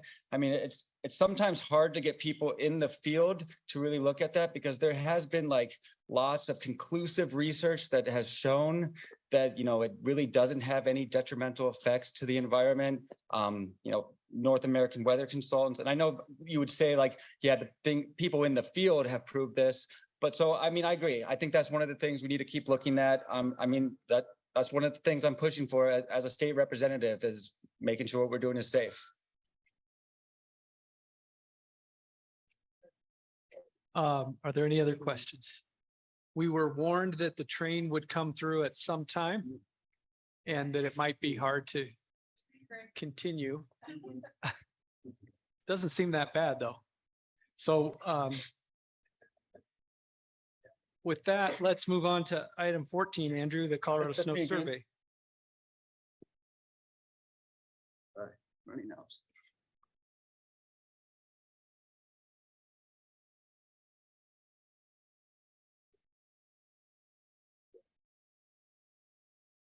Hey, I'm on again. Sorry. So our snow survey program, CWCB takes part in. Colorado Snow Sampling Observation. So this snow survey and water supply forecasting began in 1935 by NRCS. Around the state of Colorado right now, we have 81 snow courses. In 2015, CWCB, under, I believe, my predecessor, Joe Busto, adopted the Willow Creek Pass. And then in 2018, the Parkview and Granby snow course. So I'm going to get more into this, but you know, basically what this is we go out into the field and measure snow depth, snow water equivalent, and snowpack density to figure out the SWE in the snow. Most snow courses are 5 to 10 point measurements. Parkview 16, Willow Creek Pass 13, and Granby 10. SWE is measured by taking a core of snowpack and weighing it to determine water content. We do these at the end of January, February, March, April. We just concluded at the end of April. And accuracy is essential. A small error in snow sampling can produce a large error in the water supply forecast. This one has a lot of pictures, so it should be fun. So here's just some of the snow courses around the state. Here is the 3 CWCB does. So you can see Granby at the bottom of the map. So then you can see where Windy Gap would be. And then our Granby course, Willow Creek Pass course, and our Parkview course going up Willow Creek Pass. That's the Parkview. That's kind of the shape it takes. I try to include as much of the road as I could to kind of give you an idea of where it is. It's hard once you zoom in. Willow Creek Pass course. And our Granby, if you've been up the Willow Creek Pass, you probably know where that Sea Lazy U Ranch is. So we're actually on their property. Here's what a snow course site map looks like. I borrowed this one from Montana. I found on the internet because I guess we're not supposed to actually, you know, show ours so they don't get messed with by the public. And here's what we bring on our snow courses. The main things to pay attention to, is our tube, and then there's a scale. I mean, all this stuff is very important. I don't know how well you can see it, but that's what we carry to each of these sites. Here's where we fill in our data. Kevin Houck takes care of this a lot of the times. I'll show you just hold on. So that's what it would look like at the end of filling it in. You know, you're going through, you know, I'll get more into this with the pictures, but doing the depth of snow, you look at the length of the core, then you weigh it, then you minus that to get the water content inches, and then you divide water content inches by the depth of the snow to get the density percentage. So this is what a sheet would look like after it's completed. And then this is the back of what the sheet, I send these to NRCS at the end of each month. You're just going through here, marking what the weather is, if you know the temperature, how easy or difficult it was to take the snow sample. And okay, so here I'll try to explain what we're doing. So this is at the park view. Doug Mahan, Steve Reeves, Kevin Hauk, and Eric Sky took this picture. So we're getting everything ready, putting everything together, putting the tube together, and then we weigh it to tear the tube. We need to know the weight of the empty tube. So, if snow gets in it, you want to keep doing this throughout the day to just know the tear. And then we plunge the tube into the snow. We read the depth of the snow. So here's this one's 44 inches.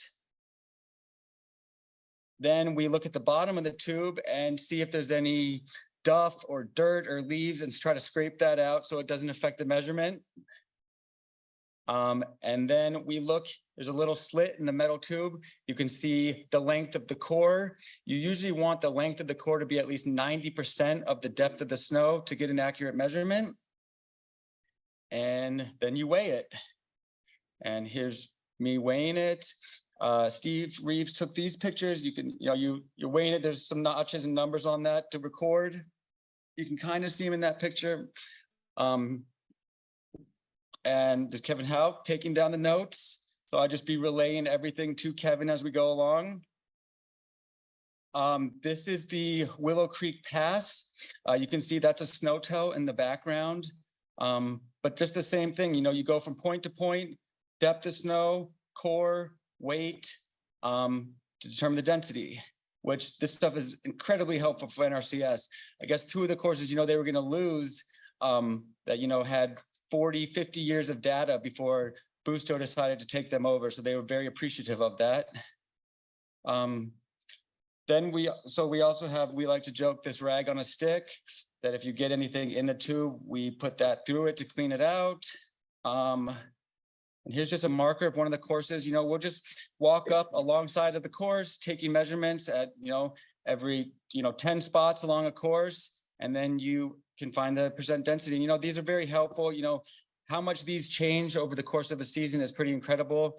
We were in February doing this, and it was me and Doug and Kevin Hauk. And at this course on the morning, it was negative 25 degrees out. And we were out there for like 2 hours, and it was absolutely miserable. And this year there was so much snow, almost to that third section of the tube, which I've been doing this for 6 years, and I don't know if I've really ever seen before. But then it's really interesting because April, doing our last snow course last year at this one, it was, you would walk to every spot and it would be, you just write a 0 because it'd be dirt. And this is what it looked like this year. So that's pretty encouraging. And that's all I have for that. If there's any questions. Questions for Andrew? Okay, thank you. Yep, you're welcome. Okay, next up is item 15, Colorado River hydrology and other updates with Amy Ostick and Michelle Garrison. Thank you. Hello again, members of the board. Amy Ostick with the Interstate Federal and Water Information section. And we're going to do things a little bit differently. Things are a little bit crazy in the Colorado River world right now. So Michelle is about quadruple booked today. So she is on her way, but I'm actually going to kick us off with a few other Colorado River updates, and then we'll return to Michelle to talk about hydrology. Almost there. All right, so I'm actually going to start with some late breaking news. As you may have noticed, Commissioner Mitchell was on a UCRC call over lunch today. There was a special meeting of the Upper Colorado River Commission that was held specifically to approve the 2023 DROA plan. I didn't want to update this slide for fear that it wouldn't go as we planned and hoped it would. But the result of that special meeting was that a 2023 DROA plan has been finalized and approved.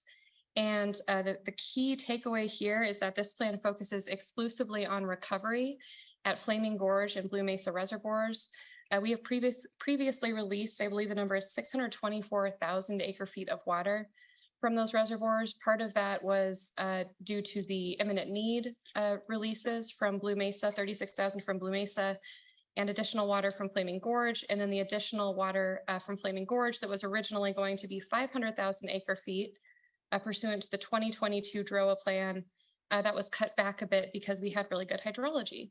And I think the big thing to highlight here is that DROA is meant to be a flexible agreement. It's meant to be responsive to hydrologic conditions. It is certainly not meant to be a plan that simply provides water downstream no matter what. And what we were seeing as the 2022 DROA plan was being implemented was that hydrology was greatly improving. And everyone believed that it made a lot more sense to keep that water that was to be released higher up in the system to provide for greater security in future years. So that is the exciting news of the day. The DROA plan has been adopted. It should be available on UCRC's website shortly, and happy to send around the final plan to you all as well. Oh, sure, Director Brown. Can you repeat those numbers? Yeah, so the total amount that was released was 624,000 acre feet. Yep, okay, thanks, Brian. And that included 36,000 from Blue Mesa as part of the imminent need release. And what was, the imminent need from Flaming Gorge? What? The initial from Flaming Gorge, the imminent 125 from Flaming Gorge for that imminent need release. And the remainder came from Flaming Gorge as part of the 2022 plan.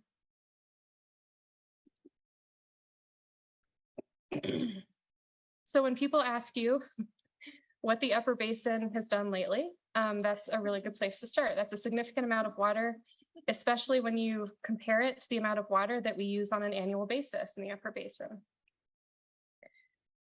So next I'll move on to the System Conservation Pilot Program. And just as a reminder, this is one component of the Upper Division State's 5-point plan. It calls for temporary voluntary compensated reductions in consumptive use in the Upper Basin to mitigate the impacts of drought. This is federally funded through the Inflation Reduction Act and implemented by the UCRC. So ultimately, it has been the UCRC making decisions about which proposals to move forward and actually entering into contracts with the water users. So I guess this now moves us into the implementation and lessons learned stage of SCPP. And the first thing I want to highlight here is the timeline that we did this on. It was really, really tight. And you all know that. I think everyone's very aware of that. But it created some real obstacles in terms of implementation. So we got federal reauthorization for this program, which we needed to implement it in December of 2022. Immediately, there was a request for proposals put out. The initial deadline for application was February 1st. And that was actually moved back to March 1st to give water users more of an opportunity to consider whether they wanted to participate and how. But as you all know, that really creates a squeeze in terms of when the irrigation season starts. So as soon as the applications were in, we really hit the ground running, reviewing applications, working with the project proponents to refine what their proposals might look like, working with our consultant, Wilson Water Group, to look at how much water would be conserved. You all, of course, at your March 15th meeting approved the System Conservation Pilot Program as a state-approved conservation program so that anyone who participated would get the protections under statute against abandonment of those water rights or in change cases. And then UCRC held a special meeting on April 17th to approve the SCPP proposals and approve the executive director of UCRC moving forward with developing the implementation agreements and verification plans. So the work was not done then. From April 17th to still today, those implementation plans have been drafted, developed, and our attorneys are working with the project proponents to finalize those contracts. And it sounds like maybe a few of those actually are about to be finalized or have been finalized. So we're making progress. But that's all to say, it's been a process, and we're learning as we go. Our hands were a little bit tied, I think, by a few factors this time around, but hopefully, if there is another round of SCPP, which is not yet a foregone conclusion, we'll have a little bit more time to work through all the kinks and work through the process. So this is a table of the projects that are moving forward in SCPP, and this actually has just recently changed. In Colorado, there had been 29 proposals. There are now 28. So if you see a discrepancy in the numbers here, I'm not sure they've all been updated. But the bottom line is Colorado had the highest number of projects and the lowest number of conserved consumptive use. And that's just due to the fact that a lot of these proposals are relatively small. But that has created a decent amount of work for a relatively small amount of water is the reality of that. So total, we have 72 proposals across the upper basin moving forward, and that will conserve an estimated 39,178 acre feet of water. In terms of what these projects look like in the state of Colorado, here's a breakdown, and I apologize, it's like the table is not fully fitting within the slide, but you should have this table in your board packet as well. As you see, a lot or many of these are focused on agricultural projects. And I do just want to highlight, there are some interesting new types of projects, some opportunities to learn here. There are several projects that look at crop switching for more drought resilient crops. So, the program is really, like I said, to mitigate the impacts of drought in the upper basin. But hopefully we can learn something as we're doing that and see, what types of conservation activities might be a part of our toolkit going forward as we look to a drier future. So finally, just wanted to provide a brief update on the demand management feasibility investigation. I think the last time we spoke about this, we had committed to beginning those discussions with the other upper division states and their staff about there are a number of things that we would have to agree to in the storage agreement. Let's just start there. The monitoring and verification of the water, the shepherding, a lot of pretty complicated things that we would have to agree to as 4 upper division states before making a feasibility finding. So we had committed to having some of those discussions or initiating some of those discussions with our fellow upper division states. And what I will just say is a lot has happened in the last several months. We've been very, very focused on implementing the system conservation pilot program, on the draft supplemental environmental impact statement. But I think these discussions are still to come. And quite frankly, we're learning a lot through the system conservation pilot program. It's different, obviously, and that becomes system water. So a lot of the requirements for verification, monitoring, shepherding, all that would be more complicated and different in a demand management program. But that doesn't mean we can't learn from this experience, the good and the bad. So I also just wanted to highlight that the recently created Colorado River Drought Task Force by Senate Bill 295 may inform this process. That task force has been charged with looking at potential opportunities for dealing with drought in the Colorado River Basin. So I just wanted to put that out there. The task force should be seated, I think, by the end of June. So we will probably have more information and can talk about that a little bit more at the July board meeting. Are there questions for Amy before we go to Michelle and the more hydrologic update?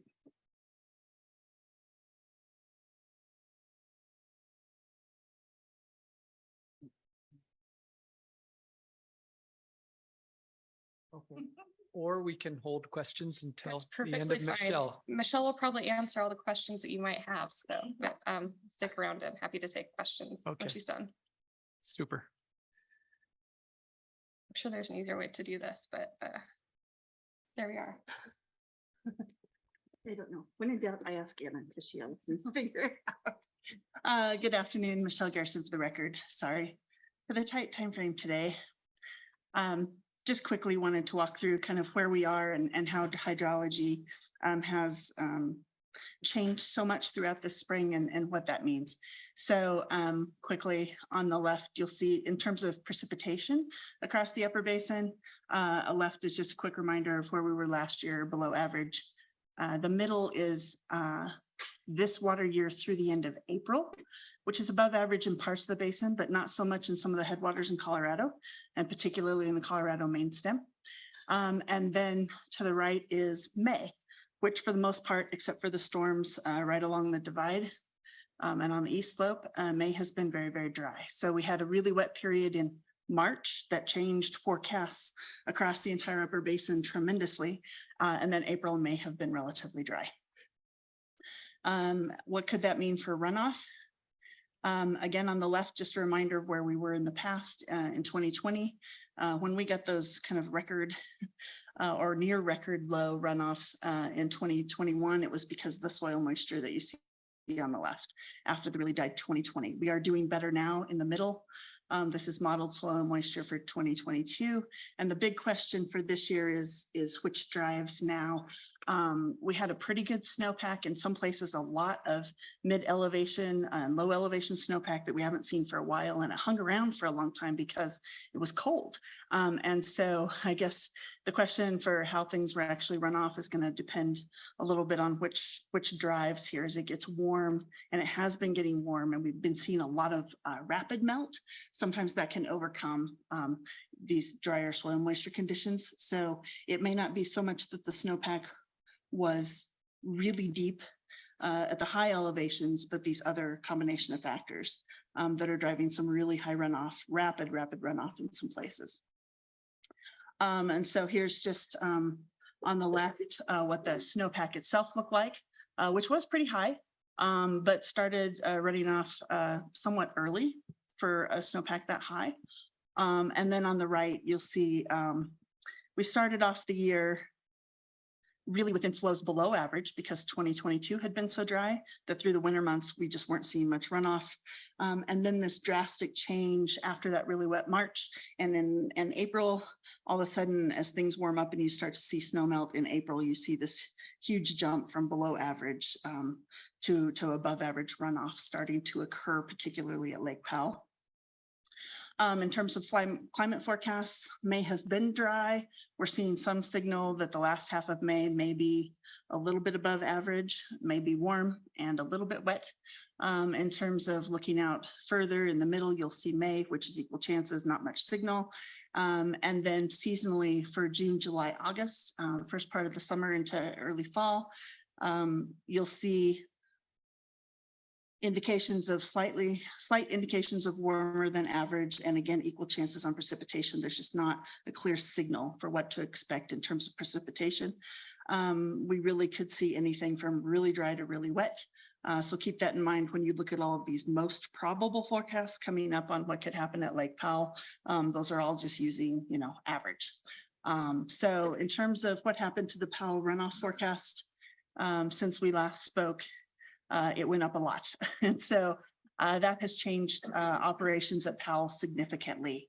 And you'll see also that the runoff on the bottom has gone up considerably. So on the top, you'll see the forecast being slightly above average early in the season, and then in March, going up roughly 3 million acre feet, and then bouncing around in that same area has dropped a little bit, maybe 300,000 acre feet, but nothing like that huge jump when we had that really, really wet March.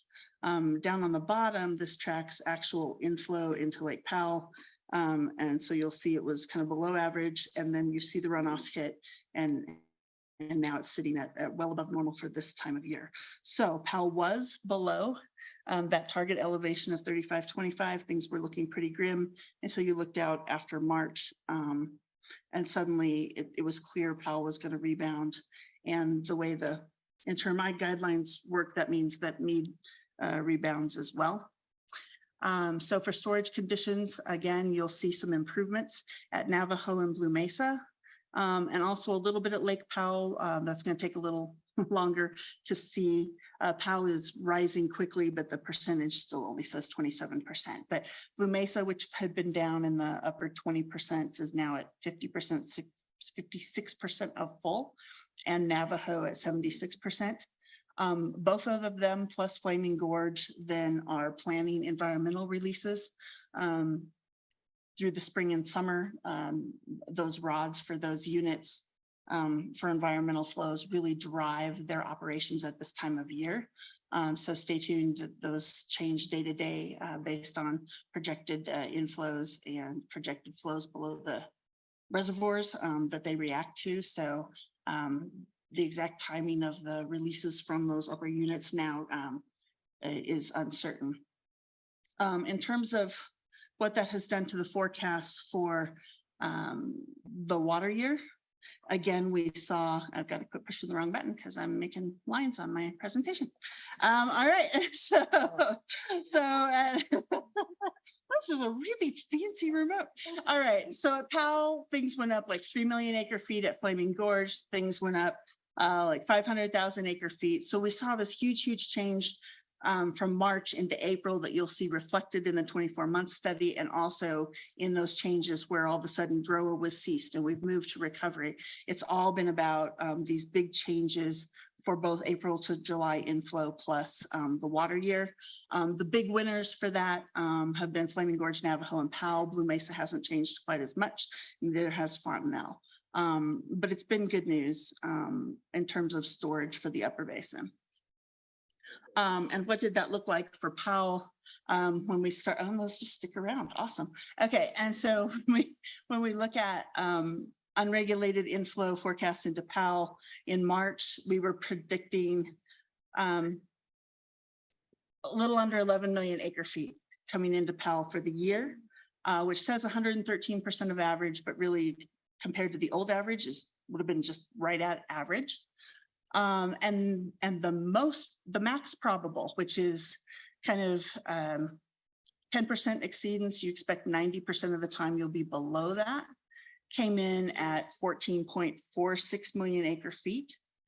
And then March showed up, and that's actually became in April the most probable. So we went from what we thought was, we saw those really wet conditions that only happen really infrequently. They happened in March, and all of a sudden drove all of the forecasts for the rest of the year 3 million acre feet higher, which was a huge increase. What that does then to the adjustment when you're in the lower elevation balancing tier, is drive a really big change in releases. So the March 24-month study says 7 million acre feet release subject to an April adjustment. We don't know how much that is. It was looking like it'd be small. And then you hit April, and all of a sudden you're trying to jump from a 7 million acre foot release to a 9.5 million acre foot release to share that bounty, that increased inflow into Powell with the lower basin in that same water year that you just found out that you're going to get that water. That's how the balancing tiers work. As soon as there's a good water year in the upper basin, that water immediately starts also flowing down to the lower basin. It's not the same when you hit a really dry year in the balancing tiers. You can go up in April, you cannot go down. So as we look forward towards long-term solutions of preserving reservoir storage and allowing those reservoirs to recover from where their current low conditions, these are the types of things that folks are going to be looking at.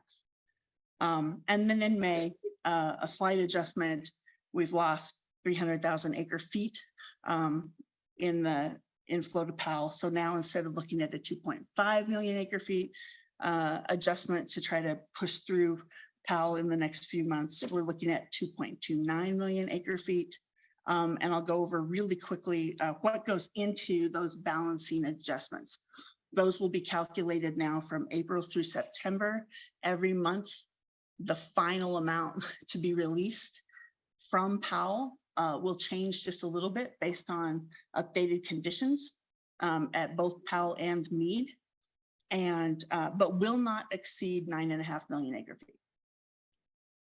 So quickly to talk about drought, here's what happened in the drought response. I know Amy went over this. So this is what happened in past 624,000 acre feet released from the upper basin. And on the right is just the graph of how that was accomplished in 2022 at Flaming Gorge.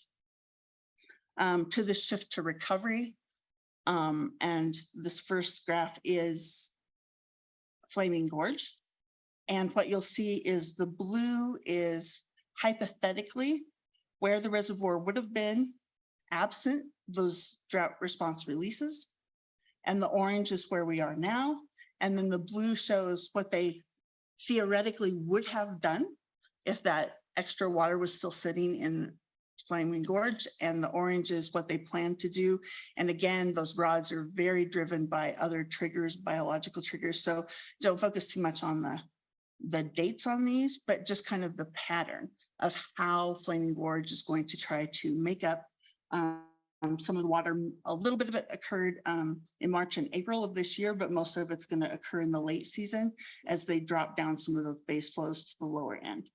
This will also be driven a lot by runoff on the Yampa, which is very, very high this year. And so Flaming Gorge may release a little bit differently than it normally does because of the high Yampa runoff. And they did the same thing for Aspinall, Blue Mesa here. And what you'll see again is a big peak release for spring operations for environmental flows.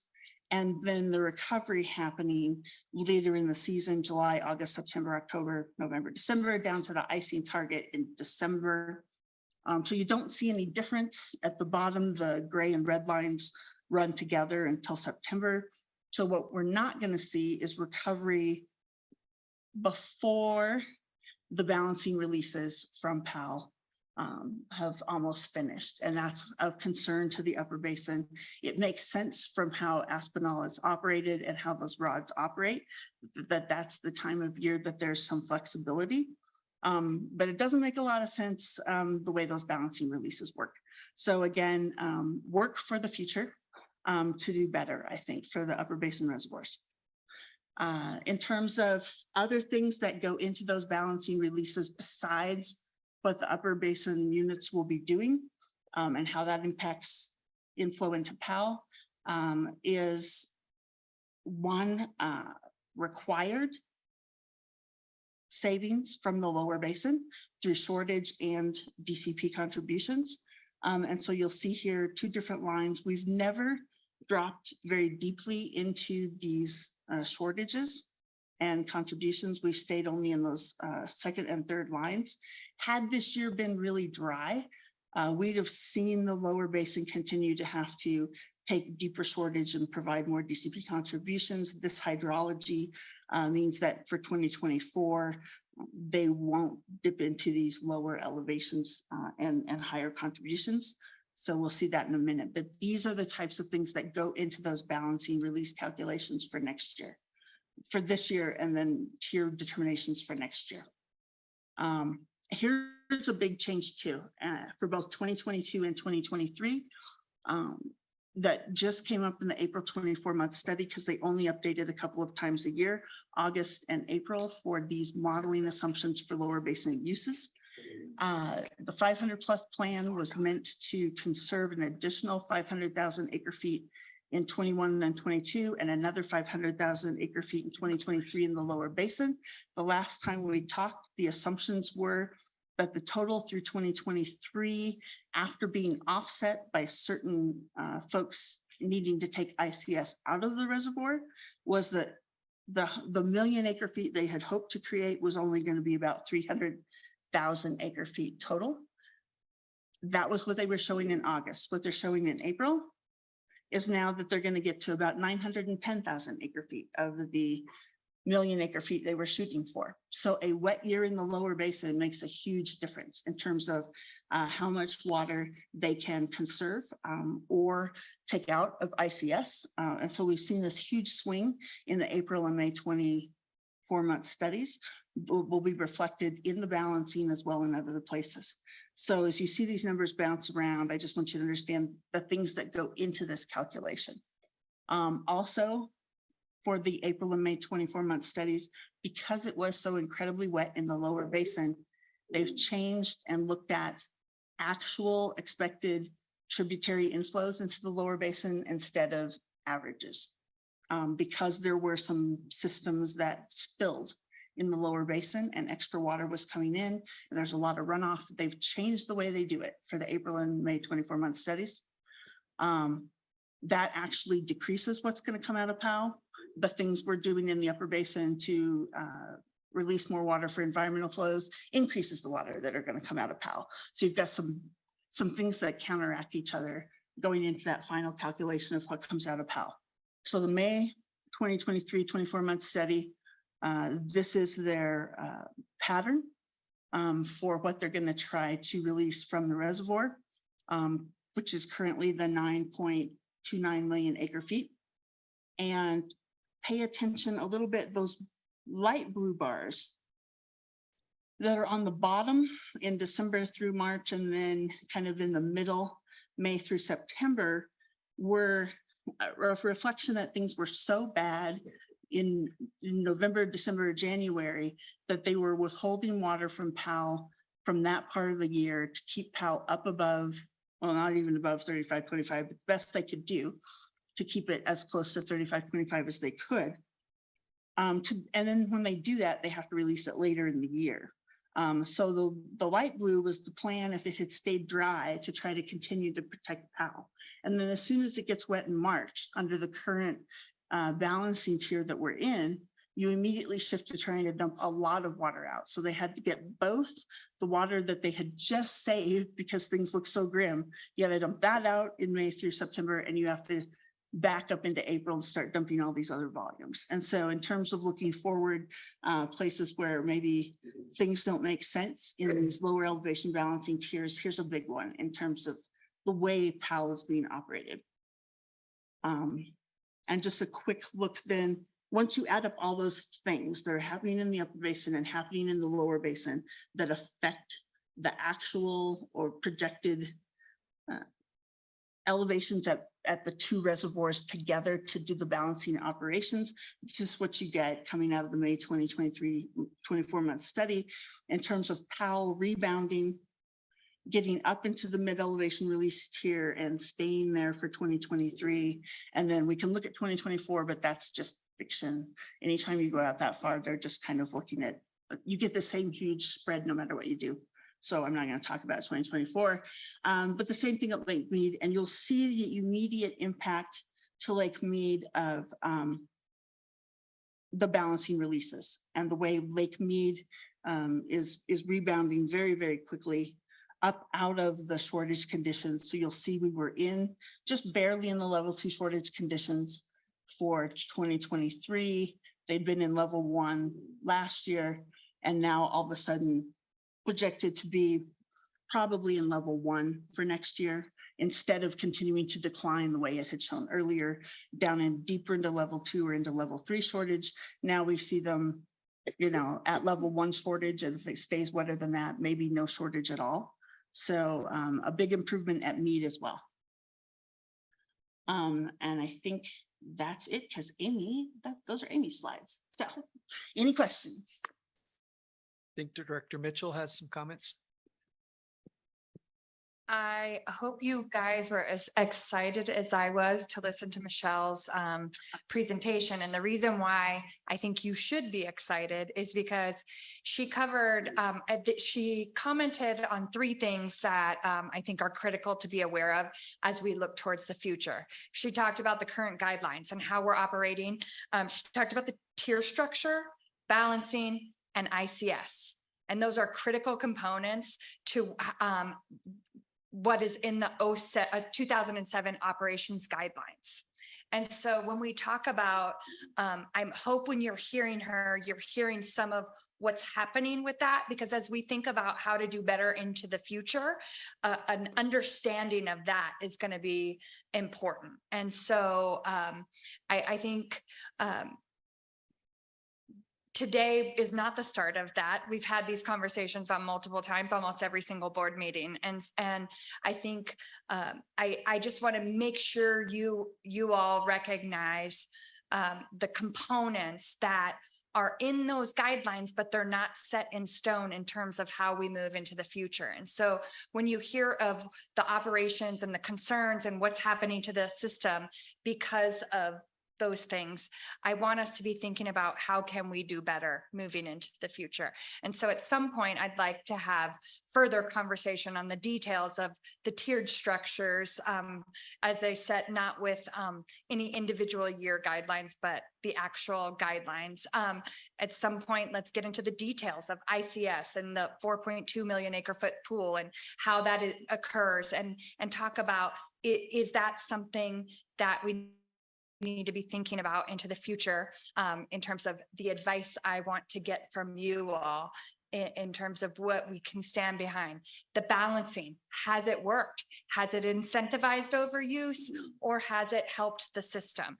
Those kinds of things are important for us to be talking about. So when Michelle talks about this year's operations, next year's operations, last year's operations, and she says things like the tiering structure, balancing, ICS, those are things we are going to need to have position on moving forward.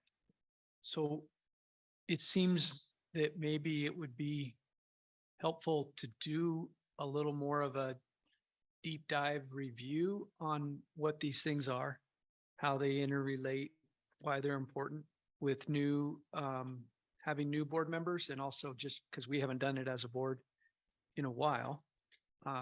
I think that would, if you're going to be needing input, I think we're going to have to maybe update ourselves or review this again, so we're able to be helpful. Director Brown. I like that idea, Director Felt, excuse me, Chairman Felt.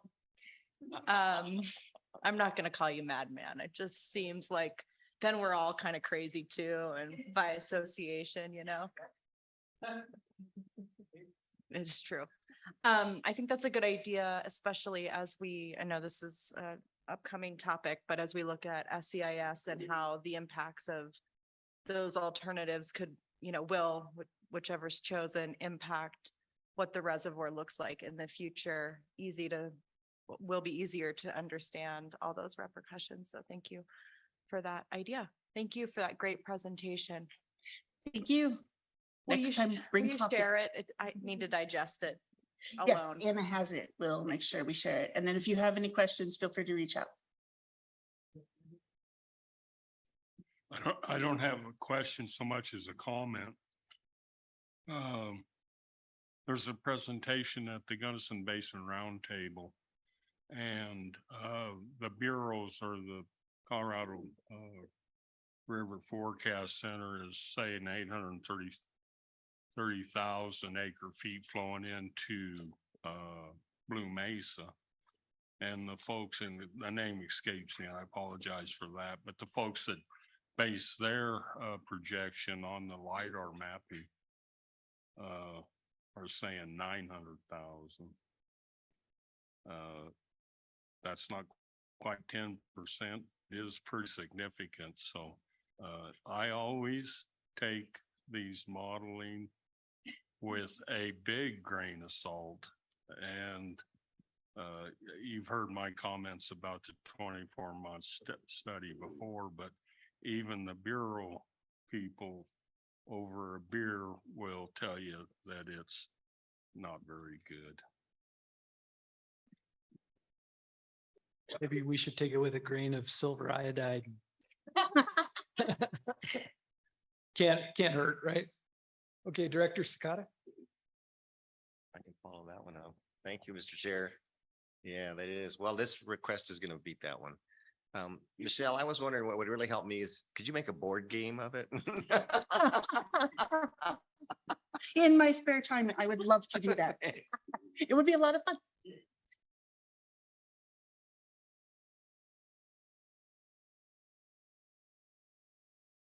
Okay.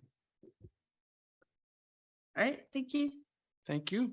Next up is item 16, the Colorado River Draft Supplemental Environmental Impact Statement with Amy and Michelle again. Yes, I'm back. For the record, Amy Ostick, Interstate Federal and Water Information Section. And I am now here to talk about the draft supplemental environmental impact statement that was recently released relating to the 2007 guidelines. So I'm going to start kind of way at the beginning. I'm going to start with seeing if I can get that to work. Okay. And talk just very briefly about the NEPA process and what we have seen so far and what you can expect to see going forward. I've really gotten ahead of myself here.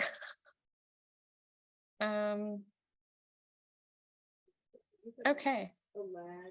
Oh, okay. I'll try to be a little bit more patient when I'm clicking through. So the first thing that this is a real struggle today. Okay, I'm just gonna leave that alone for now and talk. Here we are. This is perfect. Okay. The first thing that typically happens, and the thing that happened in November of 2022 in this case, is that a notice of intent is issued that essentially lays out the scope of what the federal action is going to be. So this was done back in November, like I said, November 2022. What typically will come after that, first is a comment period where concerned parties can send comment letters to the federal government on the concept, the scope of the potential action that they're contemplating. The next thing that comes after the comments are received would be a draft supplemental environmental impact statement. And that's where we are now. That has recently been released. There's another comment period on that draft EIS. What would come after that would be a final environmental impact statement.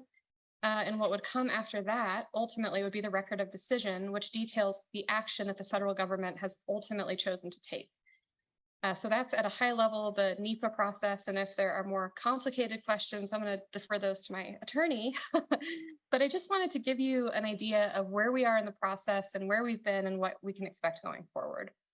So like I said, back in November, this notice of intent was released to prepare a supplemental environmental impact statement.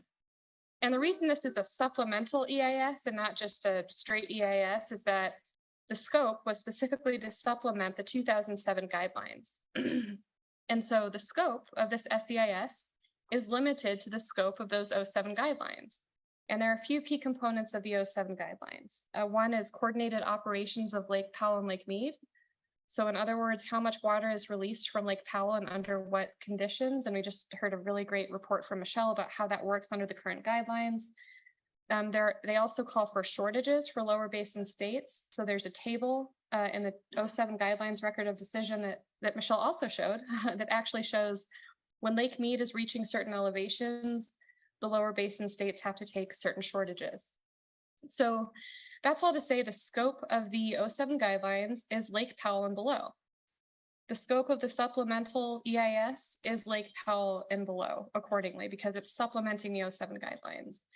And the purpose of this particular SEIS was to provide additional flexibility, additional options for reclamation to consider that were not within the scope of the 07 for protecting the system. Things like reducing releases out of Lake Powell below what's currently contemplated in the 07 guidelines, additional shortages for the lower basin states, but all again within that scope of the 07 guidelines.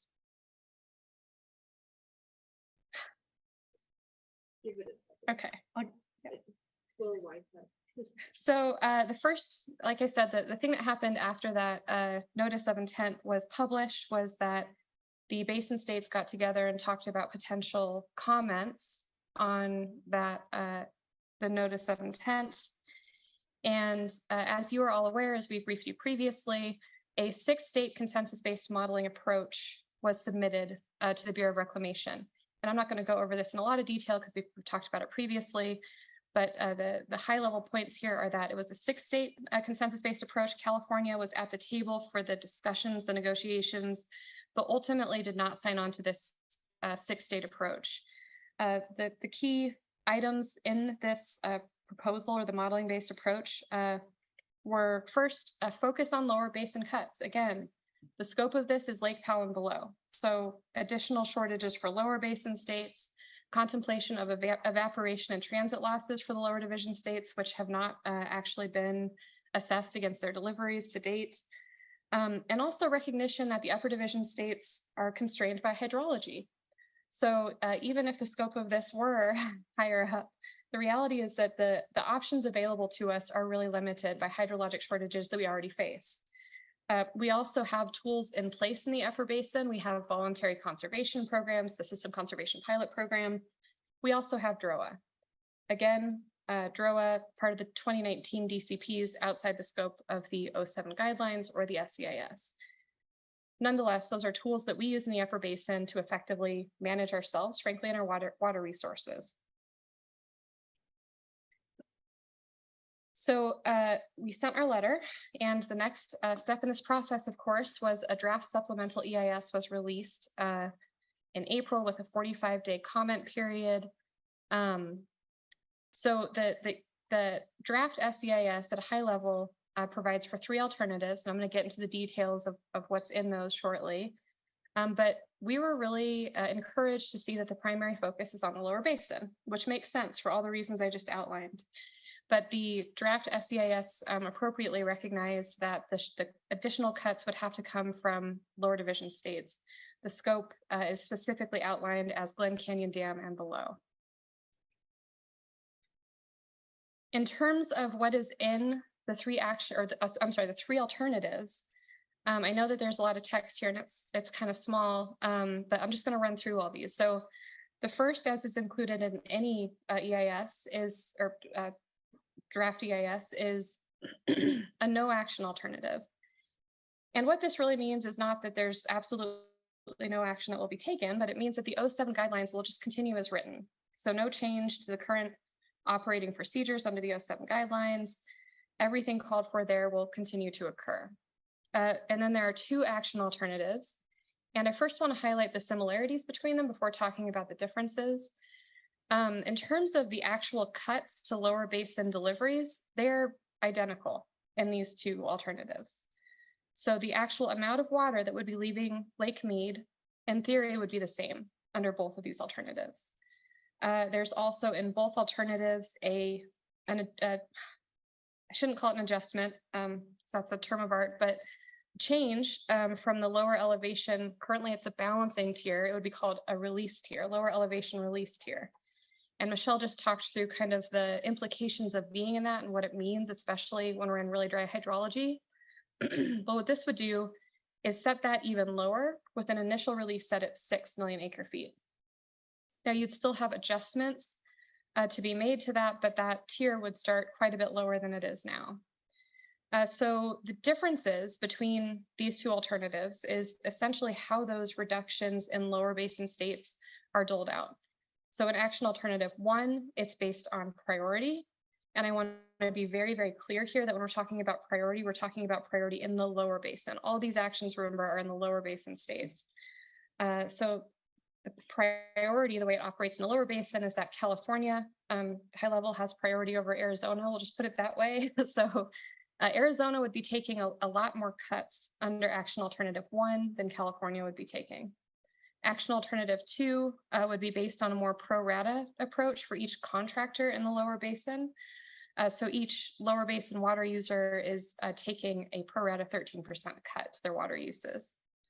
The other thing I'd like to point out here, the only real upper basin, it's not a component, it's not something that is required in this action alternative, but DROA is modeled in action alternative 2. So there are some assumptions that perhaps you will have DROA deliveries ranging from 0 to 500,000 acre feet that would occur pursuant to the existing DROA agreement. But it's just captured there as an assumption that maybe that would happen. So the next steps for this process, comments are currently due on May 30th. So Commissioner Mitchell has been coordinating closely with the other states, the UCRC, in considering potential comments. And we certainly welcome any input that anyone might have. And in fact, we have actually set up a special website to receive public comment, engagecwcb.org/Colorado River. There's a form there, so we would encourage members of the public, if they're looking at the SEIS and have some thoughts they'd like to share with us, we'd really love to hear them. On top of that, I just want to make clear that, my phone line is always open, and Becky's definitely is too, but she is a little bit busy at the moment. So if anyone ever wants to reach out and get a clearer idea of what's in the draft SEIS, where we are, potential comments, or just coordinate to make sure that we're getting the right message out, we certainly welcome any of that, whether through this form or just a phone call or an email. I know I just covered a whole lot really quickly, but that's actually all I have for now, and I'm very happy to take any questions or comments that you all might have. Are there questions?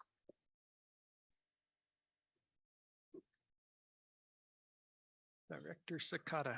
Thank you, Mr. Chair.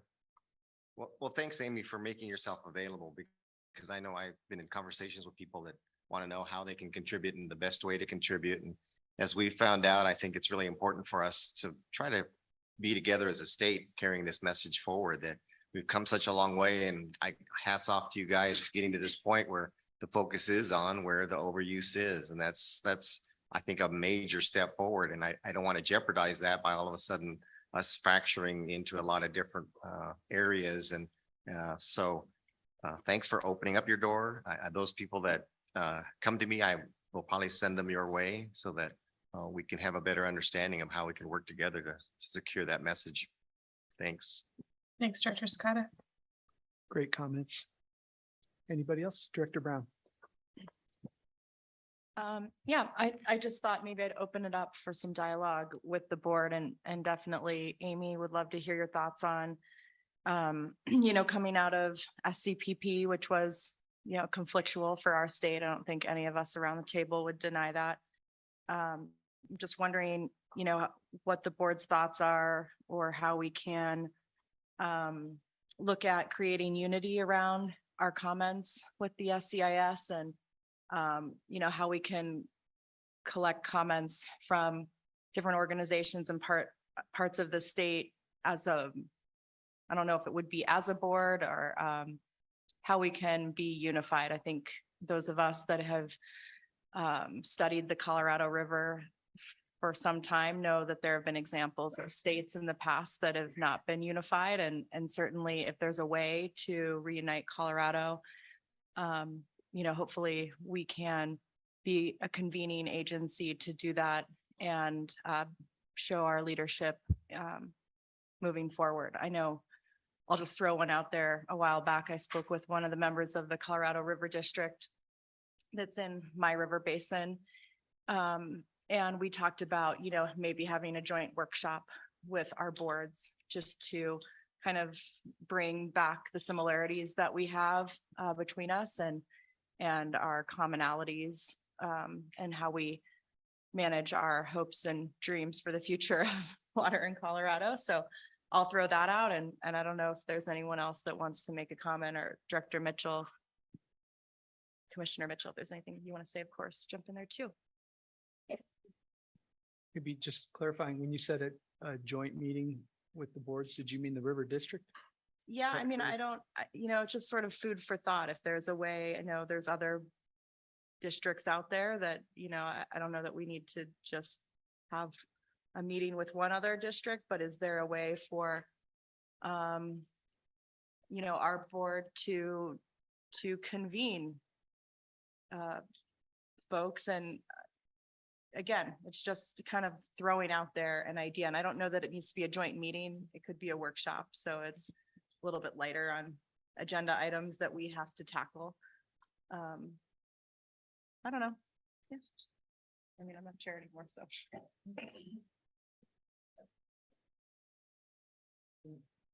Sorry, Jessica. Director Brody. Thank you, Mr. Chair. I mean, I think it's a great idea. I worry a little bit about the quick turnaround for comments on this particular document. So it may be that, just given that they're due in a couple weeks, the website might be the best way to gather that input this time. But I think certainly in the future, we can think about, when we have a little bit more time and a little bit more notice, Are there listening sessions or other things that we could arrange, or even just time on the board agenda that would allow for kind of more open dialogue and engagement with different stakeholders? I do think it's a good idea. I'm not sure how we do it and get all that, digested by May 30th. But I certainly would encourage anyone who has thoughts or input to please share it via the website so that staff and Director Mitchell and others can take that into consideration as they formulate comments on behalf of the state.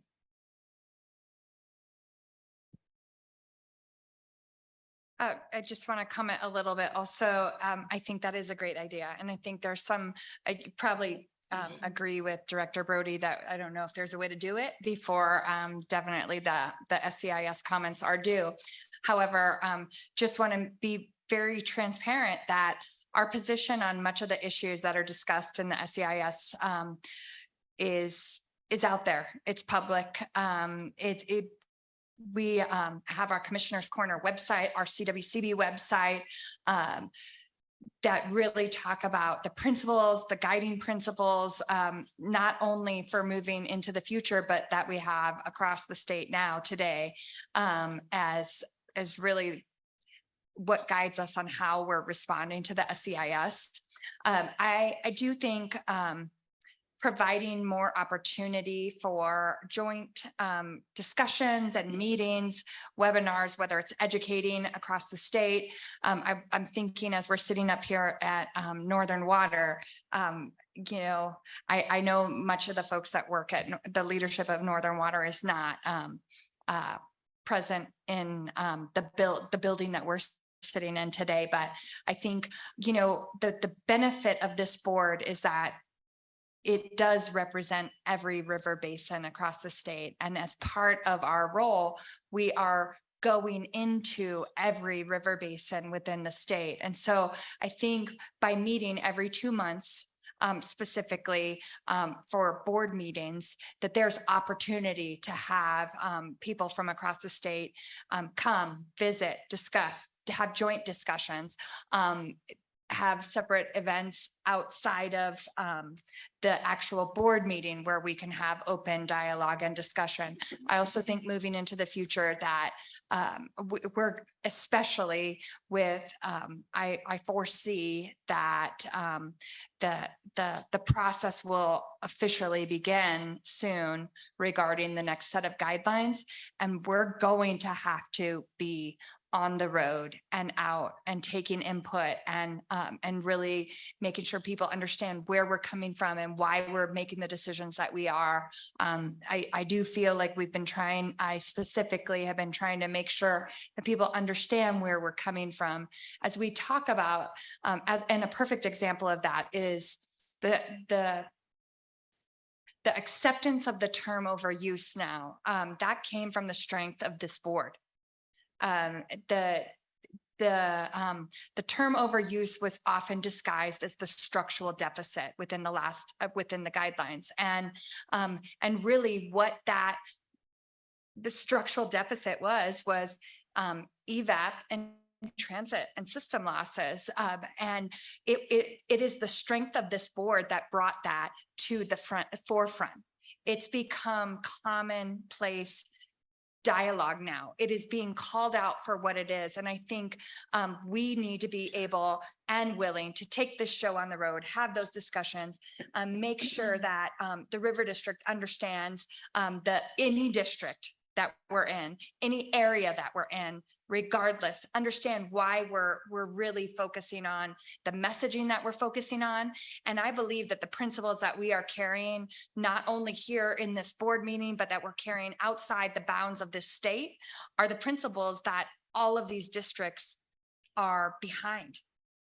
We're about preserving agriculture. We're about protecting the state of Colorado. We're not only for us, but for our future generations. I don't think that is something that anyone can disagree with within the state of Colorado. We love the environment. We're showing that we're doing things on conservation. You heard my director's report today about ripping out turf. We're doing it. Ask us what we've done, we'll tell you. Can I just add a little shameless plug for you actually about a couple of upcoming events that Becky will actually be speaking at specifically about this. May 22nd, 23rd, I believe, the State of the River meetings Becky will be at. So, you know, to the extent people want to know what she's doing and where she is, those are two to highlight. Sorry, Becky.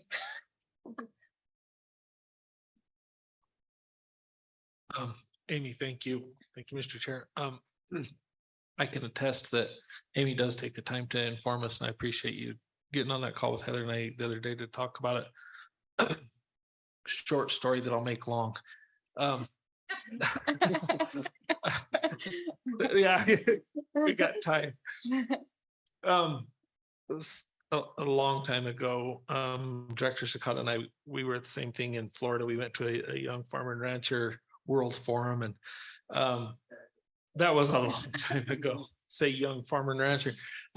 Anyway, I was fresh back from Italy, and I was excited to speak Italian. And one of the European farm directors was there, and he lived in Rome. And I just could not miss any opportunity to try to talk to this guy. Right, I was all excited to speak Italian, and so I finally got my opening, and I started speaking to him in Italian, and he looked at me, and I realized just because he lived in Rome did not mean he spoke Italian. And so I realized the point of that is like with what Director Brown is saying, what we're hearing is not usually what's being said.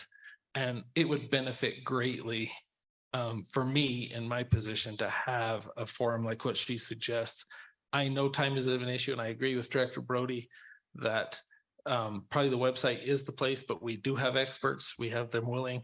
And I think it would help me to sit on the side, and because in my mind, stop the balancing, right? I have a really simple answer, stop the balancing, but there's more to it, right? And so I would really appreciate to hear the other side and to hear from that board. And I think it would help them to understand that we are listening to what's actually being said, and we hope that they're hearing what's being said. So that's my comment, is I would really like to see if we could pursue that.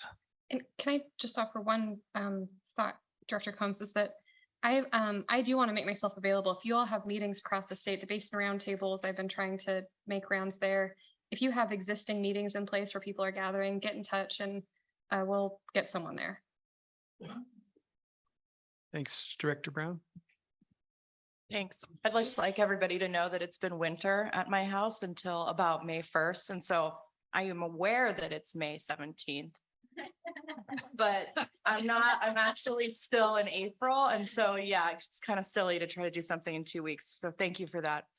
But I was also noticing, and you know, when I was chair, we don't get a lot of public comment during this meeting.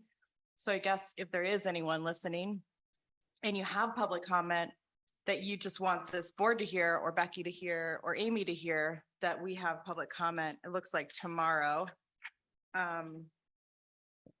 From 1 to 1:15, which we can always, you know, go later if we had more. And then are we taking public comment on agenda items too? So we can do that too if you're in the chat. And that just kind of occurred to me that as we're saying that, there's an opportunity to both today and tomorrow to do that. And that was it. Thanks. Happy April. Director Vasquez. I love Director Coombs' story, and I have a question. Did he speak Italian and it was a problem with your Italian? I actually, Right now, if you want. yeah, I know how to speak Italian and Spanish, so yeah. It was his problem, not mine. Yeah, Director Sakata. Thank you, Mr. Chair. So Amy, because I've been getting these questions too from the roundtable and stuff. UCRC will be responding as an entity to this, and the state of Colorado, of course, will be a part of it. But so is the state also going to be responding to this, or how does that work? Yeah, thanks for the question, Director Sakata. And what I want to emphasize is coordination and discussions are still ongoing at this time. So there has been a lot of discussion among the upper division states about potential comments, but as I've learned recently, anything can happen in 2 weeks. So we'll continue that discussion. And Becky, did you want to add to that? I think what I want the board to hear, what I want my boss to hear is that we try to be prepared for anything that may come. And so being completely transparent, we are pretty close to having, if Colorado had to go it alone, we would be ready. If it is the upper basin states, we will be ready. If there is something that comes about that could be a potential 7-state proposal or an alternative, we will be ready.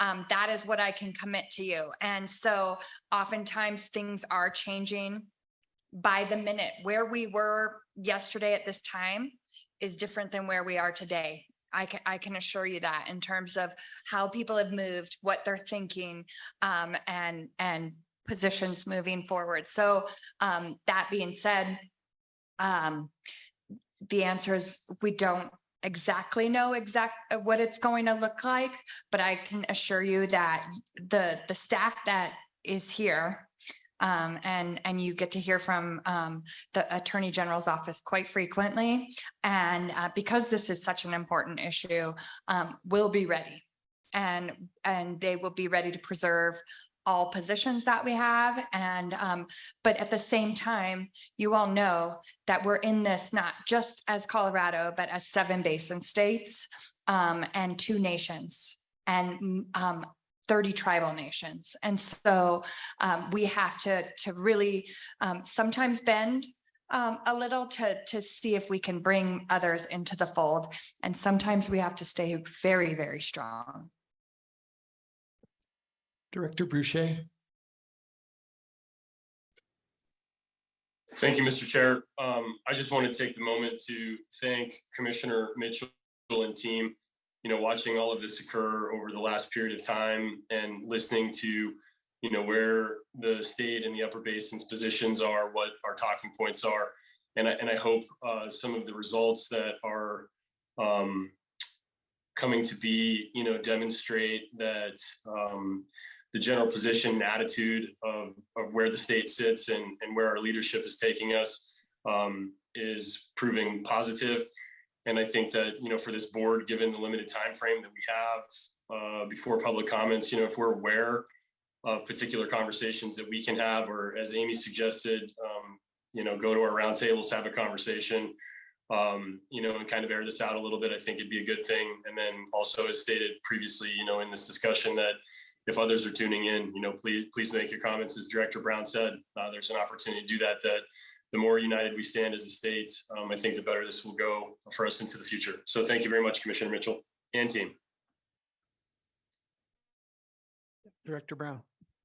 So it occurred to me that I don't know, how would we have people that are watching make a comment, because not everybody's on Zoom. So just.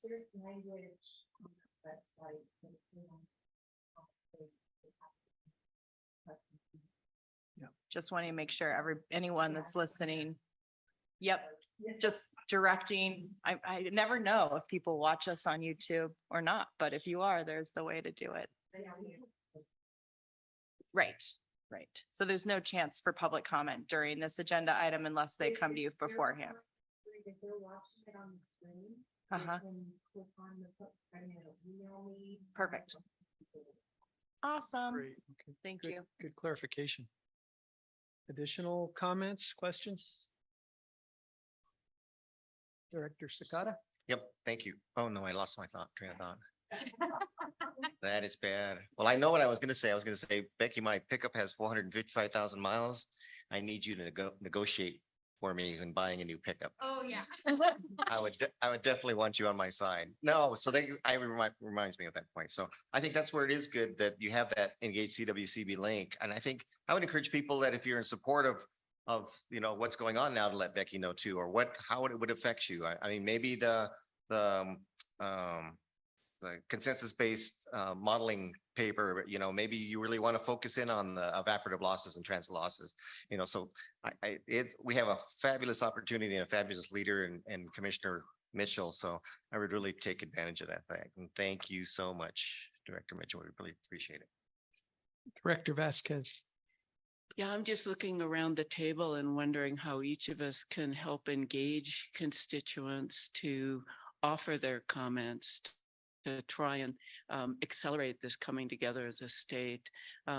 We obviously don't have a whole lot of participation on Zoom for this meeting, and yet the time is short. So how can we best help is the question. I think it's important to recognize you know your communities and you were chosen to sit here because you are a member of the community that you sit in. And then you also hold other roles, whether it is a knowledge of agriculture, knowledge of industry, knowledge of the environment. And so I would say I always have opinion. I think attending your basin roundtables and getting the word out that way, first and foremost, is an amazing step forward as directors of this board. I think being engaged, making sure to share the information as much as we do here is a first step. Any of the meetings that you go to, any of the community events that you go to, open up that dialogue and share that. I also think sharing our own knowledge is important. And so we're going to figure out some ways to even get more out and about as we're about to embark on this most critical time of the renegotiations. And so when we're in your communities, we're going to be letting you know and probably expecting you to be a part of the roadshow. And then Robert will be a part of the whole roadshow. And because he's offered to drive and carry my bags. But oh, I could. New to him. Yeah, new to you, Chuck. I think that's going to be something that we need to be focused on and be prepared. I think oftentimes people feel like the only time they're working on this board or that you all are working on this board is on these 2 days. And we know that that is not true. We know that you hear these board members talk about this, what happened at my board basin roundtable, and then you hear Robert say this, what happened at every basin roundtable and every meeting that you can imagine going to. But that's how we need to get the words out, what you're involved in. And I'm not asking people to step up more than they already have, but I actually am. And say, if there are opportunities that you see, this is the time. And you were chosen for a reason, and it's because you have an expertise. I think a really important part of trying to create unity in such a dramatically varied state and landscape as Colorado is to make sure that we're all working from the same set of facts. It's something we talk a lot about in this day and age where we see a lot of division in our country because people are watching different news channels that are operating from different sort of base beliefs or facts or opinions. And I think sometimes in this sort of rarefied atmosphere we're in, where in our last agenda item, I said, hey, we might need to do an update on these acronyms that I can't even remember, much less what they stand for, much less what they really mean. We may forget sometimes that a lot of the opinions about what's going on in this Colorado River Basin and what's going to happen to Colorado and things are, derived from some pretty simple directions that you could take from certain things. So, what does 75 million acre feet mean versus 7.5? What does causing to be depleted mean? There's some really basic elements here that I think maybe we sort of internalize and then don't don't necessarily come back to that much, but when you're talking about however many people we have now, I don't know, 6 million or something, 5.8 million. That's not in their day-to-day vocabulary or sort of thinking process. And there's a lot of people I think that we would consider in the water world that maybe are focusing on one thing or another, but it may be, this is a sort of a suggestion that, we shouldn't overlook laying out the real basic foundation of our negotiating position. What's important that we see? What are the facts that we've identified that inform this position? Because I think some of the division that we've seen recently is a product of, if not different facts, at least different emphasis on the facts. And we know it's changing all the time, but I would just encourage us to not forget, it's easy to skip that part. And then you're just dealing with assumptions and opinions instead of making sure, like, are we all talking about the same Colorado River here? So just an encouragement there. I don't think it's being pedantic or elementary to make a clear statement of our position that is derived from these things. Just a thought. Director Brown. I guess to Becky's comment about us, representing the state, earlier we had that conversation. I don't remember what agenda item, but being in our communities. I mean, we've been talking about this for so long, Colorado River and 10-year rolling average. And, it feels like it's, I'm not old and I'm not young, but somewhere in between there. It feels like it's been a really long time, right? And I guess I'd like to just comment that I don't know that I ever thought that we would have the kind of success that we as a state accomplished in this SEIS. I mean, I was flat out shocked when I read it.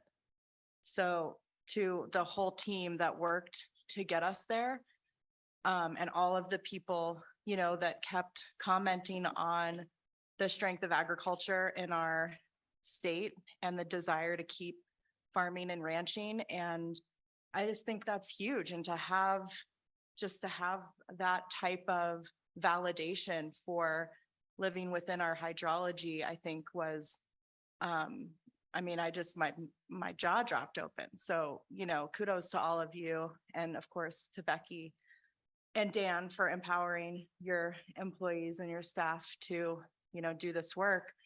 I think it's such a huge success, and I can't imagine that this board is not in lockstep with those folks in Colorado that want to keep working in ag and keep the water that we are using available to keep using. So I hope that that's the comments that we hear. I feel like it's the comments that I've been hearing at my Basin Roundtable for 10 years.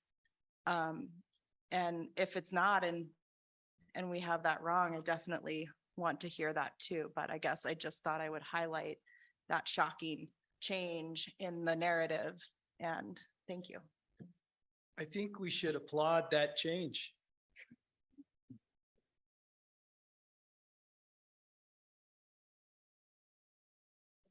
Okay, Paul, and then we'll go to Director Anderson after Director Boucher. Thank you, Mr. Chair. So I apologize. This was a while ago. Director Brown's comment 2 comments ago, when the Engage CWCB website was put up, the question was about, if you're listening on YouTube, how can you make public comment? And there was some dialogue. I imagine it was with Viola. We couldn't hear online. I think she was coaching about how to get a Zoom link. I'm not sure what was actually said, but we couldn't hear if there was information about how, if you're on YouTube, to get in a public comment tomorrow.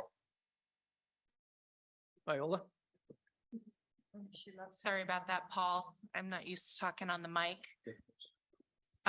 So anyway, we have a link on our website where we post the agenda that says, if you want to make public comment, you go click the link, sends me an email. I will send the Zoom link. Now, if you're listening live while they're streaming, you can still do it. You know, if you say, oh, I have a comment, I check my email throughout the meeting. So, you know, that's the best way we have it at the moment. Maybe we can put a little link on our YouTube channel too, that states that, if that would be helpful. No, thank you, Viola. I think that's great. Just to fill in that gap for people listening online, there was a little bit of information that was missed there. So I think that's perfect. Thank you. Okay, Director Anderson. And I thank the chair. One thing that everyone should know about is you're headed for the Uncompahgre Valley, and we don't let an absence of fact destroy a good argument. Is that what Uncompahgre means? I've often wondered. Actually, I'm told that it's cute for hot water, so I spent my entire life in hot water. Yeah, I was gonna say that has metaphorical value for sure.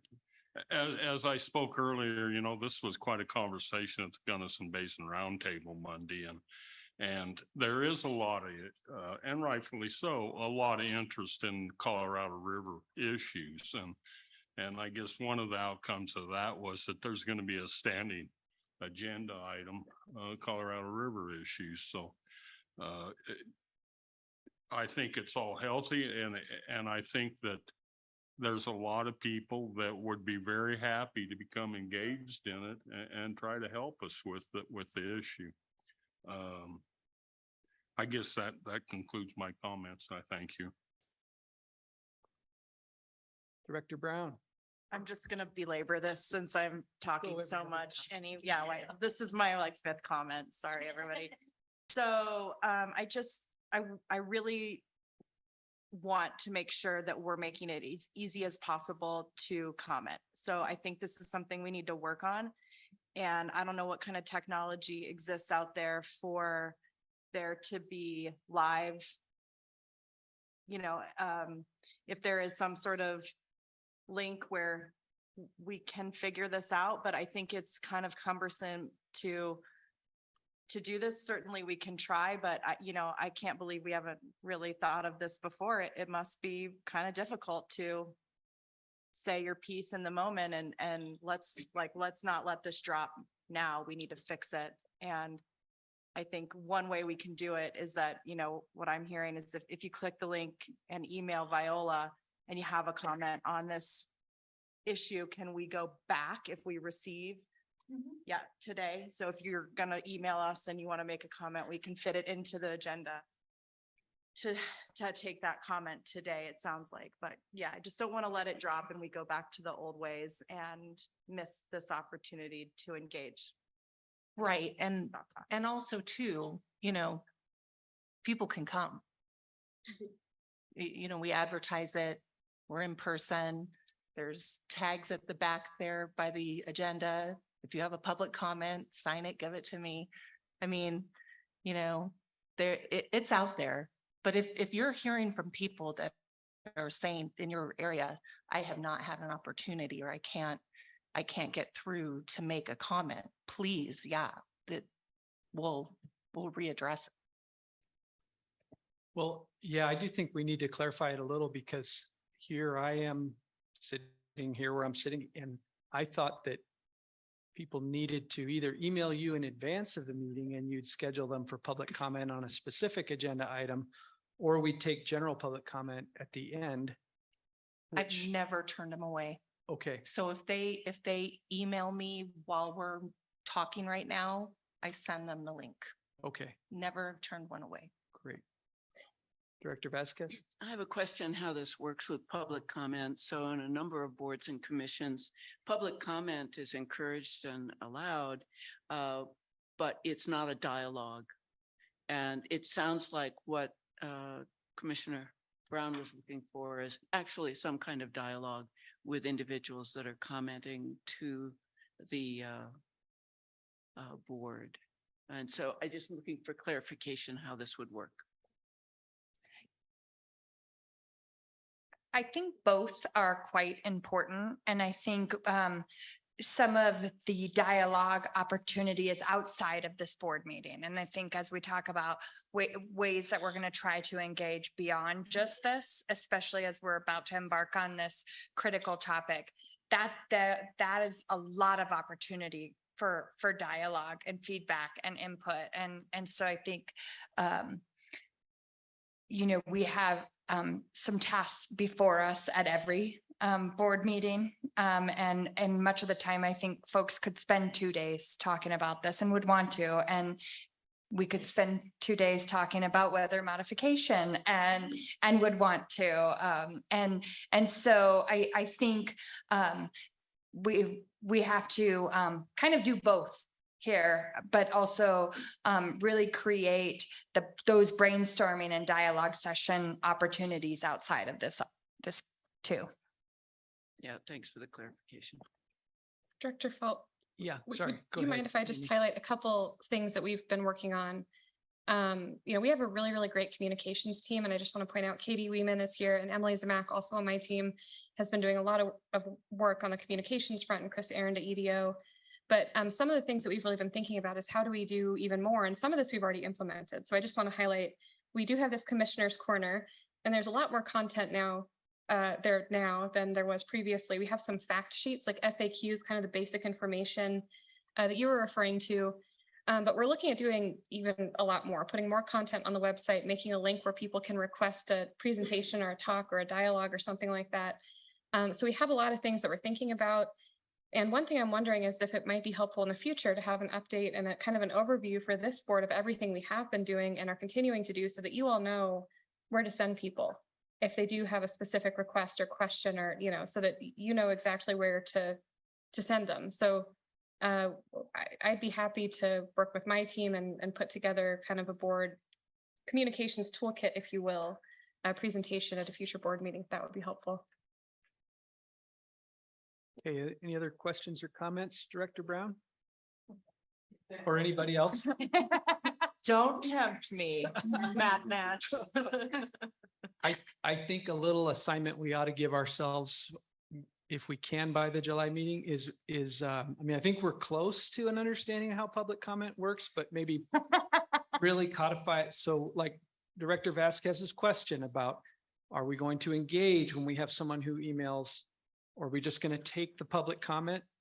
These are important questions, and they bear on both getting through our agenda, but also, you know, kind of how far we may veer from the agenda in the context of where questions and follow-up goes. So I live with this every week as a county commissioner, and we don't have a specific policy. Whoever's chairing the meeting does it their own way. And it is very confusing for the public and for our staff.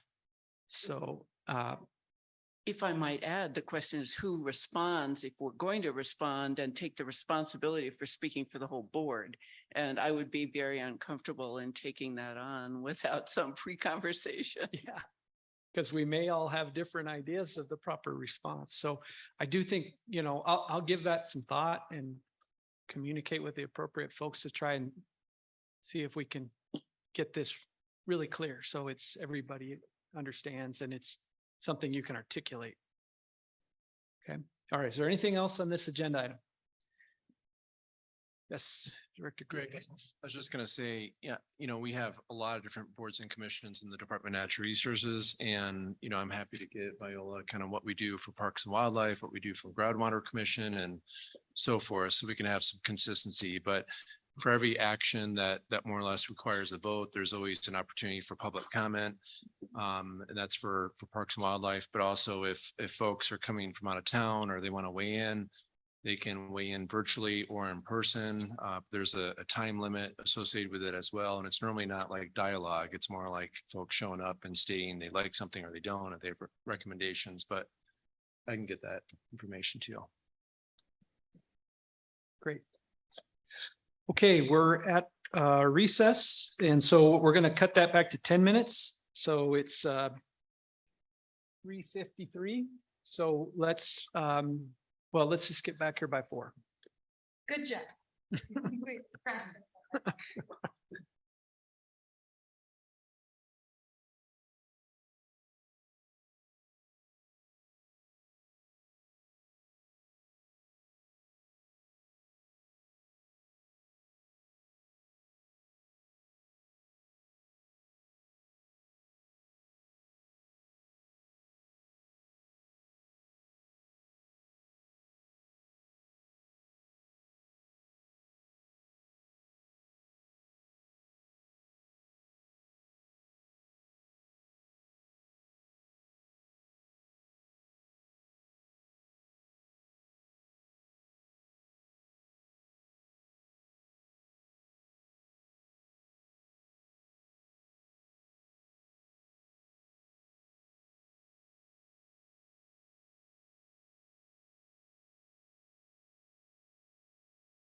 Recording in progress.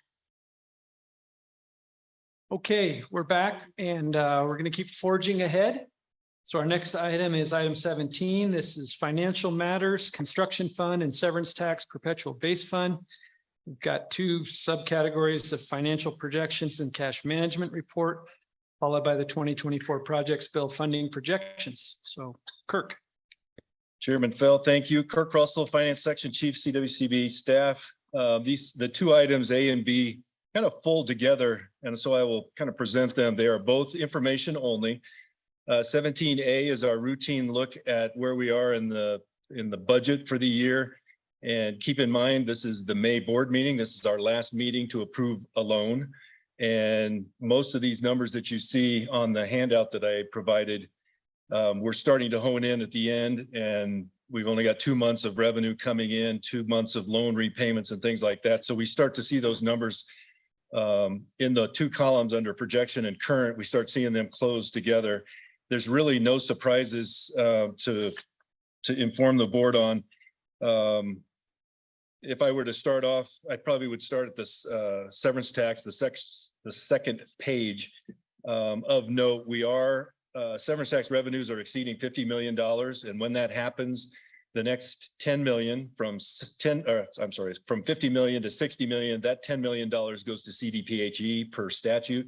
And so then anything in excess of 60 million comes back to us.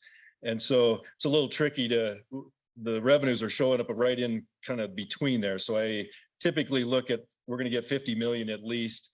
And we're already at 59.5 million in revenue. So it'll probably tip over to 60 million on that. But everything else seems to be lining up. Of note, we've got 55 million with, if the board approves the next loan following this that Josh will present, we're about $55 million in new loans for this fiscal year, which is a little bit above where we typically are. And that's good news. Really the major gap at those bottom numbers is related to the projects bill that was mentioned that it was approved and it's waiting the governor's signature. I just don't move those over to the other column until the end. And so it allows me to track as we go. So if there are no questions about those two funds, I'm going to move into agenda item 17B. So I'll stop if there's any questions on 17A. Any questions on 17A? Okay, let's keep going. Okay, in my haste, I forgot to introduce Kaylee Salazar. She's joining us. Stand up, Kaylee. So thank you. Kaylee is, as Becky mentioned, replacing Peg Mason. Peg was with us for about 10 years, doing behind the scene contracts work. Kaylee comes from the DNR accounting office, and she is well aware of the things that we do on the loan side. And I in particular are extremely excited to have her on board. And unfortunately, the board doesn't get to see the folks that work day in and day out behind the scenes. So I'm glad she had an opportunity to come up. So thank you, Kaylee, for being here. Okay, as I move into agenda item 17B, I guess I'd like to highlight on the memo for 17A at the bottom, and this is kind of this transition. There's a table down there, and that shows you where we started the fiscal year with our assumptions on projections. And keep in mind, there are three sources of new funding that comes into the CWCB's funds. And I'm not talking about Prop DD, which is the water plan grant cash fund. These are our revolving loan funds, the construction fund and severance tax perpetual base fund. There are three sources of new money that come into that. There's the interest earnings. Part of that is money that sits in treasury. I'm thinking now of investing it in silver iodine, might be a good investment. But treasury and then the loans in repayment all have an interest earning on them. Federal mineral lease comes into the construction fund, and we have a projection quarterly to tell us what we think is going to come in, and then the severance tax number. And so throughout the course of a fiscal year, we are receiving money, and they're also modifying that projection quarterly. And so again, that's a broader look at just the new money coming in, which now carries me forward into the conversation about agenda item 17B, which is a result of the Finance Committee conversation and maybe even the board meeting last November, when the board questioned where this non-reimbursable money is and how do people access that? And my response was, geez, that's been there for probably 20 years, certainly as long as I've been at CWCB. I think what has happened over the years is we have started funding other programs in different ways, such as Prop DD is coming into the water plan cash fund. WSRF is now stabilized in a little different way. And we'll have another agenda item later where this board will be asked to transfer $3 million from the severance tax perpetual base fund over to WSRF as the law changed. And so there's things that are starting to stabilize where we're not seeing our demands on our non-reimbursable money, which, by the way, non-reimbursable just means it's not a loan, and it goes to the projects bill. So a lot of the things we do are authorized through an appropriation with the projects bill, and each year we request in the projects bill additional funding. As an example, the list is on the memo, such as we talked about litigation fund, the $2 million that the AG's office needs. Weather modification was talked about earlier. All those things are funded in the projects bill. We also have some stuff that's funded by statute that we automatically take care of every year. But all that accumulated each year, the demand on the money we have available was difficult to predict. And I feel like now, one, we've got a lot of severance tax revenue coming in, which is somewhat new. We followed that graph up and down over the years. So there's some stability there. Also with Prop DD taking care of the water plan grant. I'm really in a position now where I feel that I can come to the board and say, at the September Finance Committee meeting, the board should be able to hear as much as $25 million in non-reimbursable project investments. And the way that's calculated as available money for non-reimbursables, the table I just showed you showed there's about $80 million in new money coming in from interest, FML, and severance tax. And by the way, I use a 10-year average on severance tax because it bounces up and down so bad. But all that, removing our operations and some of our routine business, leaves me with about $25 million to make available for non-reimbursable project investment applications that will be reviewed by this board at the September Finance Committee and recommended for approval for the projects bill, which would then be presented at the November board meeting for final approval and then submission to the sponsors for inclusion in the 2024 projects bill. So in summary, my initial calculation at a high level feels confident that we're about $25 million available for projects that are worthy of not only this board's approval, but legislative approval as well. So this is not an action item. It's almost an advertisement that that's where we are with funding available. I should also note that about 4 to 5 million of that 25 is typically dedicated to those internal items, such as 2 million for litigation fund and some of the other items listed there, satellite monitoring and things like that that are somewhat routine. So with that said, we'll probably go through a process with Katie and hopefully get something notified on our website or maybe even in a newsletter or something. But I know that when you all are out and about, that message might come in handy as well. And the application is online, right, where you search for grants for water plan grants, WSRF grants, and loans. It's on that same location. So with that, I'll be happy to answer any questions. Okay, are there questions for Kirk? Yes, Director Vasquez. So if it's on the website, what's it called? Non-reimbursable project investment, which is a little tricky. We probably could work on some branding as well at some point. I was going to suggest that because people looking at that may not understand. And that's fair. I think that comment came out last year. We'll work on that. Okay, any other questions or comments? All right, thank you, Kirk. Thank you. Okay, next up is item 18, water project loans. And Joshua, there you are. Thank you. Oh, you're good. So we have one loan for you today. For the record, my name is Joshua Godwin, CWCB staff.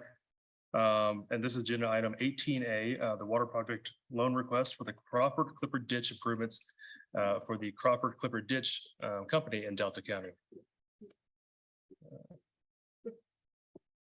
So the Crawford Clipper ditch has been delivering water for irrigation since 1885 and delivers roughly 16,000 acre feet on an annual basis to irrigate nearly 3,500 acres of hay and pasture land.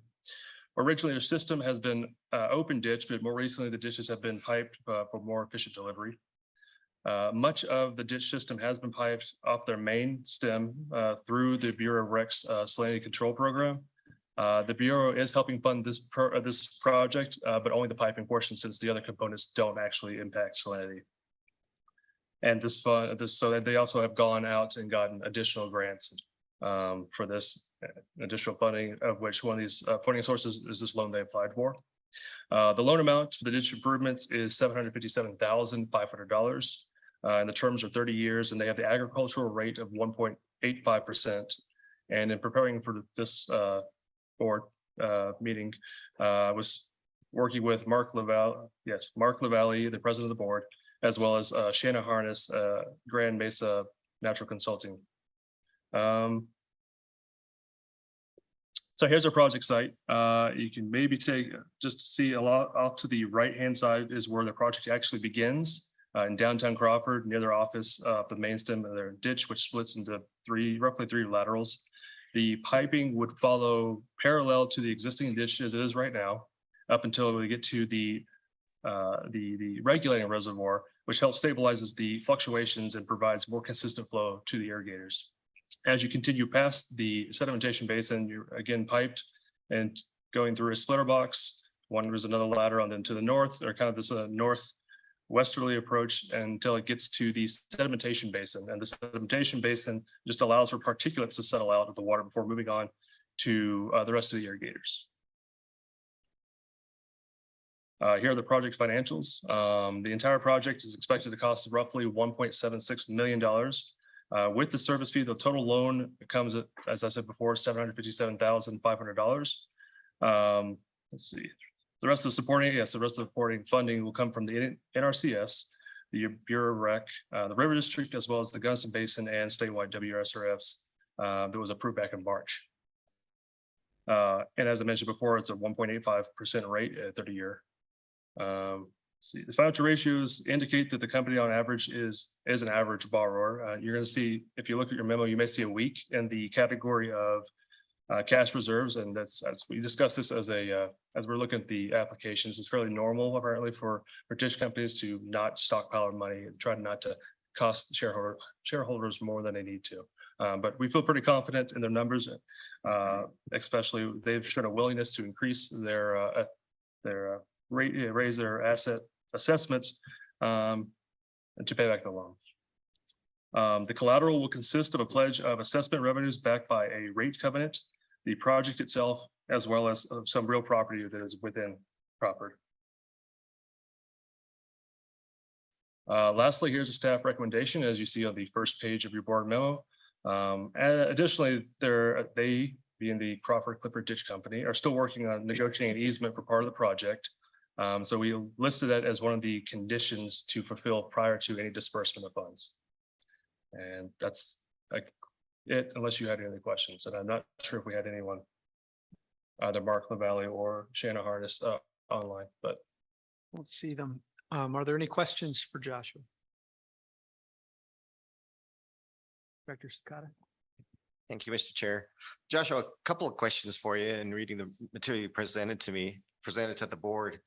I think this, under the description of the ditch company, there's a statement in there that says, in the event that a shareholder fails to pay their annual assessment, their water delivery is terminated and the company stock shall be sold to the highest bidder after being duly advertised.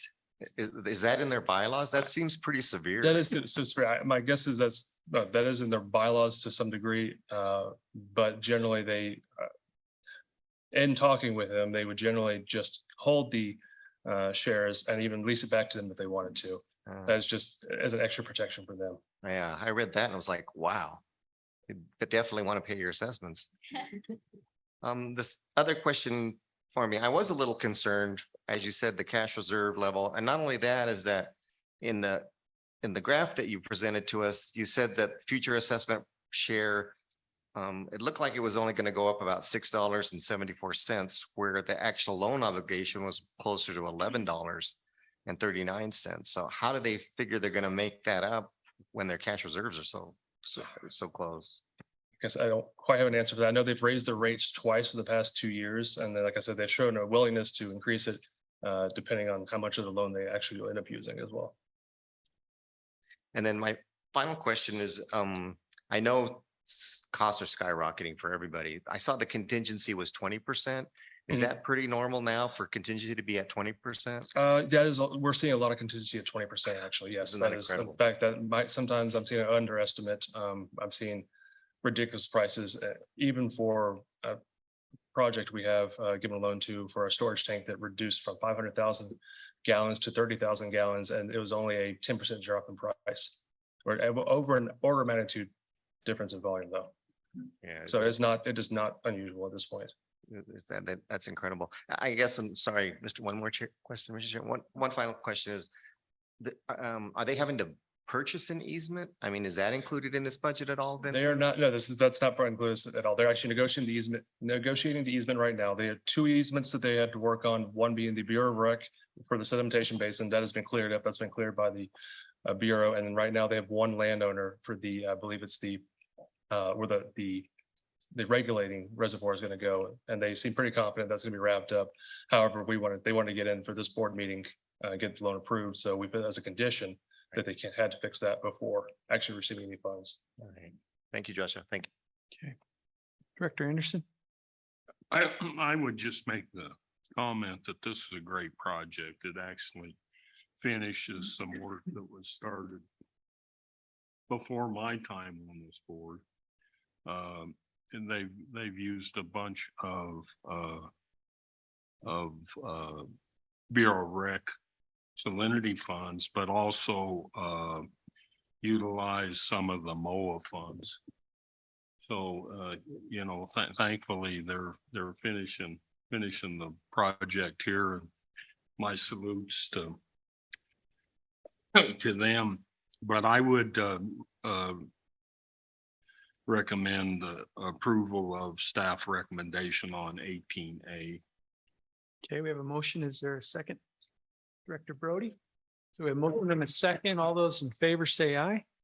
Aye. And opposed? Okay, the motion carries. Thank you very much. I do Thank want to you, say real Joshua. quick, actually, I was trying to figure out why I didn't wear this jacket after board meetings, but looking at Kirk, I now remember why. You're on the same team. Awesome. Thank you very much. Okay. Next is item 19. This is pre-qualification of a water project loan for the Northern Integrated Supply Project. For the record, Matt Stearns, CWCB staff. I just want to express my regret that I'm not there in person with you. I've been under the weather for the better part of a week, and I thought I'd err on the side of caution and just not try to pass it around. So regardless, hopefully this will go smoothly because my guest is supposedly there in person. But this is agenda item 19A. It's the pre-qualification of water project loan, and it is an information only item. So no board action is required at this time.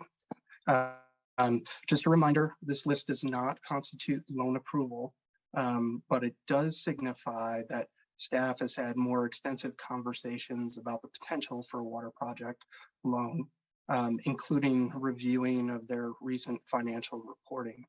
And while the applicant has not provided a loan feasibility study, which is the basis really of our loan approval recommendation to you, they have gone through the preliminary engineering and have a fairly reasonable sense of the cost of the project.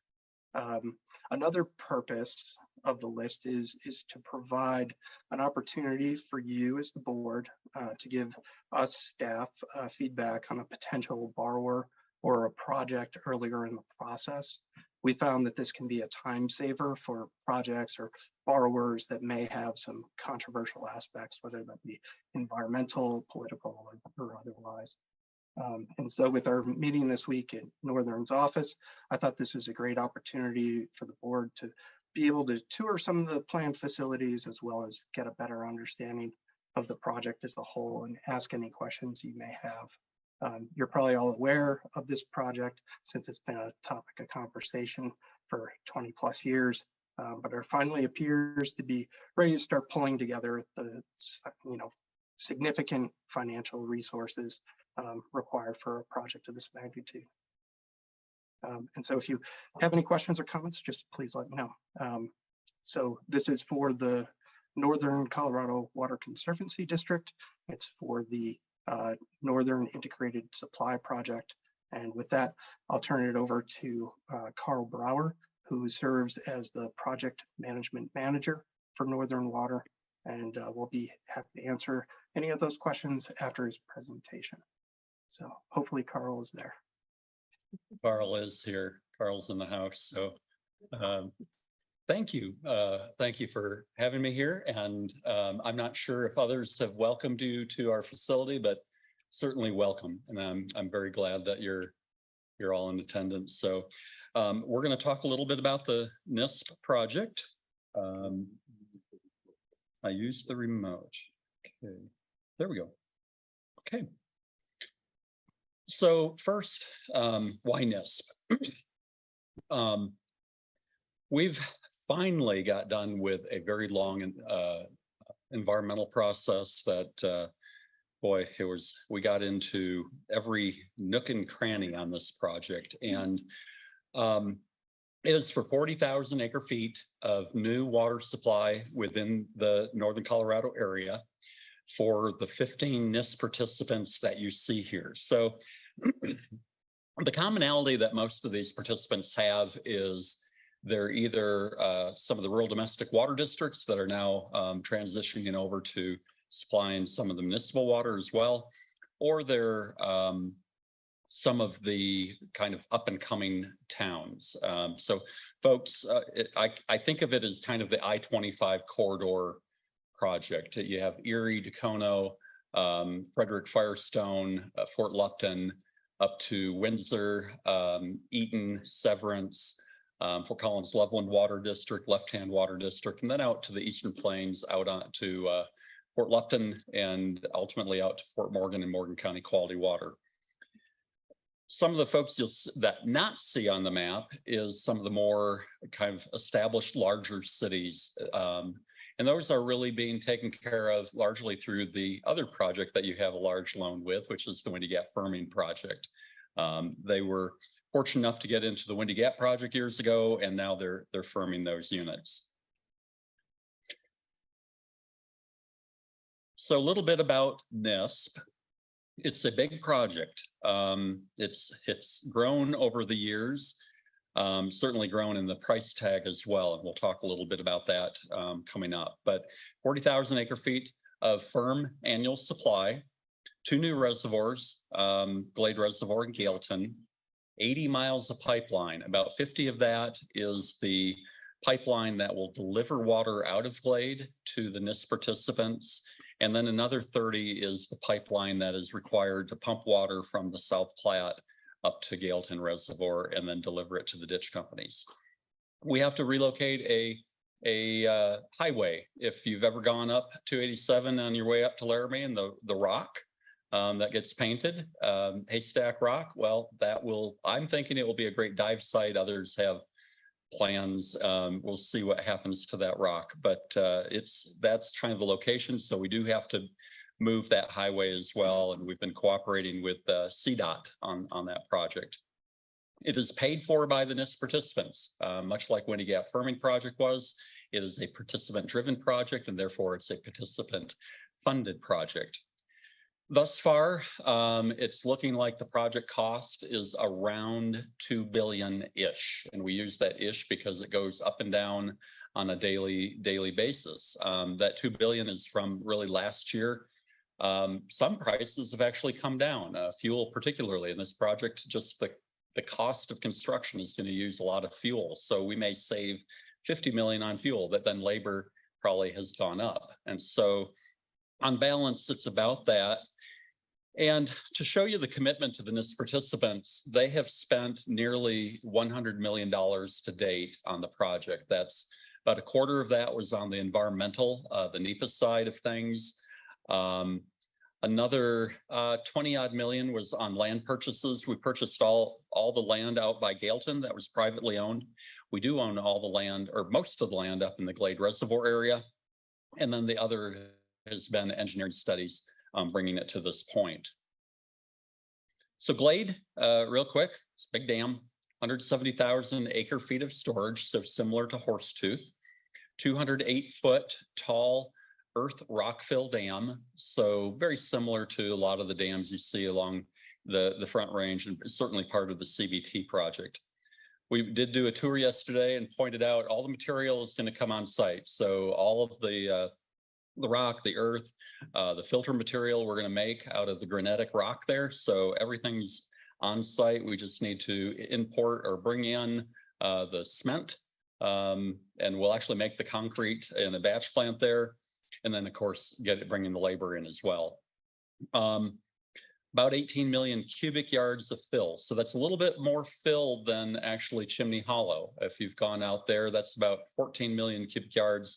It's a little bit more, but not quite as tall. 40,000 horsepower pump stations. So any of you who've ever been on our tour, that's very similar in size to the Windy Gap pump station and very similar to the Far pump station on the west slope. So it's big motors. And then we have a canal that runs right through the middle of it. So we're going to have to deal with that canal relocation, which is interestingly going to be put in a pipe through the reservoir and concrete encased. And so that's kind of a first. We looked at numerous options, new tunnels and whatnot, and that was the option that floated to the top.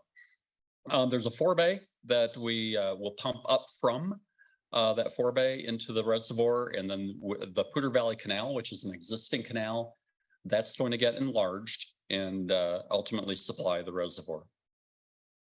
So where we're at on Glade is we're at 60% design. So we're starting to see plans and specifications now. We did hire Kiewit as the CMGC contractor a couple of years ago for this. So right now we're in the process of pricing and doing a lot of risk workshops. Presently they're working on the 60% cost estimate for the project.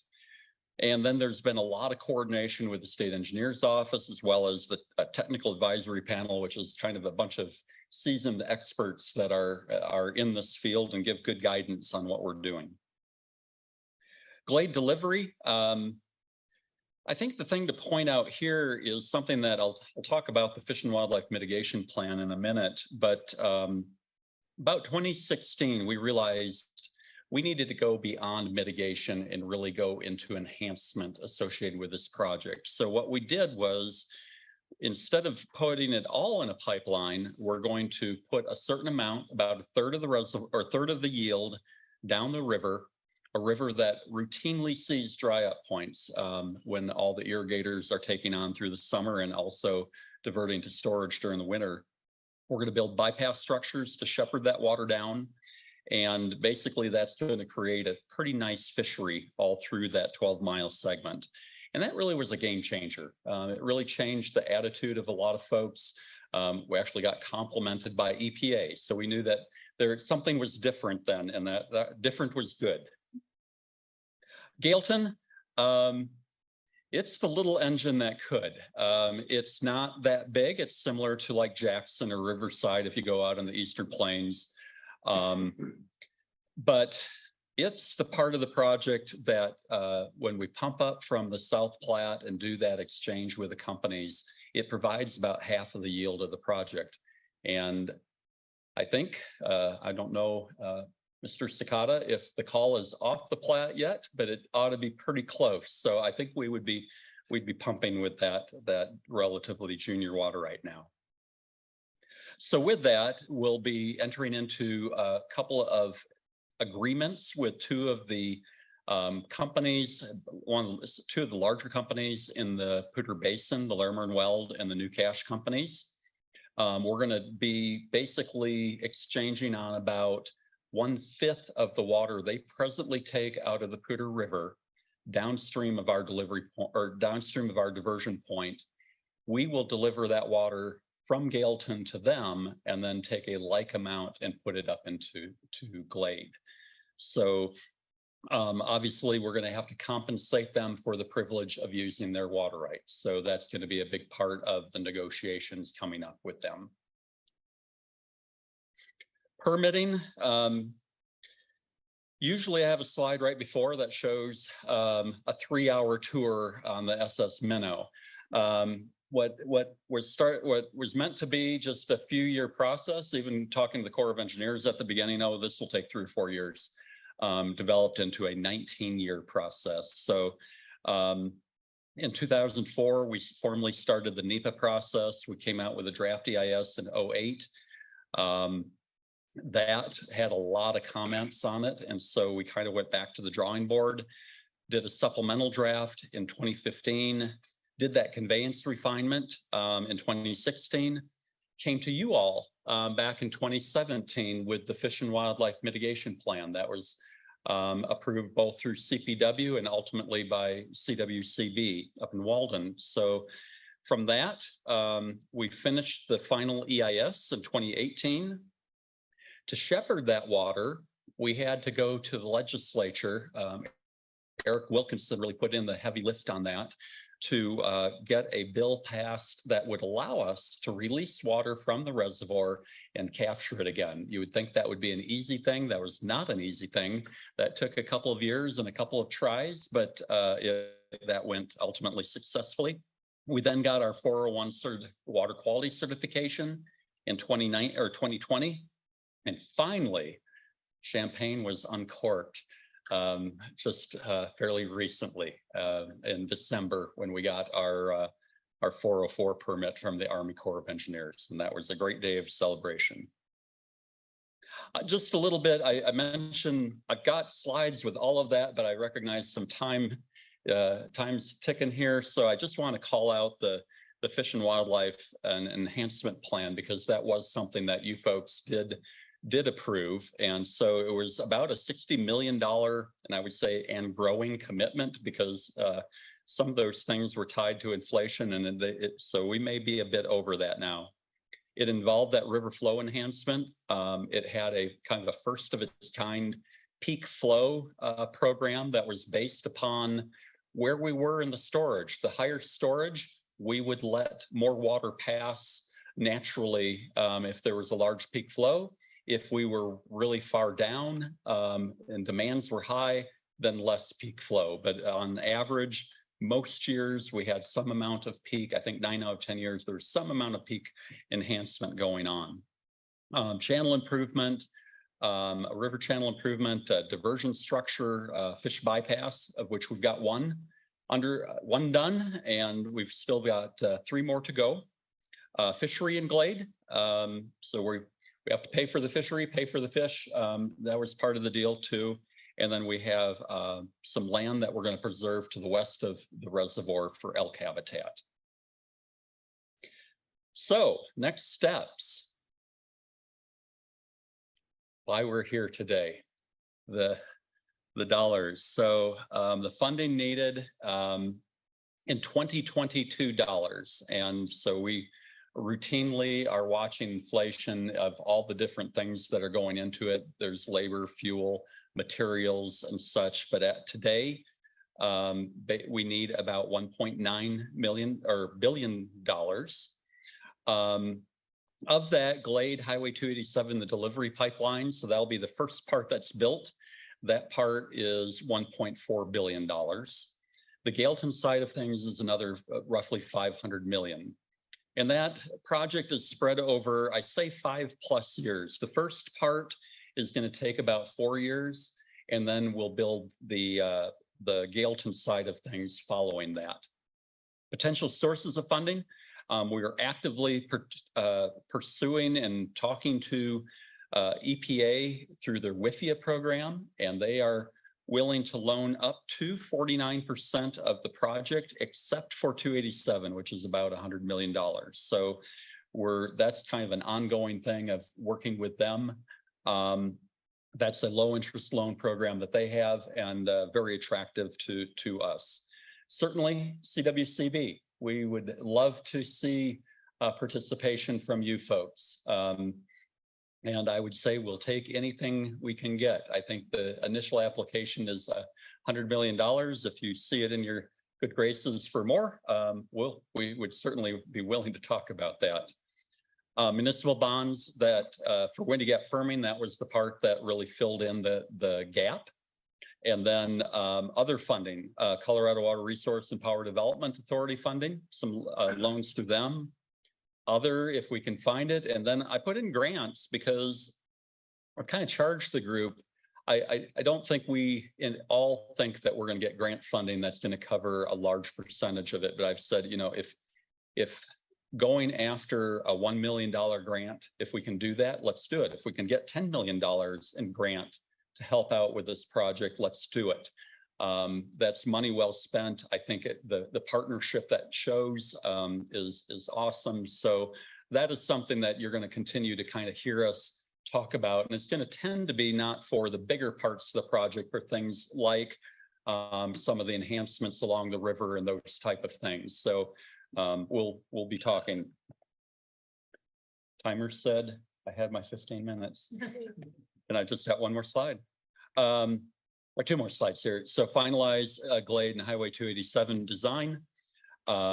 We're actively in that process. Last year, we really opened up the site. It really looked like a construction site.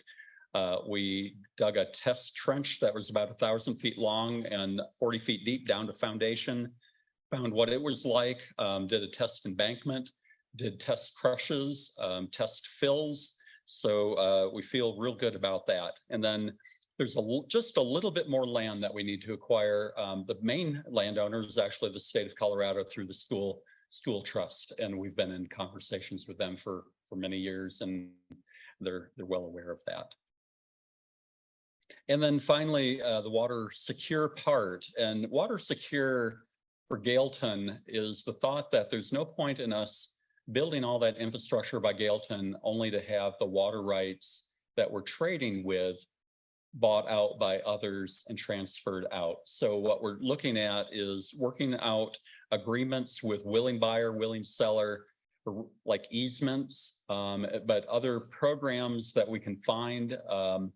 Some of the state funding for conservation easements, even through water conservancy districts now, is going to be very helpful. So that's what that water secure is. It's just securing that water at least enough for us to continue the viability of the Gailton side of things and keep, ultimately keep agriculture going up in that Eaton Alt area. And finally, then the schedule is start construction in earnest in 2025. And then continue on those aspects through about 2029, 2030. There could be hiccups along the way, we'll see. But right now, this is the goal that we're setting forward with. So with that, thank you. And I'd be happy to answer any questions you might have. Right, thank you, Carl. And take the opportunity to thank you for hosting us too. Yeah. This is a great facility and we're really glad to be here. Are there questions, Director Brown?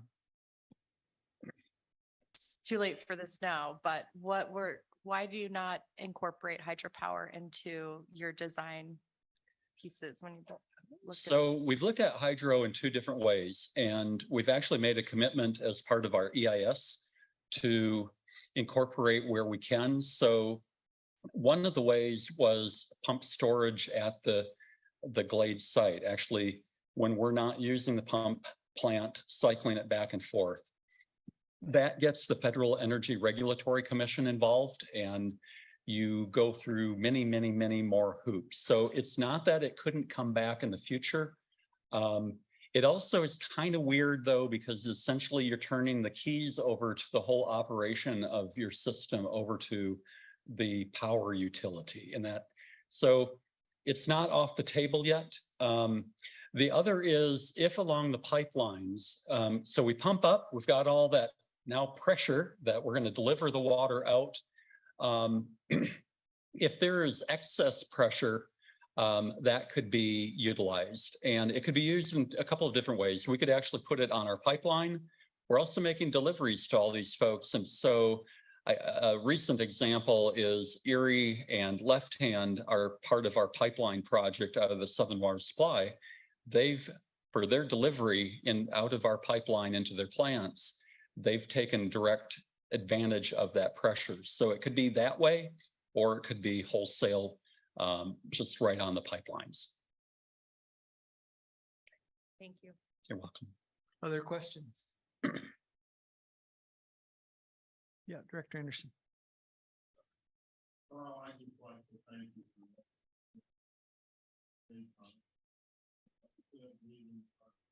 Great to see somebody at the Thank you. Thank you very much. It's well, and thank you. You know, it's certainly thanks to Northern Water too for. I tell them the sustaining this effort and the participants sustaining a long-term effort. It's not easy keeping the momentum going. Putting that smiley face on when maybe you're not so smiley. But thank you for that. And yes, it was a great tour. And if you were not able to make the tour and you want to do a tour in the future, we're happy to get out there. Just give me an excuse. I'm happy to get out of the office and go show what we're talking about here. So. Okay. Question for you, Carl, just on the timing of, or potential timing of your ask, the CWCB. Do you see that happening in the next year or two, or? So I'm going to introduce Jonathan Hernandez. Some of you might know him. He's kind of my money guy, and he has the answers on that. So I'm going to turn that over to Jonathan. Okay, thank you. Thank you. And again, Jonathan Hernandez for the record. Yes, our timing is predicated on a 25 construction start. And so to make that timing work, we are seeking to get this funding package all in place by fall of 2024. So the discussion right now with CWCB staff and the board will be in August application for this for the 24 projects bill. So we can have that contracted in the latter half of 24. Okay, that's a clear answer. I appreciate it. Thank you. Good job. Any other questions? Okay, well, again, thank you for having us. I see one. Yeah, I have a dumb question. So you have a long list of participants in Yes. Yes. How do you define how the rights to this storage are broken up according to your participants list? Yeah, that's a great question. And I'm going to go right back to the beginning. Ooh, a little too fast here. So if you look at that table there, you'll see the name of the participants, but you'll also see what their allocation is. So some are only in for like 1,000 of the 40,000. There's some that are in for much more, and they pay based on their pro rata share of the units that they own in the project. So will they be contributing to the construction cost or only Yeah. to the ongoing price of the water that They will be, they'll absolutely be contributing to the construction cost. Yeah. Evidently, they didn't turn on. You know, you have to say Jonathan didn't put a question or a comment. No, it was Steve's. Oh, was it Steve? Okay. It was Steve's comment then. Or will. Lorelei and Paul? Yeah. Okay. Yeah, they didn't turn on. Well, I think just to catch up real quick, I think what Steve was saying was that he appreciated the tour, and he also was very enthusiastic to see a storage project of this magnitude moving forward in Colorado. That got it. Yeah. Okay. Any other questions? All right. Well, thanks for that Well, presentation. thank you very much. We'll be talking to you soon. Sounds like it. Okay. Okay, we got one more item to go here. Item 20, severance tax perpetual base fund transfer to the water supply reserve fund. Kirk. Kirk Russell, Finance Section Chief, and I want to thank the Northern staff. I've heard Carl talk about that project since I was a young one at CWCB. Yeah, seeing that 2003 date. Great progress, and as Carl and Jonathan were trying to lay the the groundwork for how much can we get from CWCB. It falls in line with what we continue to look at, what we have available, not only for loans, but also setting aside our reimbursable through the growth of the fund and things like that. And I'm kind of excited to maybe push the envelope a little bit. We have this routine money that comes in and we cycle it back through, and taking advantage of that at this point, I think is it's really good for them and for us. So thank you again for that presentation. So agenda item number 20, the last one of the day, is, and I apologize, this really should have been done back in November. And if you remember a couple of years ago, the governor signed the bill SB 21-281, which removed the Water Supply Reserve Fund, which is the Basin Roundtable money, from the operational portion of the severance tax pie. And it came off of there and got put on this board's perpetual base quarter of that pie. And so Russ and his staff went through a lengthy process of working out how we can stabilize the flow of money into the Basin Roundtable. So there's some reliability. There's a reserve account that we're looking at using. This was all prior to that influx of the 17 million of statewide money. But all that was set up in order to for this type of agenda item, and you'll see it again in November. So it'll be short turnaround for when we should have done it last year. But in essence, we're indicating to the board that that perpetual base fund does have this 3 million available to it. The time that, you know, we're not in a famine phase of severance tax revenue, so we don't need to reach into the reserve at this point. It's time to dedicate $3 million in this transfer, and this action that we're asking the board to take will allow staff to direct the treasurer to move that 3 million over to the WSRF fund so that they've got that those programs funded for grants. And I believe the number is there's 300,000 for each roundtable available. And I think there's a cap on those. And then there's the education PEPO funding as well, receives 300,000, and that totals the $3 million that we're asking the board to approve here. So with that, I'd be happy to take any questions. Questions for Kirk? No questions. Motion to approve the transfer, I think is what I need. I didn't know if you were going to put up some language or something. Oh, no, that's all I have. All right. Sorry. Okay. Director Sakata, you started to raise your hand there. Thank you, Mr. Chair. I was just going to move staff recommendation for agenda item 20. Okay. And Director Brown with a second. Any further discussion? All those in favor say aye. Aye. And opposed? Motion carries. Thank you, Chairman Madman. Thank you, Kirk. All right, that I think concludes our agenda for today. Just to be clear, tomorrow, Viola, we're starting at 8:30 with Basin Director reports. Breakfast starts at 7:30. Okay, anything else? The breakfast? Yeah. Okay. Okay. Any other logistics? Okay, then we will stand in recess till 8:30.